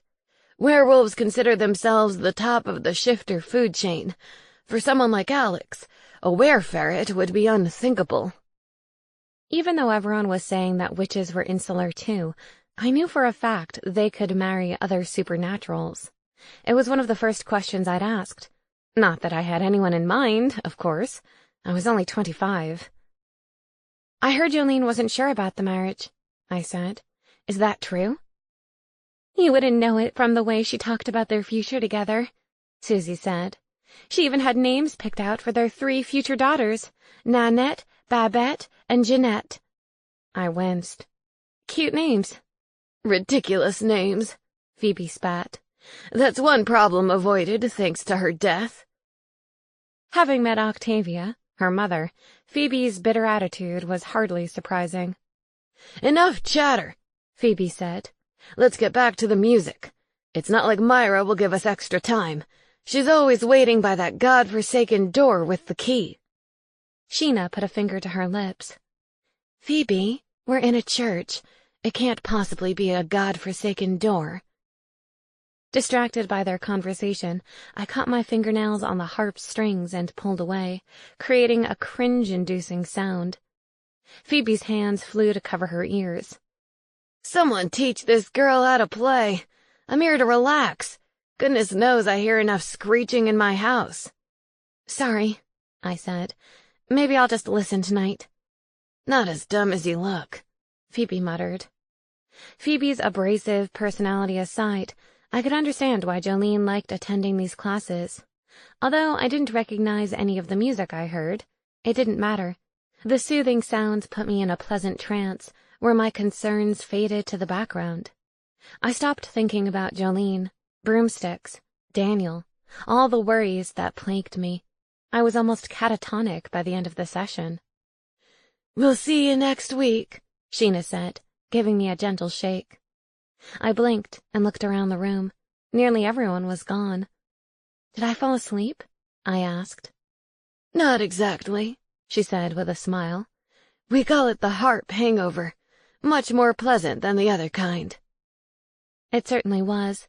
Although I'd come here to investigate Jolene's death, I knew I'd be back after the case was resolved. One positive result from a negative situation. On the way out of the church, I paused by the altar and silently thanked Jolene for leading me here. After class the next day, I decided to stop by the bookstore in the town square. It had been years since I'd set foot in a bookstore. In the human world, I read ebooks, so there was no need. The store was a comfortable size, not too big, not too small. There were sofas scattered throughout the store, encouraging customers to linger. Juliet was easy to spot. At 6 foot tall, the Amazon stood out. Her gaze fell upon me, and I saw the flash of recognition in her eyes. Miss Hart, I was wondering if I'd ever see you in here, she said. She came out from behind the counter to greet me. Good afternoon, Miss Montlake, I said. I'm sorry it's taken me this long. I love to read in the human world, but here I've only had time for law books. And what are you interested in finding here? Do you have any books on the history of the town and its residents? I asked. Werewolf pack culture and Lindsay's case had highlighted the gaping hole in my general paranormal knowledge. I thought it might be handy to keep a copy at home so that I can read up on it when I have spare time. A library book would be due back long before I could finish it. There are a few options, she said, steering me toward the non-fiction section. The 2 most popular titles are in here. She plucked 2 books off a middle shelf.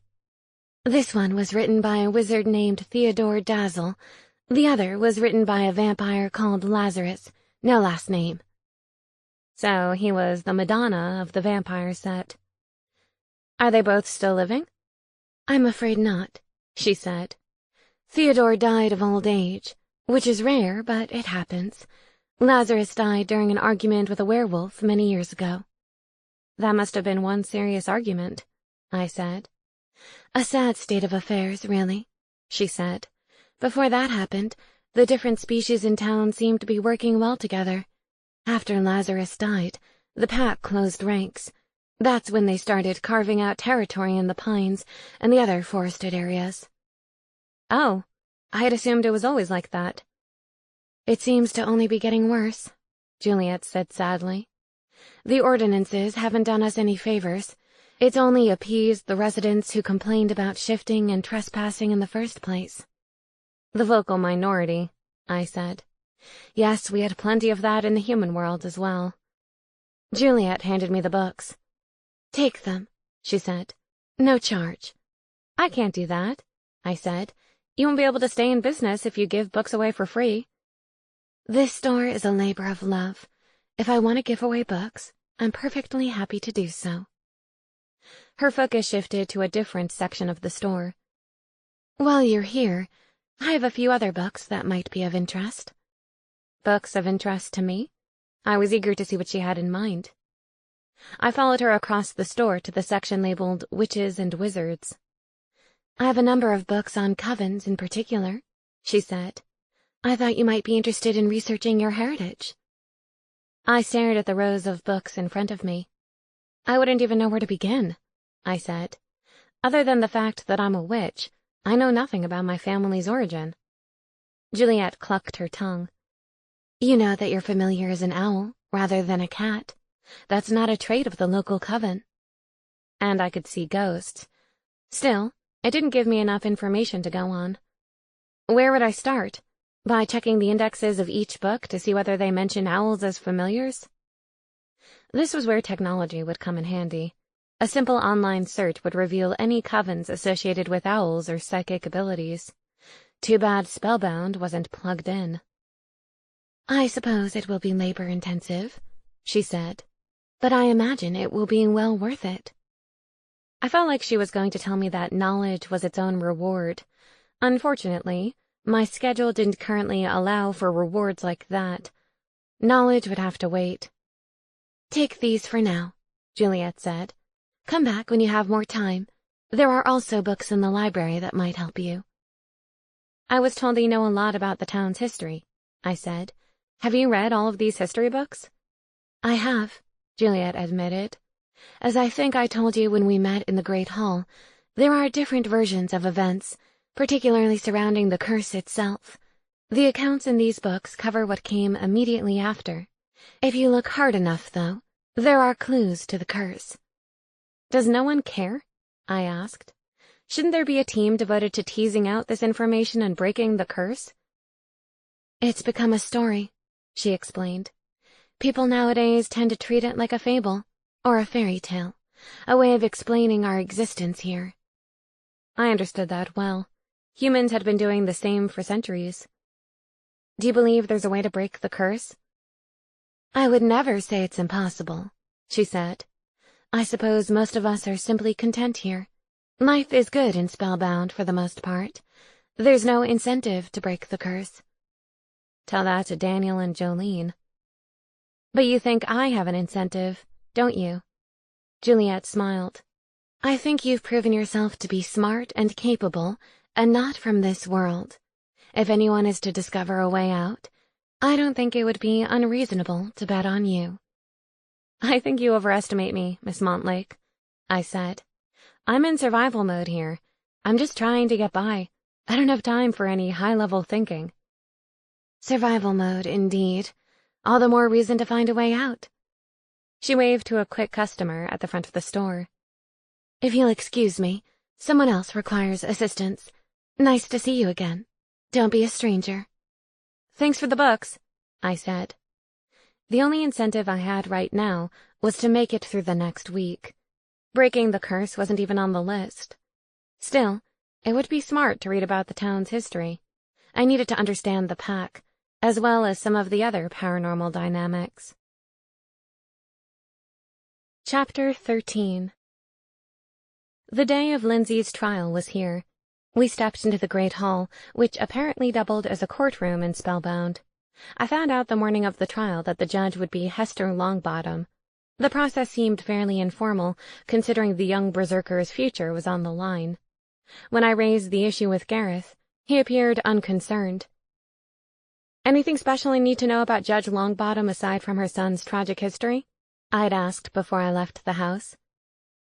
She has a pet koala that she likes to dress in outfits. Not what I was expecting to hear. Gareth had also suggested that Lindsay dye her hair back to its natural color and lose the makeup for the day of trial. In the human world, the suggestion would have been the same. I decided to let Lindsay be Lindsay, however. Her outrageous look supported her outrageous behavior. She was a teenager acting out, and a berserker to boot, and nothing more. Her actions did not suggest a future life of crime.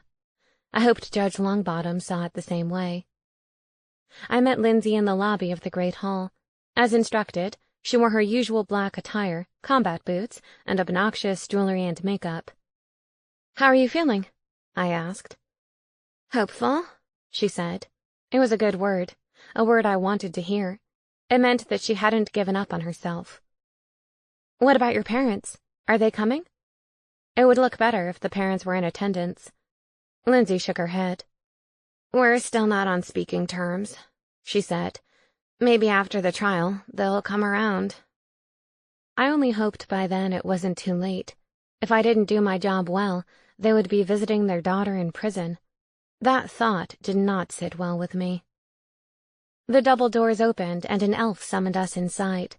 This would be my second time in the Great Hall. The first time was my very first night in Spellbound. This room was where the council had informed me that I couldn't leave town because I was a witch. Talk about a shock. I tried not to get distracted by the memory. I was here to defend Lindsay. I had to focus on that. Judge Longbottom sat alone on a raised platform behind a table. It was not as intimate as an American courtroom. The room was far too large for that, and grand. "Good morning, Miss Hart." "Good morning, Judge Longbottom," I said. "This is my first case, so I hope you'll go easy on me." "I should think you're more interested in me being easy on your client," she said. I winced. Not the best start to the trial. Lindsay and I sat together at a table in front of the platform. Adjacent to us sat Rochester, the prosecuting attorney. I smiled in greeting, but he didn't smile back. "We will endeavor to dispense of this case quickly," the judge said. "The prosecutor has a noon tea time, and I have a dental appointment." It was good to know that justice was on a schedule. "We see no reason why we can't reach a satisfying conclusion, Your Honor," I said. "My client has already pled guilty, so we are simply asking for leniency in her sentencing." "The average sentence for vandalism is usually 1 year imprisonment. Are you aware of that?" The judge peered at me over her glasses. For a brief moment, it struck me funny that a werepanther required glasses. I thought cats were known for their eyesight, particularly large cats. "I have familiarized myself with the sentencing guidelines for vandalism," I said. "But I would like to remind the court that Lindsay is only 18 years old. We've all made mistakes in our youth that we regret. She has offered to repair the damage done to Fern's jalopy. In my conversations with her, she has shown remorse." "And what about her condition the night of the crime?" the prosecutor asked. "Are we to ignore the use of illicit substances and the poor judgment she showed in running through town in nothing but a wolf pelt?" "The pack has lodged a complaint about the wolf pelt," the judge said, "but that's a matter for another day." "My client agrees to relinquish the wolf pelt," I said. I heard a whimper of protest beside me and quickly stamped on Lindsay's boot. If a sacrifice was needed in order to secure her freedom, then so be it. The wolf pelt was the least of it. "Miss Hart, what makes you so certain that your client's actions were simply a youthful indiscretion, and that we won't be seeing her back in this room in another year for another more serious crime?" "Because I have spent time with my client, Your Honor. I find her behavior to be typical for someone her age. I also think she lacked the guidance that she has sorely needed up until now. I'm not sure if you noticed from the artwork on the jalopy, but my client happens to be a very talented artist. I'm hopeful that we can channel that talent into more productive uses." "I agree that she is talented," the prosecutor said. "The images on the vehicle were very realistic." The judge sat back in her chair, thinking. "So what do you suggest, Miss Hart?" "I suggest no time served," I said. "My client is more than willing to do community service for the year. I would like to recommend that the community service tap into her artistic talents, maybe working in an art class with children," I said. The wizard beside me erupted. "I object, Your Honor. Let this wayward youth influence children even younger than her? Outrageous!" "What's the problem, counselor?" I asked. "Are you afraid she's going to teach them how to draw naughty images?" The judge didn't appear as outraged by the suggestion. She focused on Lindsay. "Young lady, what do you have to say for yourself?" Lindsay stood and met the judge's inquisitive gaze. I am very sorry for the trouble I caused, ma'am. It was a lapse in judgment, one I promise not to repeat. Miss Hart is right. I haven't had appropriate guidance, but I am not going to blame my actions on that. I want to do better. I want to be better. I know there are people in Spellbound who can help me do that. I would love the opportunity to work in the community. Miss Hart said I need direction, and I think she's right. My heart swelled with pride. She sounded like a grown-up. I am pleased to hear that you're taking responsibility for your actions, the judge said. I am inclined to take Miss Hart's suggestion. The wizard jumped to his feet. Your Honor, I beg you, at least a 6-month sentence, or we risk setting a bad precedent. For vandalism? I said. Really? She didn't destroy the car. It can be repainted easily enough. She has offered to do it, or to pay for it. She would also like to apologize to Fern in person. We only want to do that if the victim is willing, however. The judge nodded, satisfied. All right, then. 1 year of community service. I would like Lindsay to start her adult life with a clean record. She banged her gavel on the table. Case dismissed. Lindsay's arms were around me before I had time to stand. Thank you, she said. I heard the shaky emotion in her voice. I meant every word, Lindsay. I want to find a way to help you hone your talent and find your place in this town. Everyone needs to find her place here, including me. Lindsay looked at me and smiled. I think you already have. Chapter 14.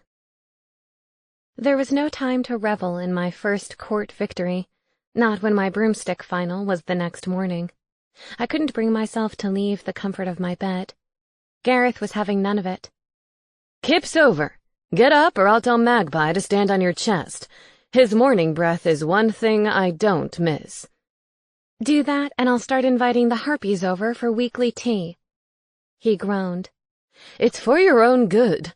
You've got your solo flight today. Stop following my schedule, I grumbled, yanking the covers back over my head. I really need to find a way to move tangible objects, Gareth said. It would open all kinds of doors for me. I mean, I could literally open doors. It's good to have goals, I said. I continued to grip the covers over my head. I just didn't feel ready to face the day. What's the worst that can happen? He asked. You christen the head of your professor with puke? So what? It's nothing you haven't done before. You're not helping, my muffled voice said. You're not going to die, he insisted. I know it seems that way. I promise you, your witchy friends won't let anything happen to you. In all the years I've been here, I've never heard of a witch dying on her broomstick. That's because she'd already fallen off, I said. Hardy har. Just the thought of being so high in the air makes me nauseous, I said. I pulled back the covers so that I could see Gareth. You're still taking the anti-anxiety potion, aren't you? He asked. I saw the bottle in the bathroom. Stop snooping, I demanded. I can't help it if you leave your things everywhere, he said indignantly. I leave my things everywhere because it's my house, I said. My things are supposed to be everywhere. I'll tell you what, he said. You get through today, and I will reward you. I cast a sidelong glance at him. You'll reward me how? How could a ghost reward me? It wasn't like he could bake me cookies. He rubbed his hands together eagerly. I don't know yet, he said. I swear on my life it will be something good. I folded my arms across my chest. On your life? You need to do better than that. Fine, he huffed. I promise to tell you one of Spellbound's best-kept secrets. Now he was speaking my language. I flipped back the covers and hopped out of bed. What's a good outfit for a solo broomstick ride? Obviously not a dress, he said, unless you think flashing Professor Holmes will give you extra marks. I'll stick to pants, thanks. Now that I decided to go through with it, I needed to hustle. I was already nervous. Add tardiness to the mix, and I'd be a tight ball of nerves by the time I got there. You're bringing Sedgwick, right? He asked. I can't decide if that would be a help or a hindrance, I said. "Hey, I'm right here," Sedgwick said. I looked around and saw him perched on top of the dresser. "Get your bird off my expensive furniture," Gareth cried. Sedgwick continued to perch there, oblivious to Gareth's protests. Daniel waited for me in the kitchen with a bowl of porridge, sprinkled with cinnamon and a dash of confidence. The dash of confidence was a nice touch, but just having Gareth and Daniel on my side made a huge difference. "Do you want me to fly you over there so you're not late?" Daniel offered. "No, thanks. If Professor Holmes sees you, he'll feel like he has to report you." He wasn't out of the woods yet. I hurried outside. It didn't help that I had to walk all the way to the field where the broomstick session would be held. If nothing else, I was getting good exercise. Everyone was there waiting when I arrived. Begonia shot me a look of concern. "I was afraid you weren't coming," she whispered. "I did consider it," I said. "But sometimes we have to do things we don't want to do. Part of growing up." "I'm sure you'll do great," Sophie said. "You've been working really hard." "Unfortunately, hard work doesn't always breed success," I replied. It was one of those rules I hated to learn, but it was a universal truth that could not be ignored. Professor Holmes gave me a curt nod before calling Millie to the front. She took her place on the broom and completed all of the required maneuvers in record time. Professor Holmes seemed immensely pleased with her performance. Naturally, nobody wanted to follow her. "Ms. Hart," Professor Holmes said. "You're up." "Me?" I squeaked. I was expecting to go last. "You are the only Miss Hart here, I believe." I took a step forward, and the professor handed me his broom. "Good luck," Begonia called. I gripped the handle of the broomstick and walked over to the clearing. I tried to focus my will, but my insides were churning. My anxiety was so high right now, though, I wasn't sure even magic potion could help me. I swung one leg over the broomstick and placed myself 3/4 of the way back, the way I'd been taught. It still didn't feel natural to me, nor did I think it ever would. Even so, I knew I had to clear this hurdle. As much as I loved my classmates, I didn't want to be a remedial witch forever. Heck, I didn't want to be a witch at all, but no one gave me a choice in the matter. Like being short. Maybe you want to be tall, but your DNA has other plans. I forced myself to keep my eyes open despite the constant urge to squeeze them shut. I mustered my courage and said, "I was born for the sky, now watch me fly." The broom lurched once before vaulting me into the air. I desperately tried to keep both hands on the broomstick this time. I rose higher and higher, my anxiety rising with every foot. "Watch out for that bird." Sedgwick's voice jolted me. "Are you out of your mind? Do you want me to die?"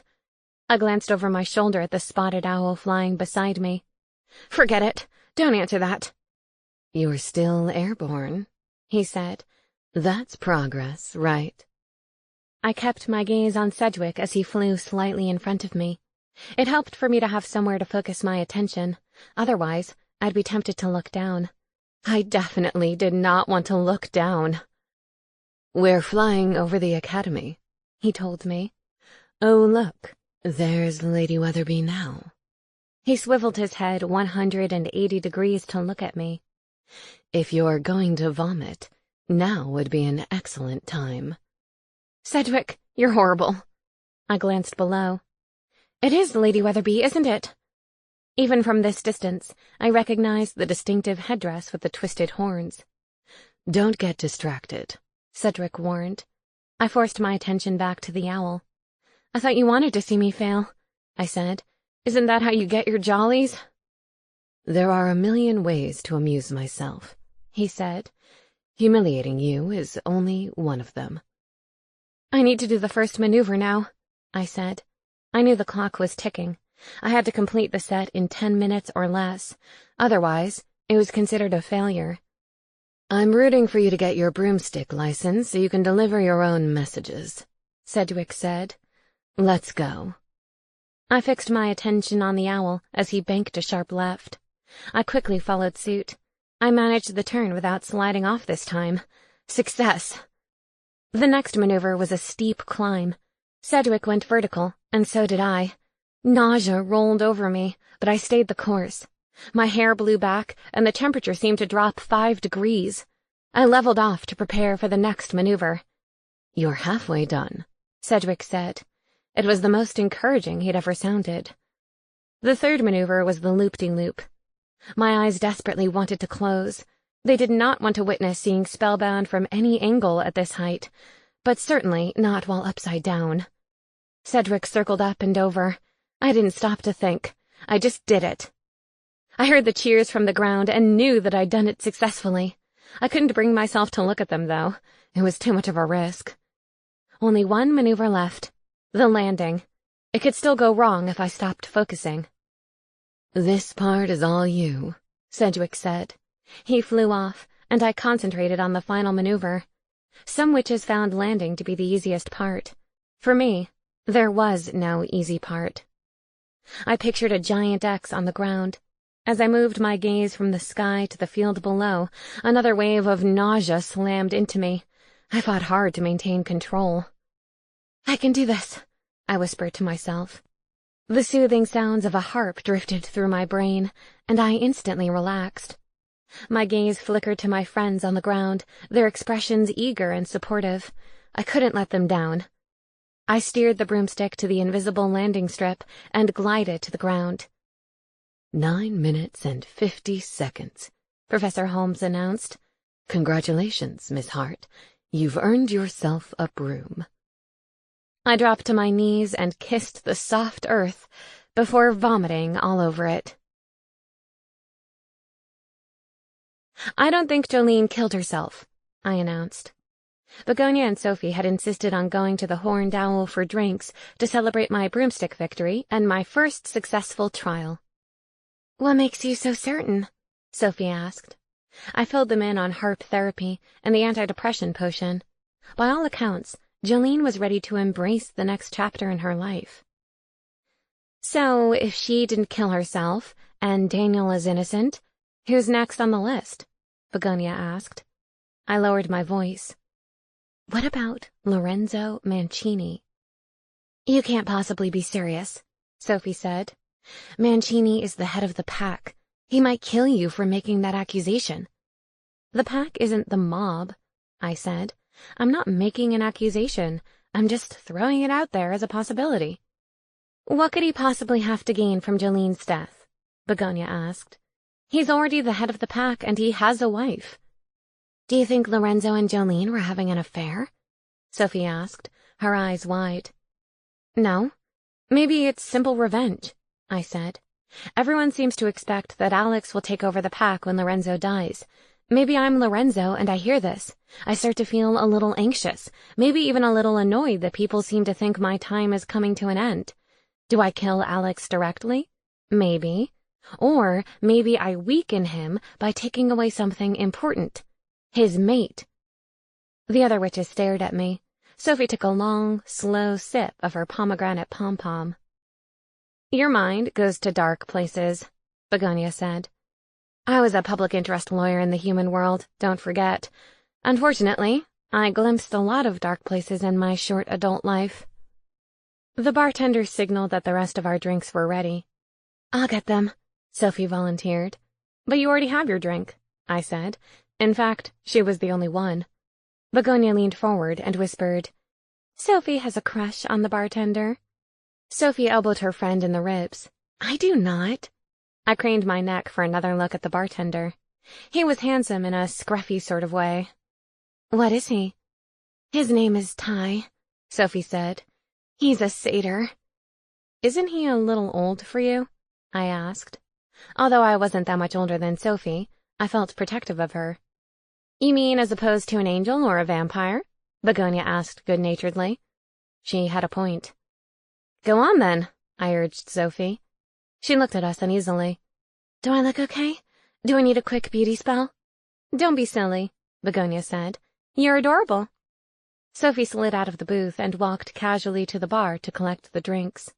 I watched as she made an effort to interact with the bartender. Unfortunately, his attention had been drawn to a sultry nymph at the opposite end of the bar. "Maybe we should do a boob spell on Sophie," Begonia said. Bite your tongue, I said. Sophie doesn't want to attract someone with her physical appearance. She wants him to be interested in her mind, in her good nature. Yeah, but being attractive helps. Sadly, I couldn't argue with that. Sophie returned with the drinks, looking forlorn. Well, that didn't go well. Bitsy appeared at precisely the wrong time. Bitsy is the nymph? I asked. Sophie nodded. She seems to frequent the bars and restaurants in town. She'll date someone for about a year, and then move on to the next target. Why bars and restaurants? I asked.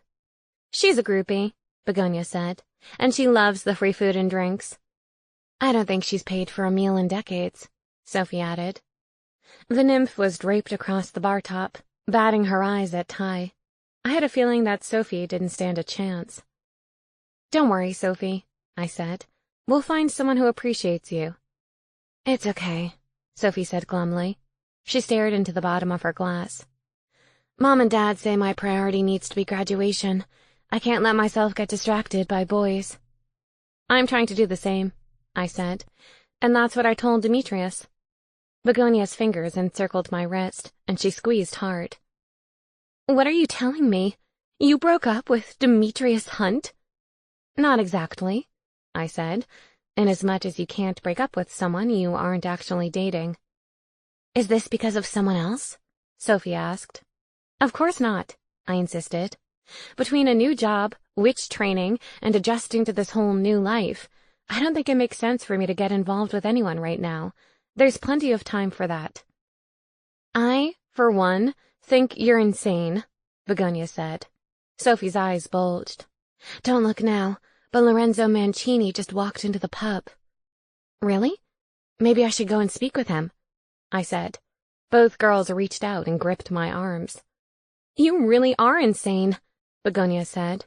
You do not want to get on the wrong side of the pack. That's a bad idea for anyone, especially someone new like you. It's just a friendly conversation, I said. If I do it right, he won't even know what I'm up to. Lorenzo is smart, Sophie said. He'll figure out what you're doing inside of a minute. I shrugged. Worth a shot. Whatever you do, don't get straight to the point, Sophie said. Werewolves tend to feel challenged by directness. Don't worry, I said. I won't go there. I slid out of the seat and sauntered over to Lorenzo's table. He was alone, already with a drink in hand. No surprise that he received VIP treatment. He gave me a polite smile as I approached. Ms. Hart, good to see you taking advantage of the Spellbound watering holes. You seem to be settling in rather well. May I sit? Or are you waiting for someone? He gestured for me to sit down. You seem to have found your own pack, he said, with a brief nod in the direction of Sophie and Begonia. It's important in life to find your people. You've been leader of your pack quite a long time, I said. Your people must be very special to you. They're like your children. To call them children is a bit patronizing, he said. I prefer to think of myself as everyone's stronger, wiser brother. So his ego didn't seem to be at issue. Much. Any news on Jolene? I asked. I was careful to avoid the word murder. His expression turned grim. No new leads as of yet, he said.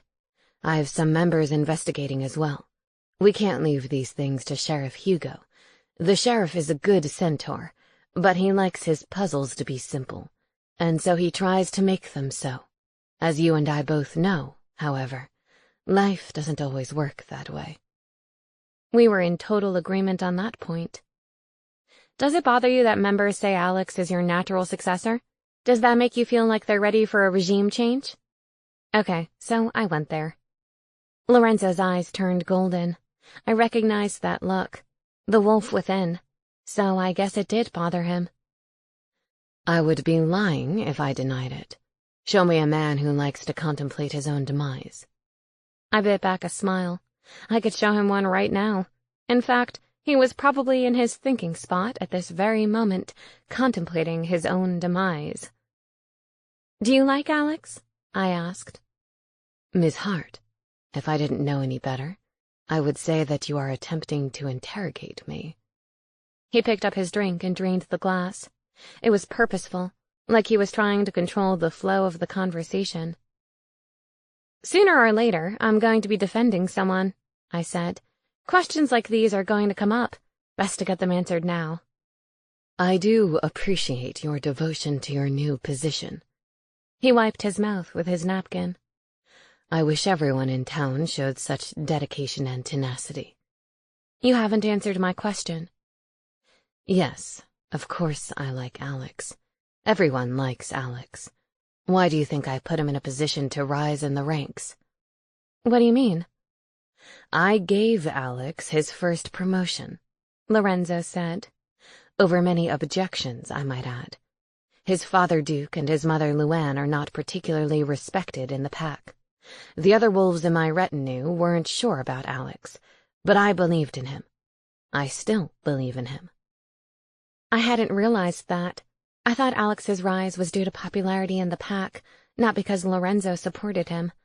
I still had a lot to learn about the inner workings of Spellbound. "What about Jolene?" I asked. "What were your feelings about her?" "Her father was one of my best friends before his death," he said.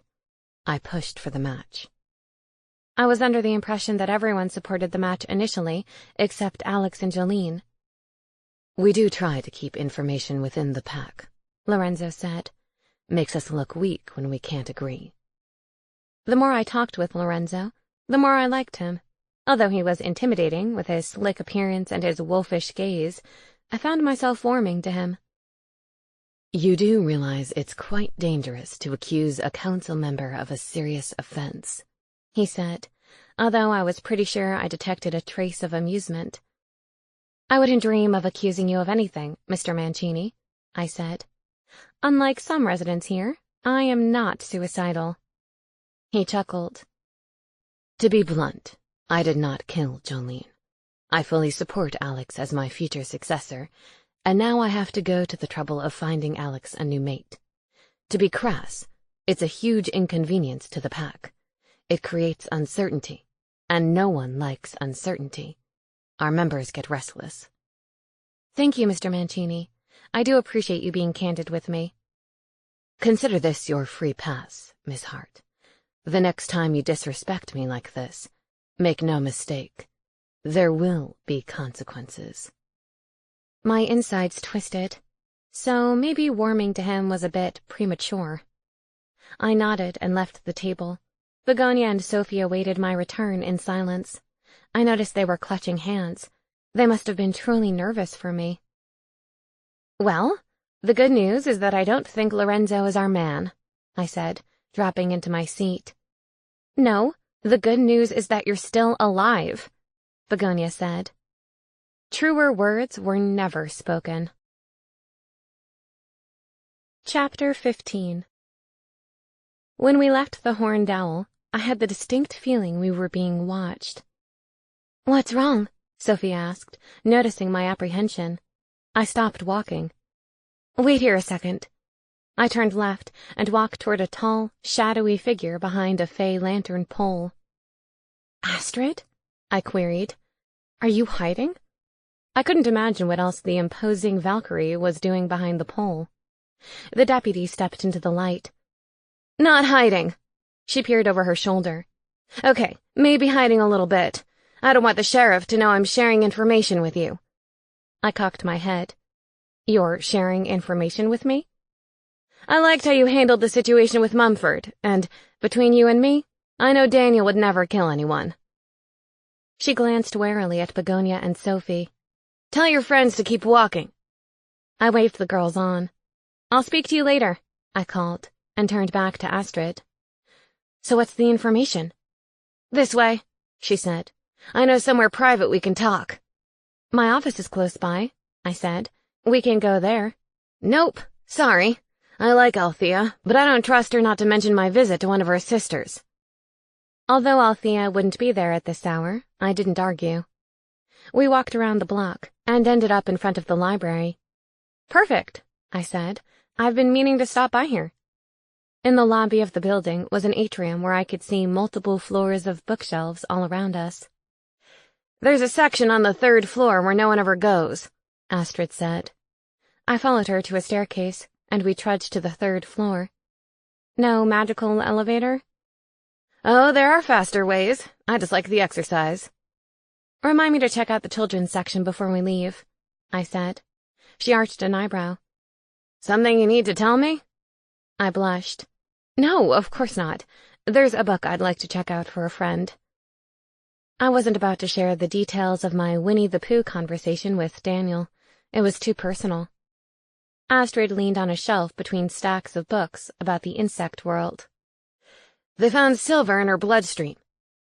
Silver? How?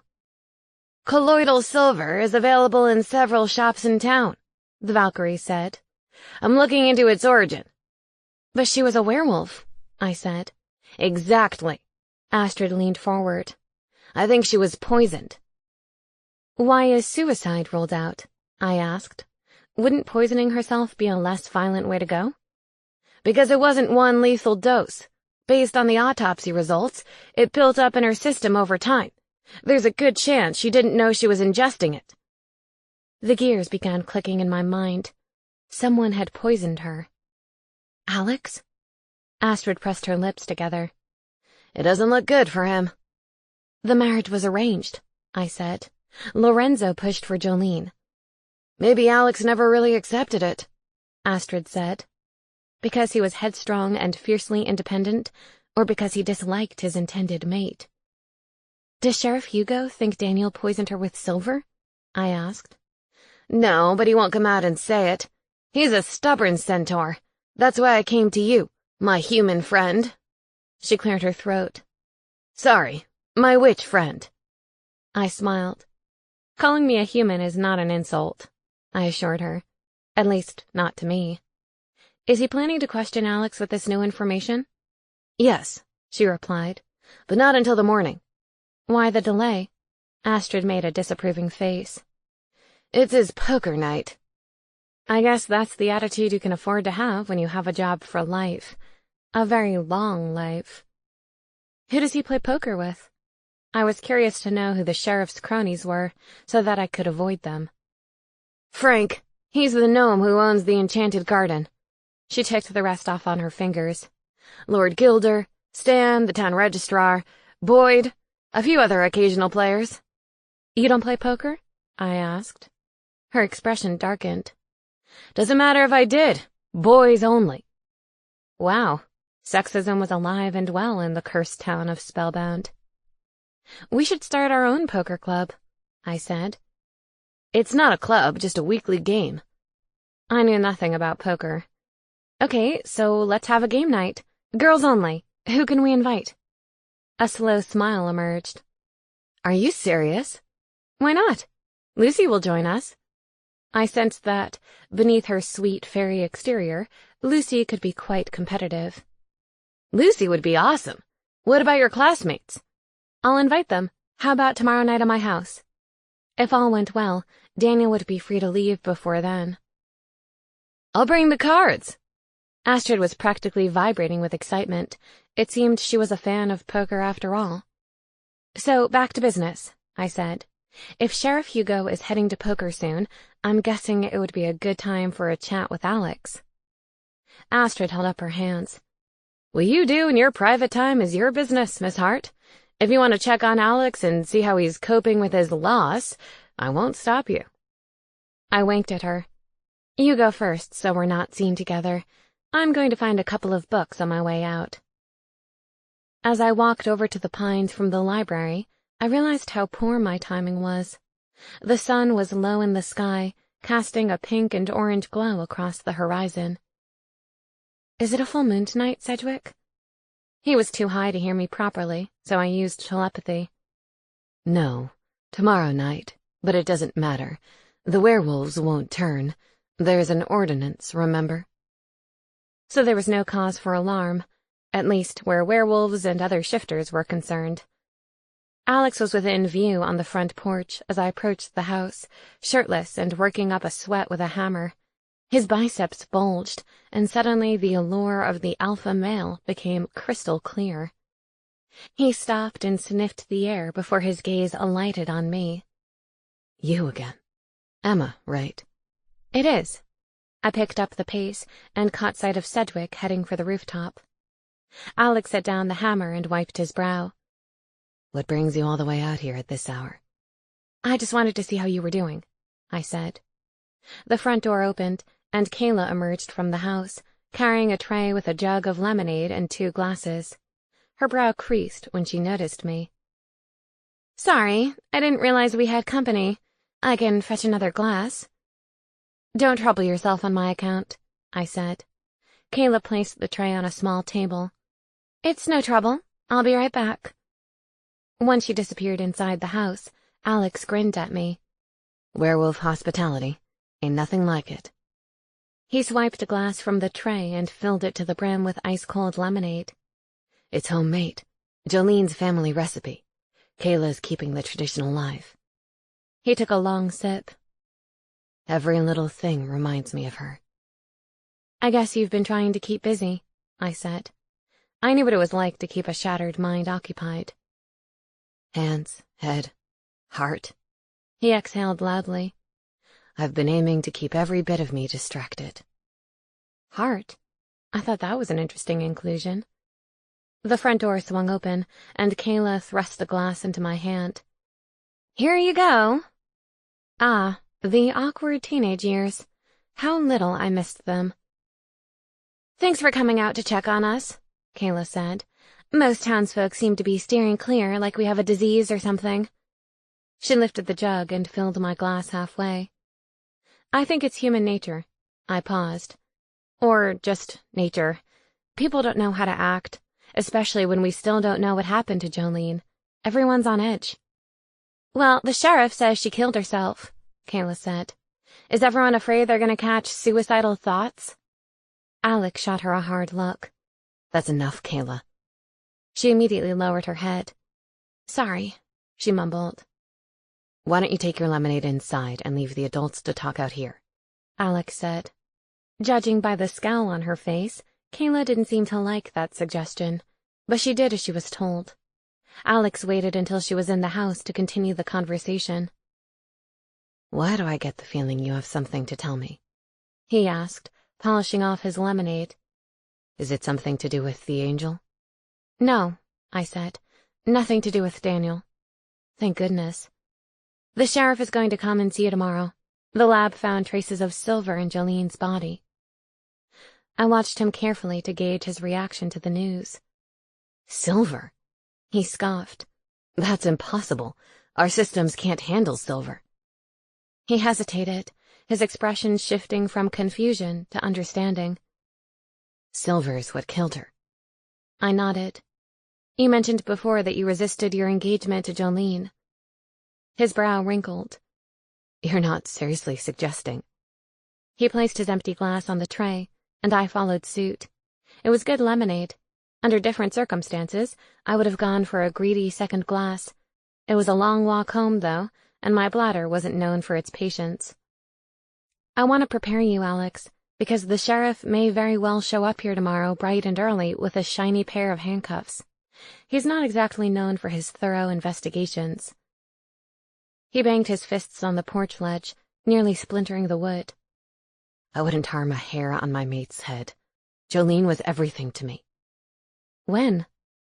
He looked at me, and I noticed the golden sheen of his eyes. The great wolf was simmering just below the surface, ready to break out at a moment's notice. When what? When did she become everything to you?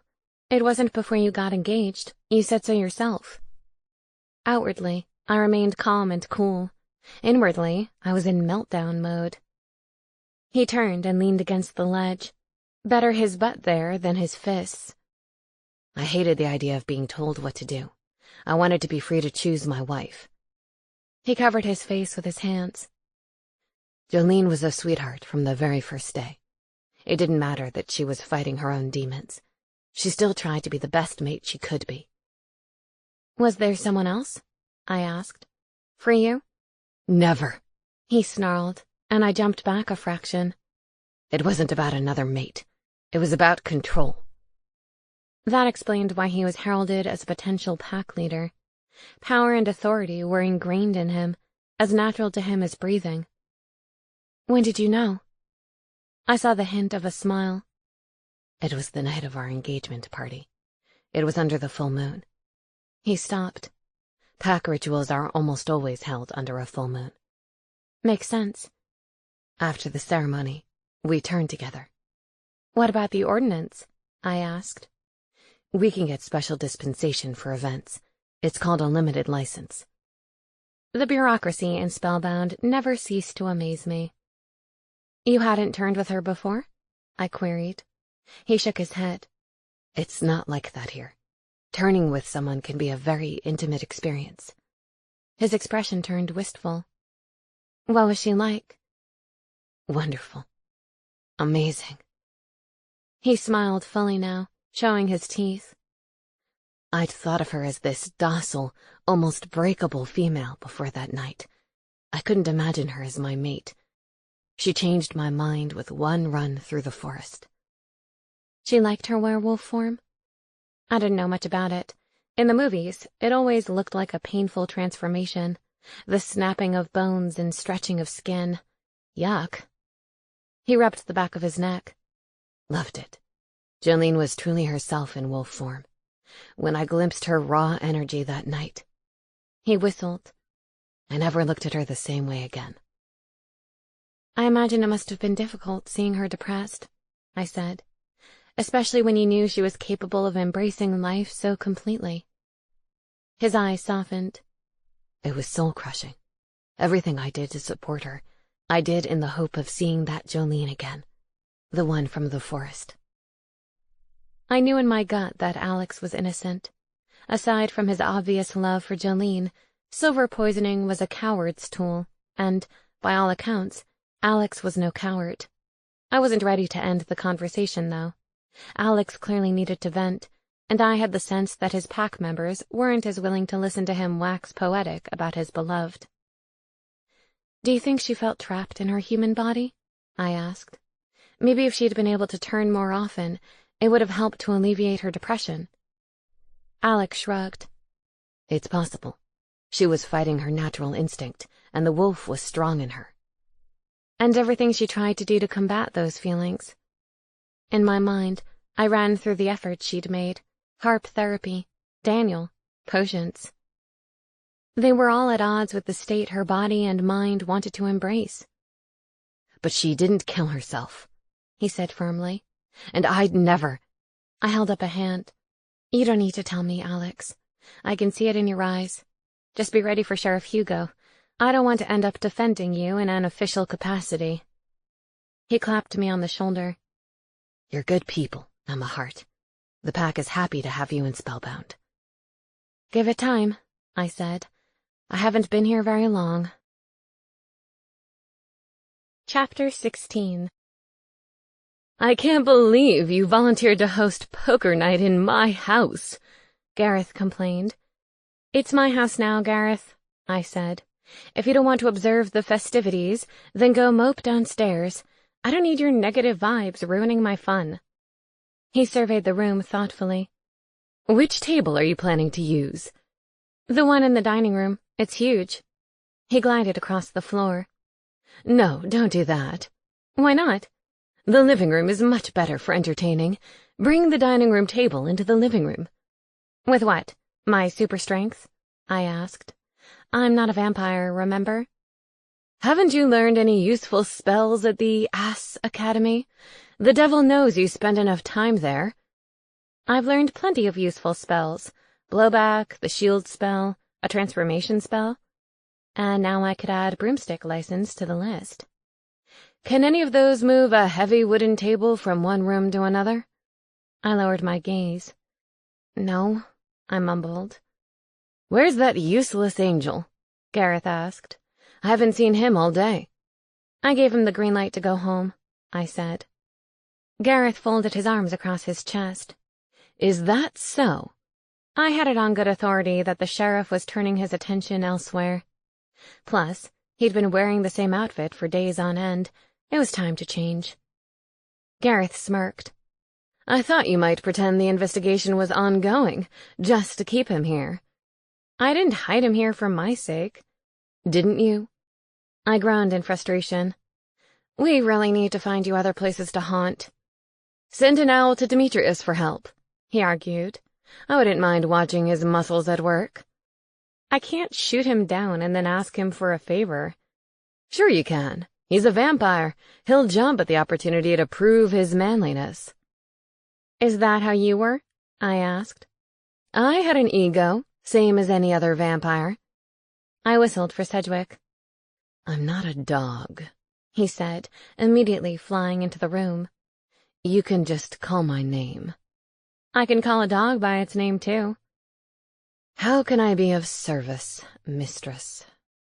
I need you to take a message to Demetrius Hunt. That one again. I thought the bloom was off the rose. This isn't a love note. I need his help. Then ask Daniel. He doesn't look at me like I'm his next meal. And neither does Demetrius. I scribbled a quick note and placed it in Sedgwick's beak. No detours this time. One time I decide to fly by the park, and suddenly I have a detour problem.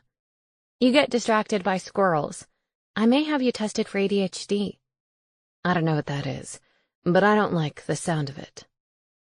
He flew out of the open window, and I turned back to Gareth. Okay, now what? Get dressed, Gareth said. Even if you don't want to date Demetrius, you have to look good when he gets here. Keep his interest. You sound like a 1950s housewife. We retreated to Gareth's happy place, my closet. I began to change into a matching cardigan set and trousers.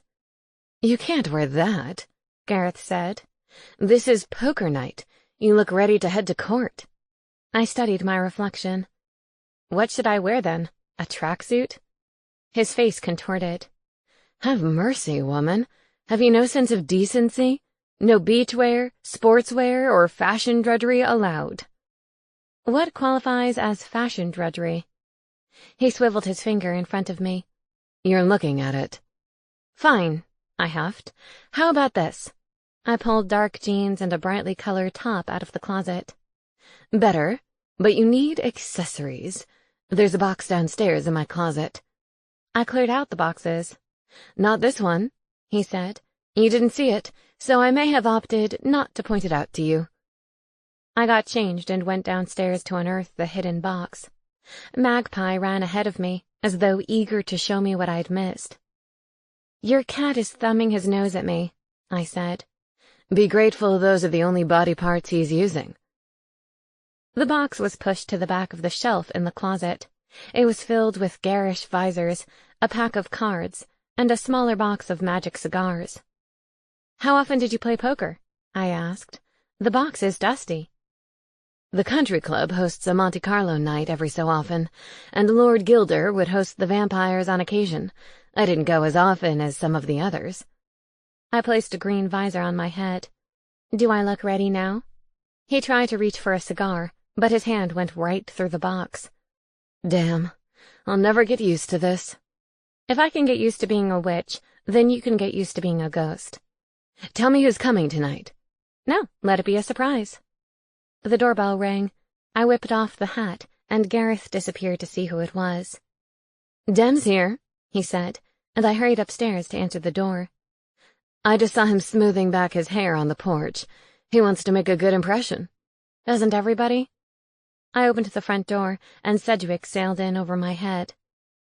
Thanks ever so much, Sedgwick, he called, before flying upstairs. Your owl has an attitude, Demetrius said, smiling just enough to give me a glimpse of his fangs. Thanks for coming over on short notice, I said. Do I need to invite you in, or is that not really a thing? You need to invite me in to be polite, Demetrius said, but not because I'm a vampire. With his snug black trousers and partially unbuttoned shirt, he looked too good to be in my house just to move a table. You look nice. Do you have plans? I asked. Not that it was any of my business. If I didn't want to make plans with him, he should feel free to make plans with someone else. Are you asking? No, sorry. I'm hosting poker night here. Ladies only. I gave an apologetic laugh. Then I should definitely stick around. Check out the way he's eyeing you, Gareth said. My man is hoping for a reversal of fortune. I tried to ignore Gareth. I have a large table that needs to be moved into the living room. You were the first one who came to mind strong enough to move it. Okay, a little unnecessary flattery never hurt anyone. Not Daniel? He queried. It doesn't need to be a competition, Demetrius. He laughed. Then you don't know the male species very well. He began to unbutton the rest of his shirt.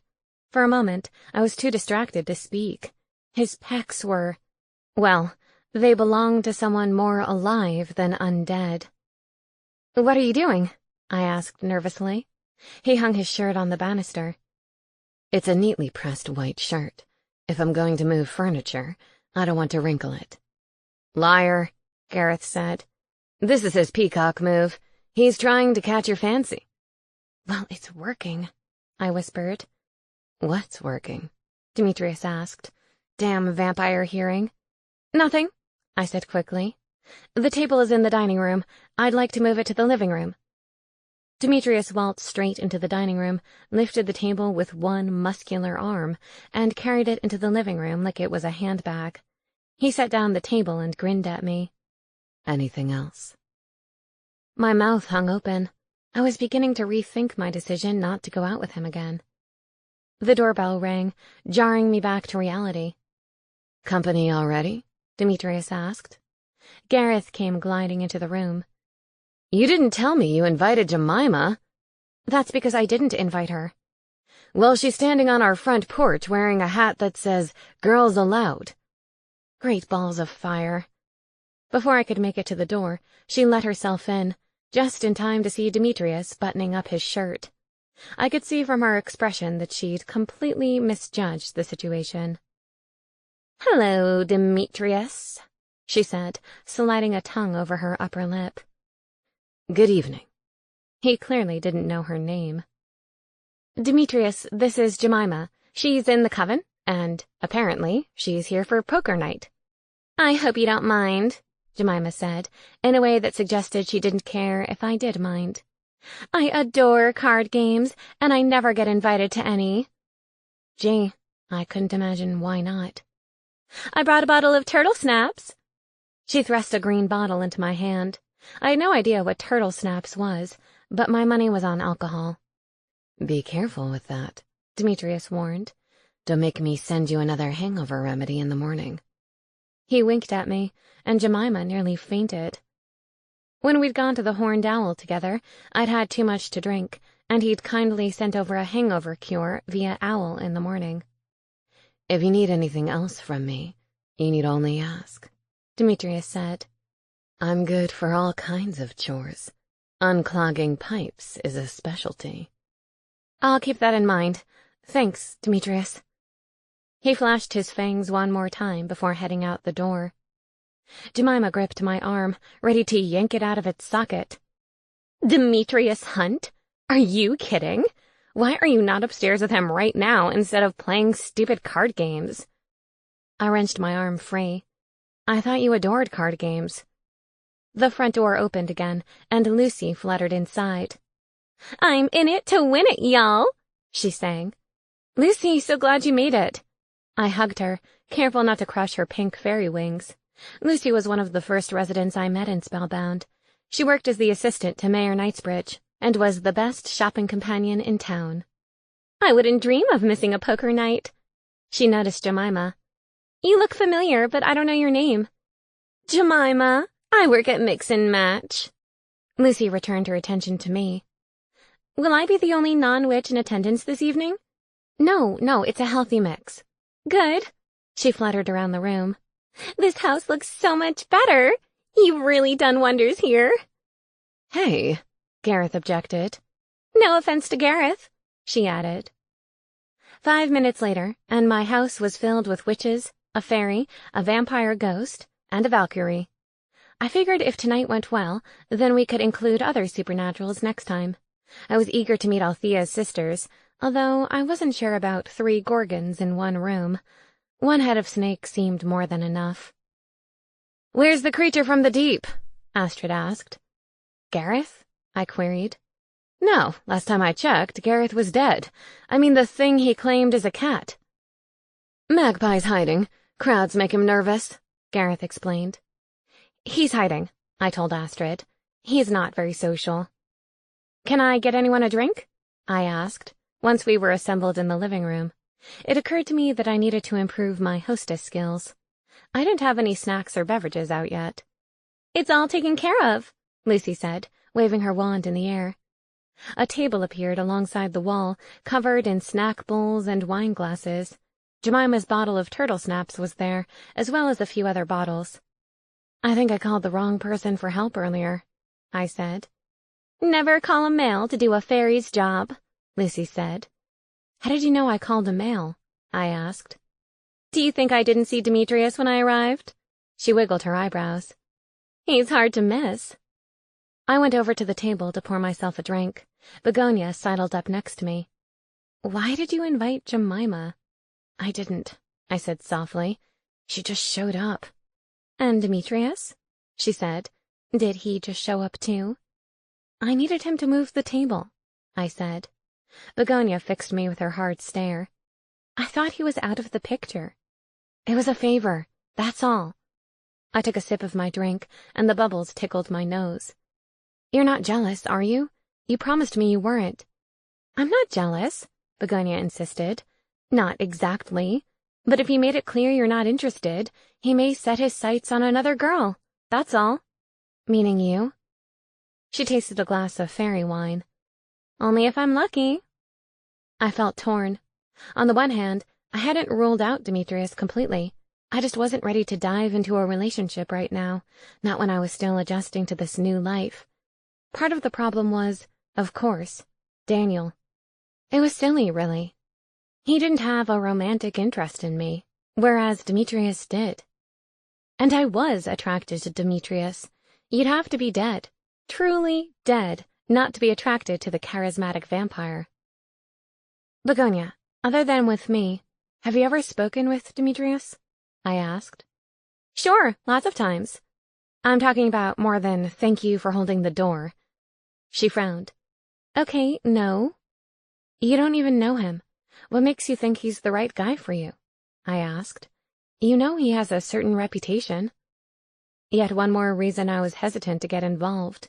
I didn't want to be a conquest to him. Once he got his fangs in me, he'd be on to the next bare neck. Or so I'd been told. His reputation didn't stop you, Begonia said.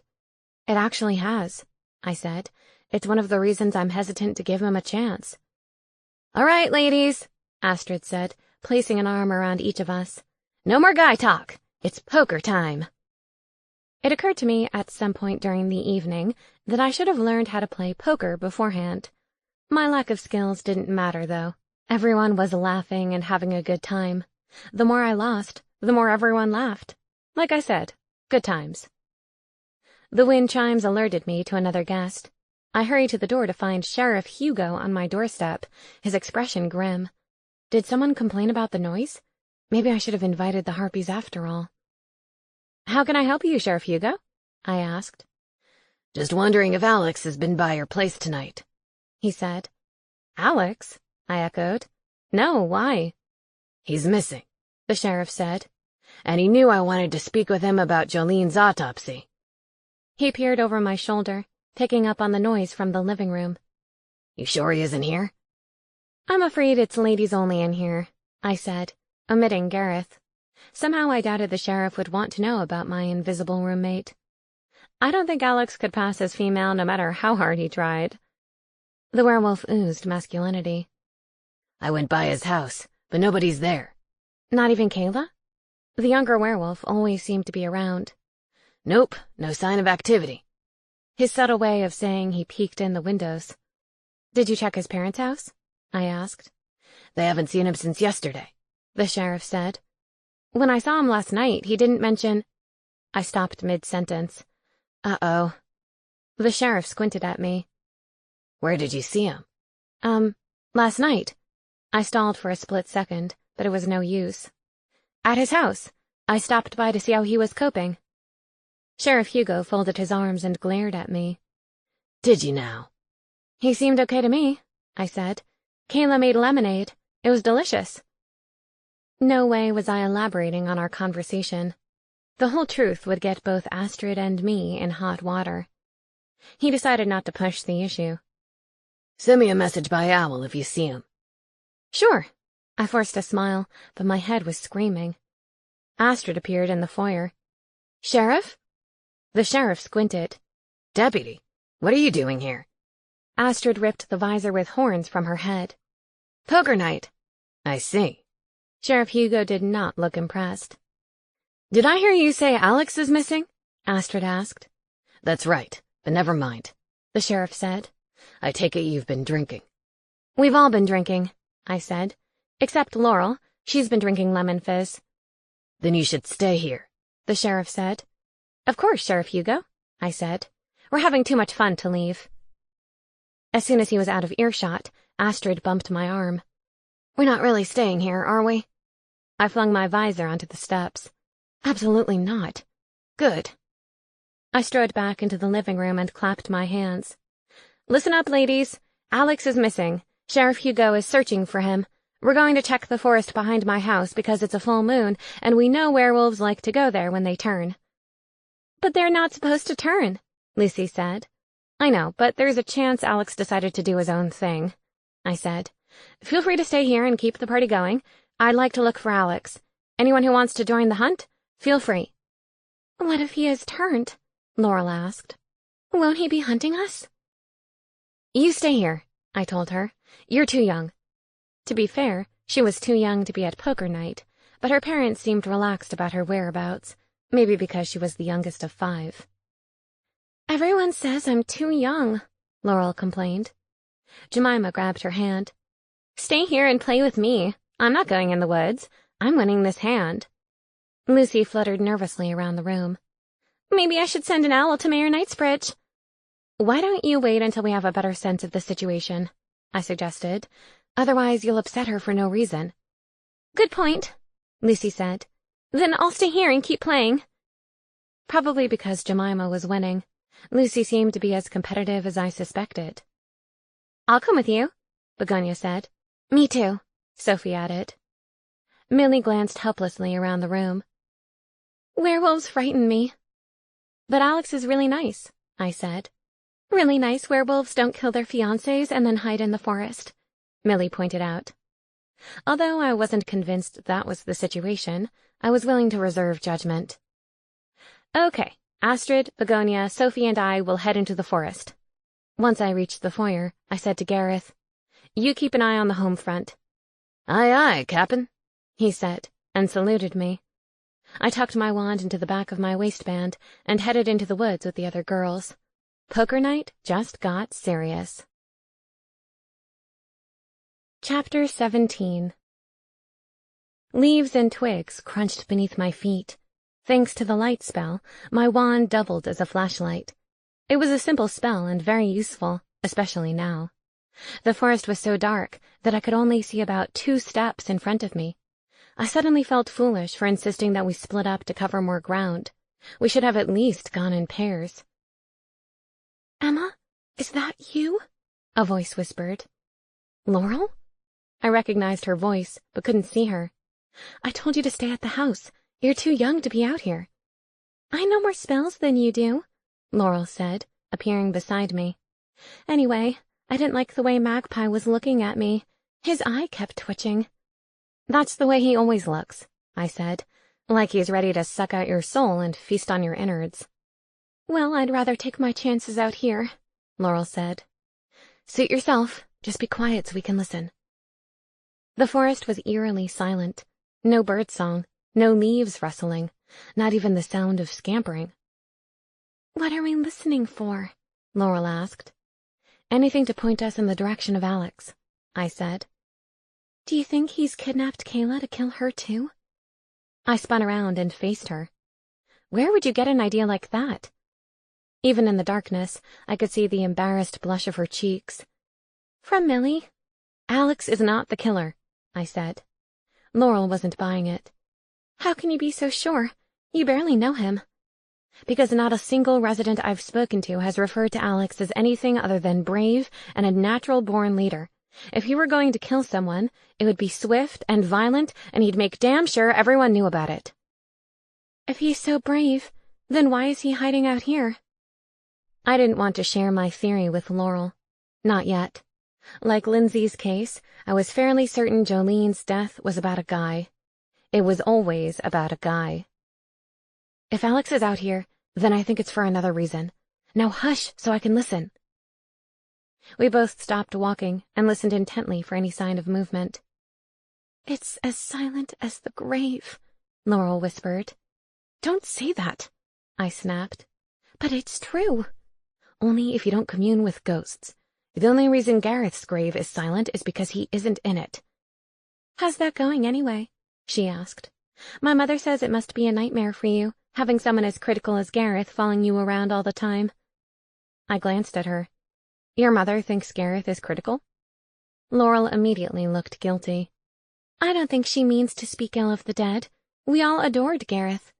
No, I waved my hand. Do go on.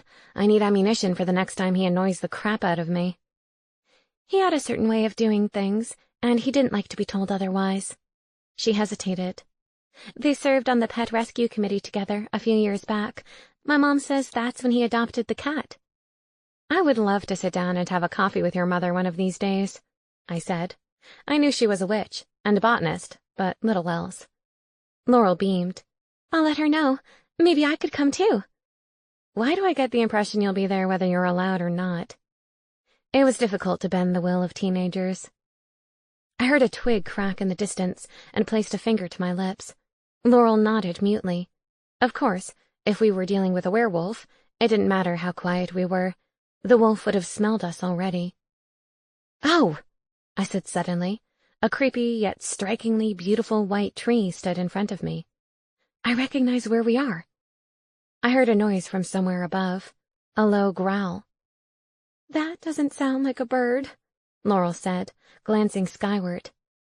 It isn't. I grabbed her by the shoulders. Go back to the house and lock the door. Why? I want to come with you.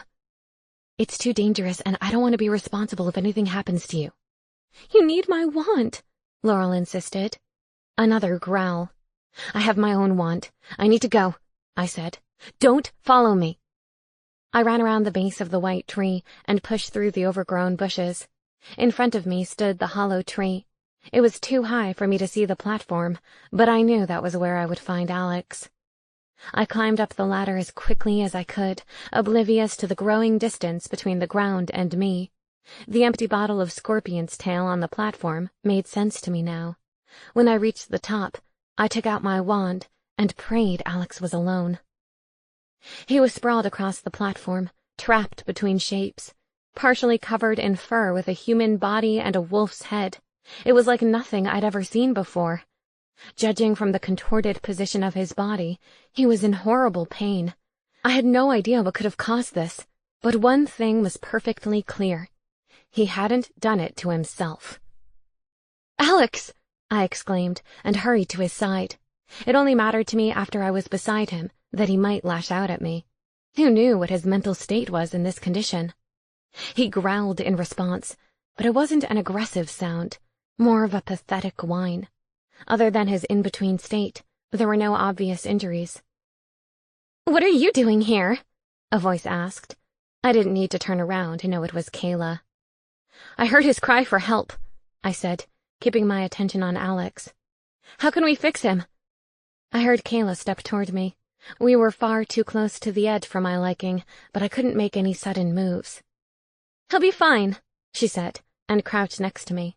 "I put a little something in his evening moonshine so that he could maintain a half form. I heard it increases sexual pleasure." What did she mean? Some kind of werewolf Viagra? I was almost too astounded to speak.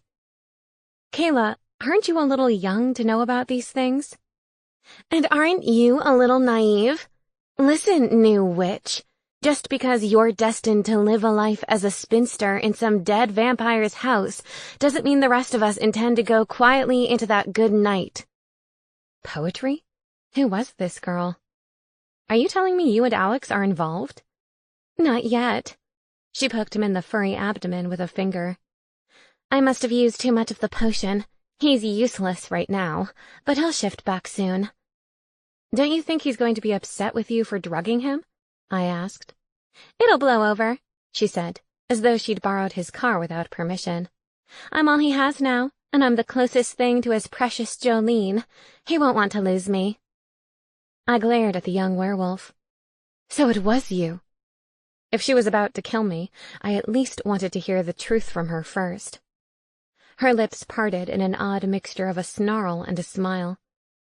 I would have preferred an old-fashioned fight to the death, but the pack doesn't follow dominance traditions anymore. A shame, really. I imagined ripping her heart out so many times. It would have been nice to actually do it. Poor Jolene. I cast a sympathetic glance at Alex, still writhing on the platform. Does he know? No, and you're not going to tell him either. The dead can't speak, can they? Little did she know. You want another death on your hands? Is that wise? I heard you're afraid of heights. She peered over the edge of the platform to the ground below. Maybe you panicked and fell. The sheriff might find it suspicious that you were present at 2 recent crime scenes. Maybe, but he'll be so happy to be rid of you that he won't care. Wow, saucy and insightful. I'd underestimated her. Although I still clutched my wand, I had no idea how to protect myself.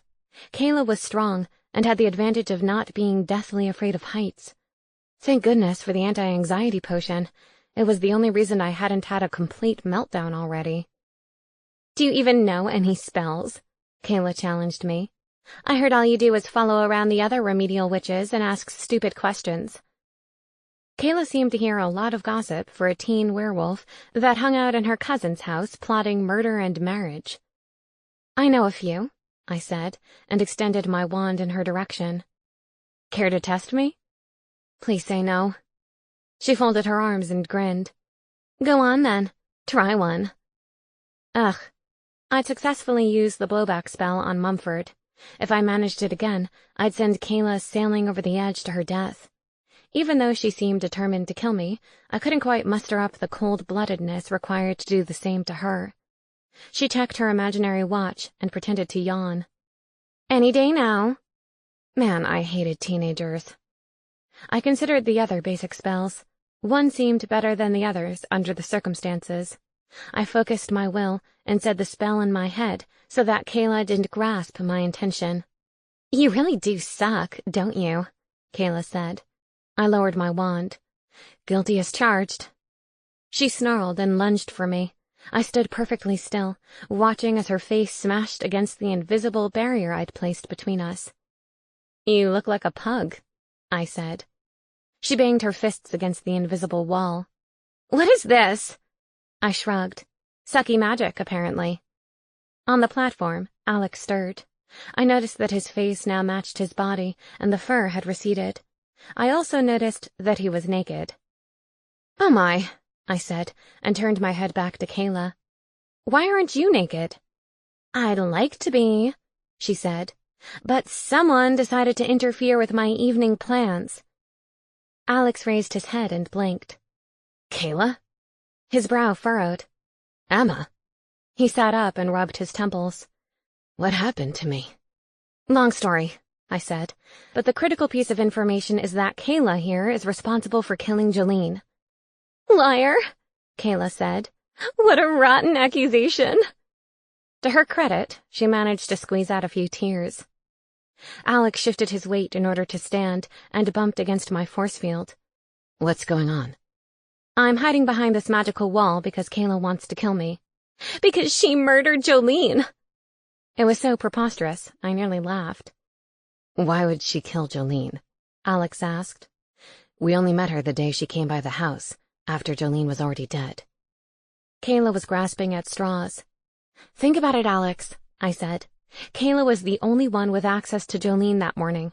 She said she brought Jolene coffee every morning, probably laced with silver. She was the one who tried to pin the blame on Daniel from the beginning. Then she was eager to jump on the suicide bandwagon. The only theory she wasn't willing to go along with was the one that pointed the finger at you. Alex was clearly torn. He didn't want to believe that the young werewolf under his very own roof was responsible for such a heinous crime. I felt the magical barrier dissolve a beat before Kayla did. She was fast, but not as fast as Alex. He tackled her before she reached me, and he pinned her to the platform. So Kayla finally got what she wanted. Alex was naked on top of her. Somehow, I didn't think this was the scenario she had in mind. Astrid appeared on the front of a broomstick, hovering beside the platform. "I heard you might need some help up here." She hopped off the broomstick, and I noticed Laurel still seated. "You brought the deputy?" I asked. "Obviously," Laurel shot back. "Sheriff Hugo is waiting at the bottom of the tree." No surprise that she brought Astrid.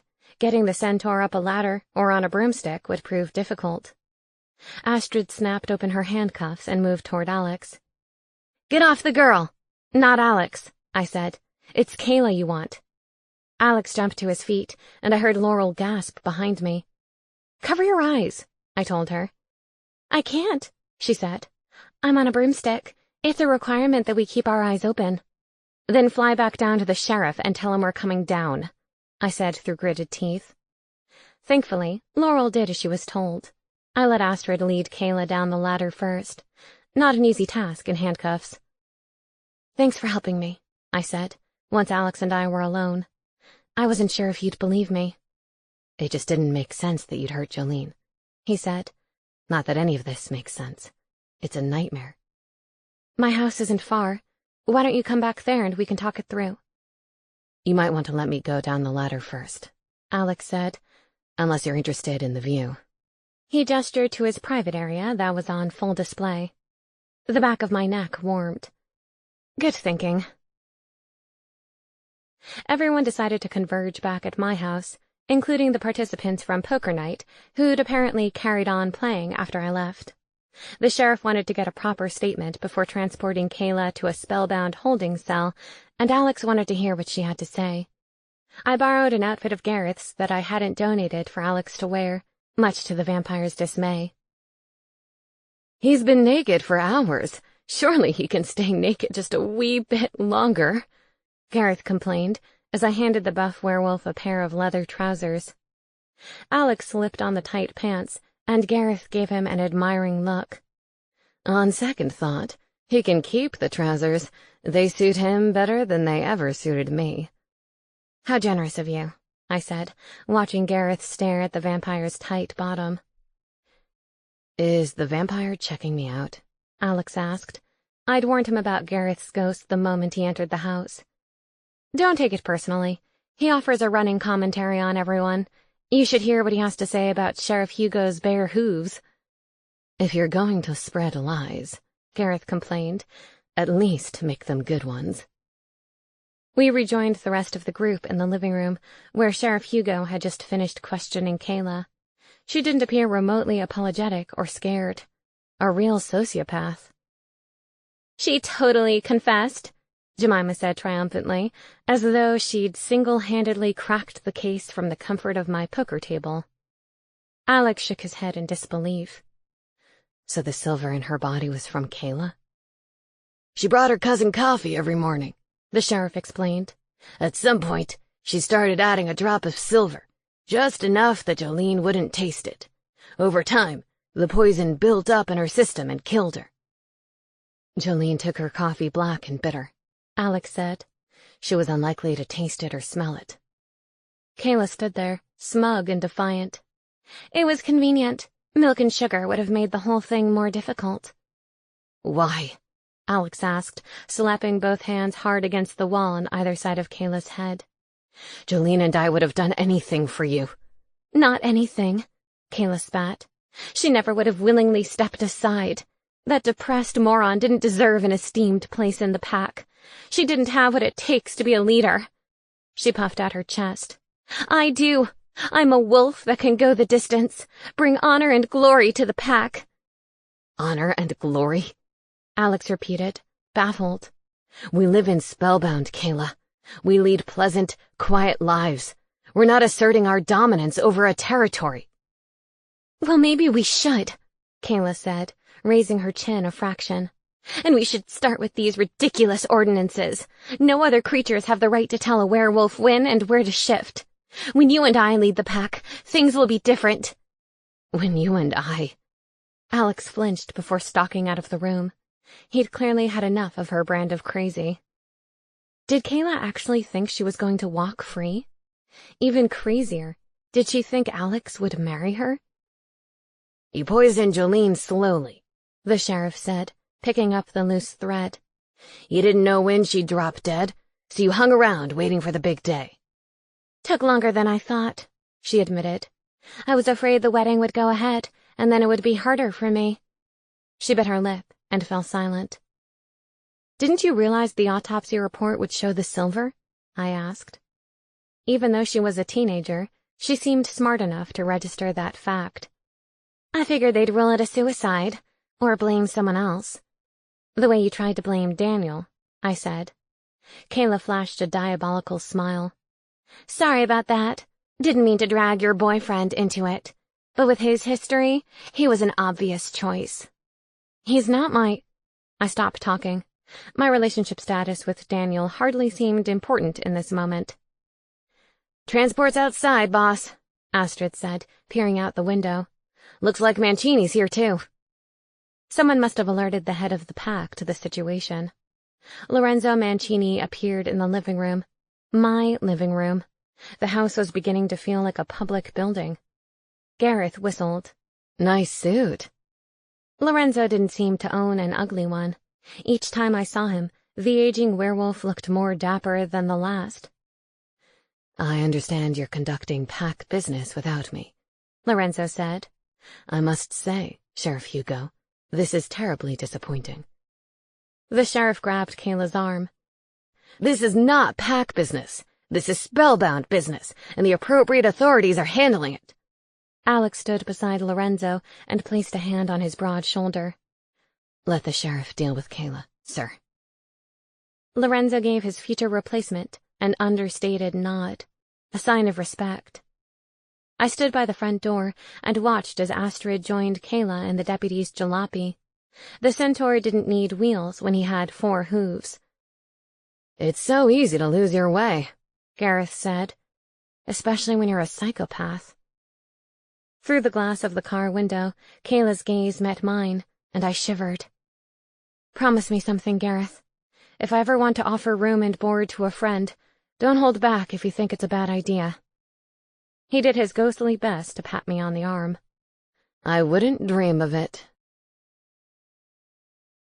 Chapter 18. Once the jalopy pulled away, I returned to the living room where Lorenzo was busy grilling Alex.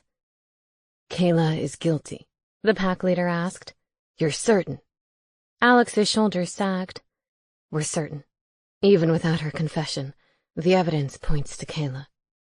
"A waste of a good wolf," Lorenzo said. "And what happened this evening? How did you end up missing in the forest?" Alex rubbed the back of his head. "I told Kayla I was going to turn tonight. I know there's the ordinance, but with all the stress over Jolene, my body was crying out to shift. I was willing to pay the fine. Kayla begged to come with me." "But you told her no," Lorenzo said.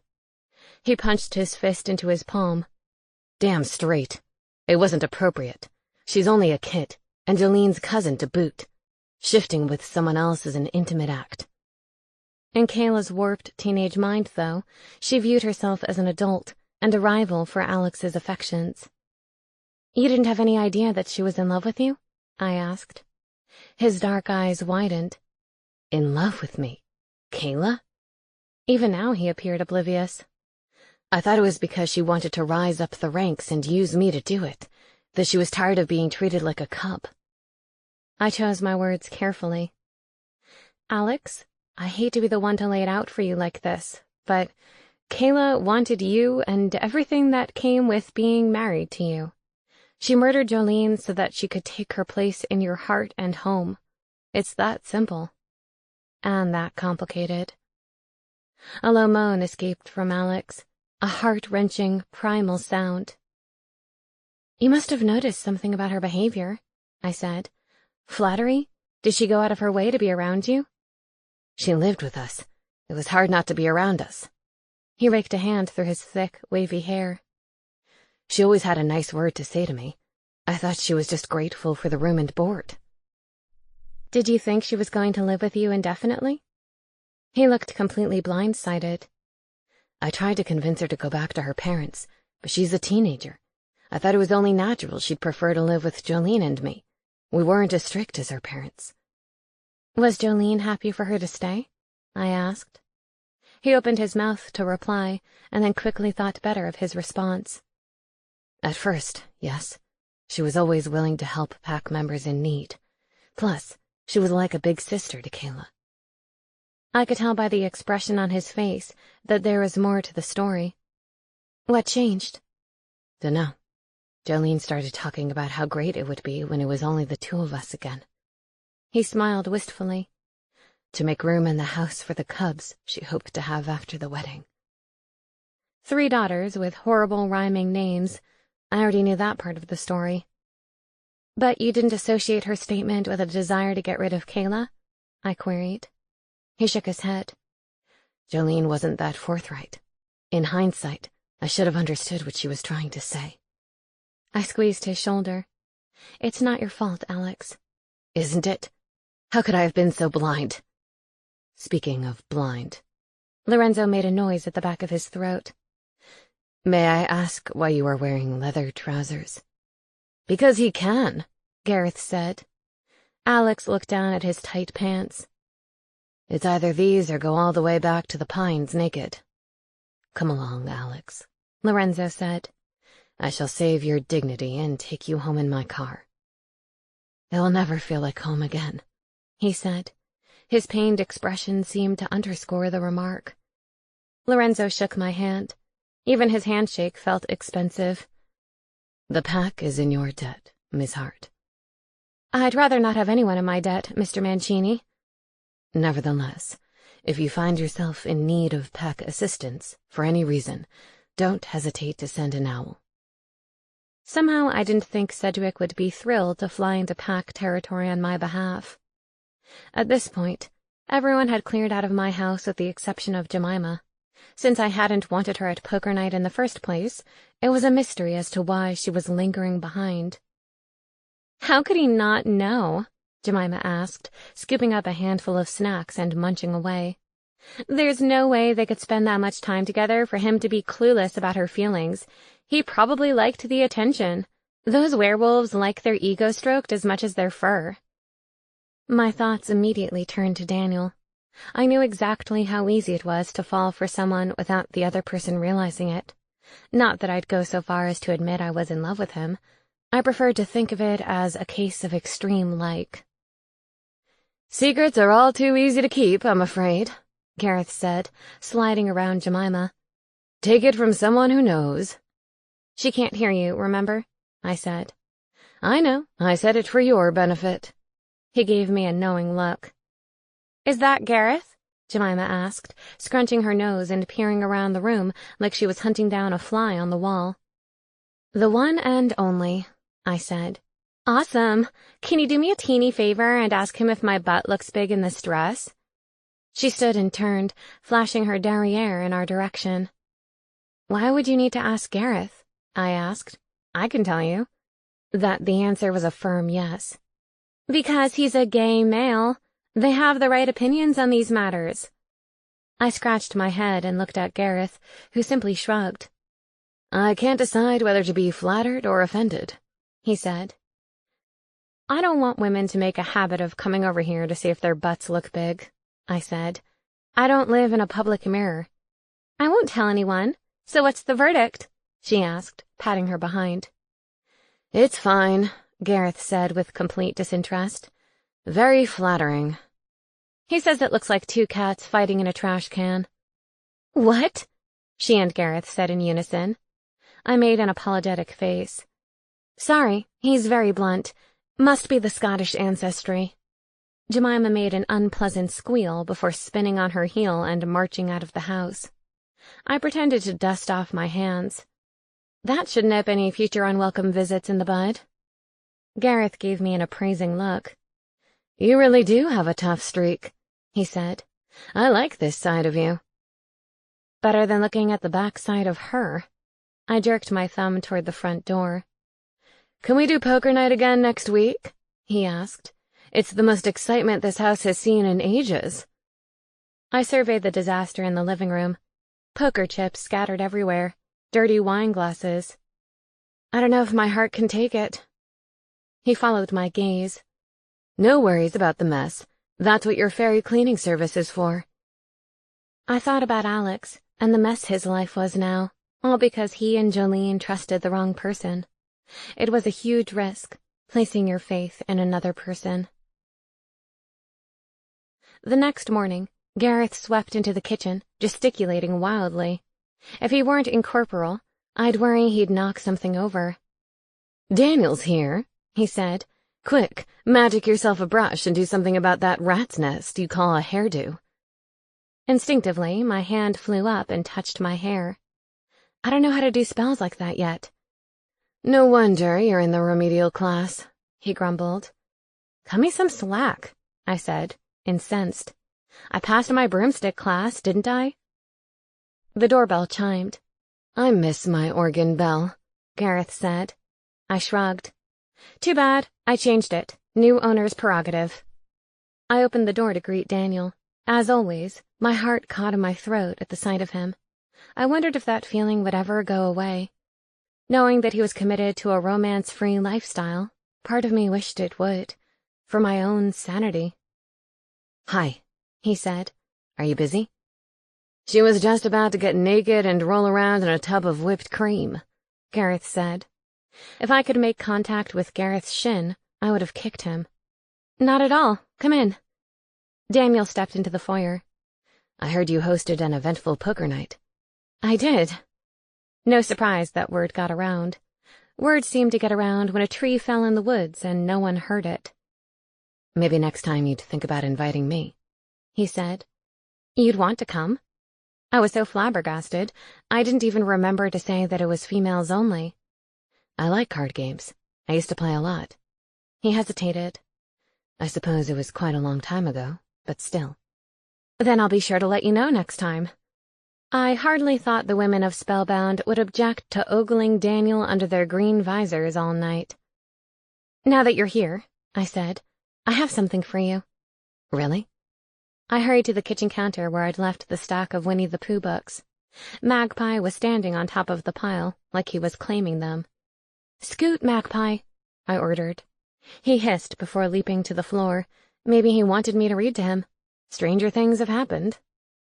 I brought the books to the foyer where Daniel was waiting. "For you. Well, temporarily for you. They're from the library." He read the covers. "So this is a Winnie the Pooh?" "Read them in your thinking spot," I said. "I think you'll enjoy the stories. There's a character called Eeyore you might relate to." He grinned. "As it happens, I have a present for you too." "Another one?" He'd already given me the blue and yellow pot on the living room mantel. "This one's better. You need to come outside." My present was outside. "Okay," I said with exaggerated slowness. "Oh, wow," Gareth said. "You're not going to believe what it is." "Don't ruin it," I snapped. Daniel glanced at me. "How would I ruin it?" I softened my tone. "Sorry, not you." "Gareth." I nodded and stepped onto the front porch. In the driveway sat my green 1988 Volvo. "Sigmund!" I cried. I couldn't believe it. The last I saw of Sigmund, my beloved car was being swallowed by Swan Lake. "How did you manage it?" Daniel beamed. "It wasn't easy. I needed help from a few strong dwarves and one inventive elf." "Quinty?" I'd heard about Quinty's engineering prowess. He nodded. "Quinty fixed it so that it runs on magic, like the rest of the cars here." I threw my arms around his neck and hugged him tightly, trying to ignore the feel of his taut muscles beneath the thin layer of clothing. "Thank you so much, Daniel." "It's nothing," he said, disentangling from me. "Just a show of gratitude for helping me to avoid Sheriff Hugo." I hopped down the steps and hurried over to caress my car. "I never thought I'd see you again," I murmured. "It was rusted from the lake, so the elves gave it a fresh coat of fairy paint and replaced all the necessary parts with magical ones." "No more walking all the way to town," I said happily. "And you don't need to ride a broom if you don't want to," Daniel added. "I know how you feel about heights." He opened the driver's side door and gestured for me to enter. Let's take it for a spin. Gareth sat beside me in the passenger seat. Where do you think you're going? I asked. I want to go for a ride, he said. I jerked my thumb. Out. Daniel opened the passenger door and sat down just as Gareth disappeared. Do you know what to do? I studied the dashboard. It was both familiar and mind-boggling. Not a clue. He grinned and my insides melted. Hit that button there. He pointed to a red button on the steering wheel. Are you sure about this? I asked, my finger hovering over the button. You said you weren't suicidal anymore. I trust you. I hit the button, and my heart soared along with the magical engine. We drove into town, past the impressive fountain designed by the Naiads, past the town square and the clock tower, past the charming shops and restaurants. I tried to take in every detail from this new perspective without running anyone over. Sigmund has never run so well, I said. It's like he's had a transplant of all his internal organs. His sensual mouth quirked. And that's a good thing? He was on his last legs, I said. I just didn't want to admit it, because this car was the last physical connection to my grandmother, to my family. Tears pricked the backs of my eyes. I miss them every day. Daniel reached over and patted my thigh. They'd be really proud of you. I hoped so. Thank you. This is the best present you could have given me. I'm glad. I cast a sidelong glance at him. Am I part of your redemption package or something? You do enough nice things for me and your halo returns? His pleased expression faded. You think I have an ulterior motive? No, but I wanted him to. You're going out of your way for me, and you hardly know me. I know it's strange to say, but I feel like I've known you forever. I smiled. Yeah, me too. That was the thing about Spellbound. Forever wasn't much of an exaggeration. I returned to the house an hour later, elated. Did you see my car? I asked Gareth. You know I did. Isn't it wonderful? I spun around the room. I think you mean, isn't he wonderful? Don't ruin the moment, Gareth. Let me enjoy it. Go ahead and enjoy it, but just remember, the car is an act of kindness, not a promise to love you for eternity. I placed my hands on my hips. Hey, that reminds me. What about your promise? The big secret you promised to reveal? Gareth feigned innocence. What secret? I've passed my broomstick class, I said. You owe me one spellbound secret. Well remembered, Emma. Gareth smiled, showing his ghostly fangs. Do you know what Lady Weatherby's given name is? I thought for a moment. J.R., isn't it? And what does J.R. stand for? I shrugged. Jacqueline Rose? Jacinda Ruth. He paused. If you really want to annoy her, call her by her childhood nickname, Cindy Ruth. She absolutely detests it. Somehow, Cindy Ruth wasn't nearly as intimidating as Lady Weatherby. Thanks, Gareth. I can work with that. It was like picturing the audience naked during a public speech. The name humanized her. You're welcome. Use it wisely. I cocked my head and studied him. What? He asked warily. What's that look? It has a rather saccharine quality to it. I really want to hug you right now, but you're too intangible. Thank the devil for small favors. I mean it, Gareth. I don't know what I'd do without you. I'm so glad you're in my life. I felt a gentle breeze caress my skin as he reached out to touch my cheek. And I'm so glad you're in my death. I laughed. Do you want to sit in my car and pretend to go for a drive? I figured as long as we stayed in the driveway, Gareth wouldn't disappear. I'd love to. You can tell me about your grandmother, he said. I want to know everything there is to know about Walnut Grove, all the juicy details. Lemon Grove, I corrected him. And I'll tell you every boring detail. Because I trusted him. It was a huge risk, placing my faith in someone else. But I decided it was one I was willing to take. This concludes Doom and Broom by Annabel Chase. Narrated by Emily Lawrence. Copyright 2017 by Red Palm Press, LLC. This unabridged audiobook is published by arrangement with Annabel Chase, care of Hirschman Rights Management, LLC, and was produced in the year 2017 by Tantor Media Incorporated, a division of Recorded Books, which holds the copyright thereto. Please visit tantor.com for more information on our growing library of unabridged audiobooks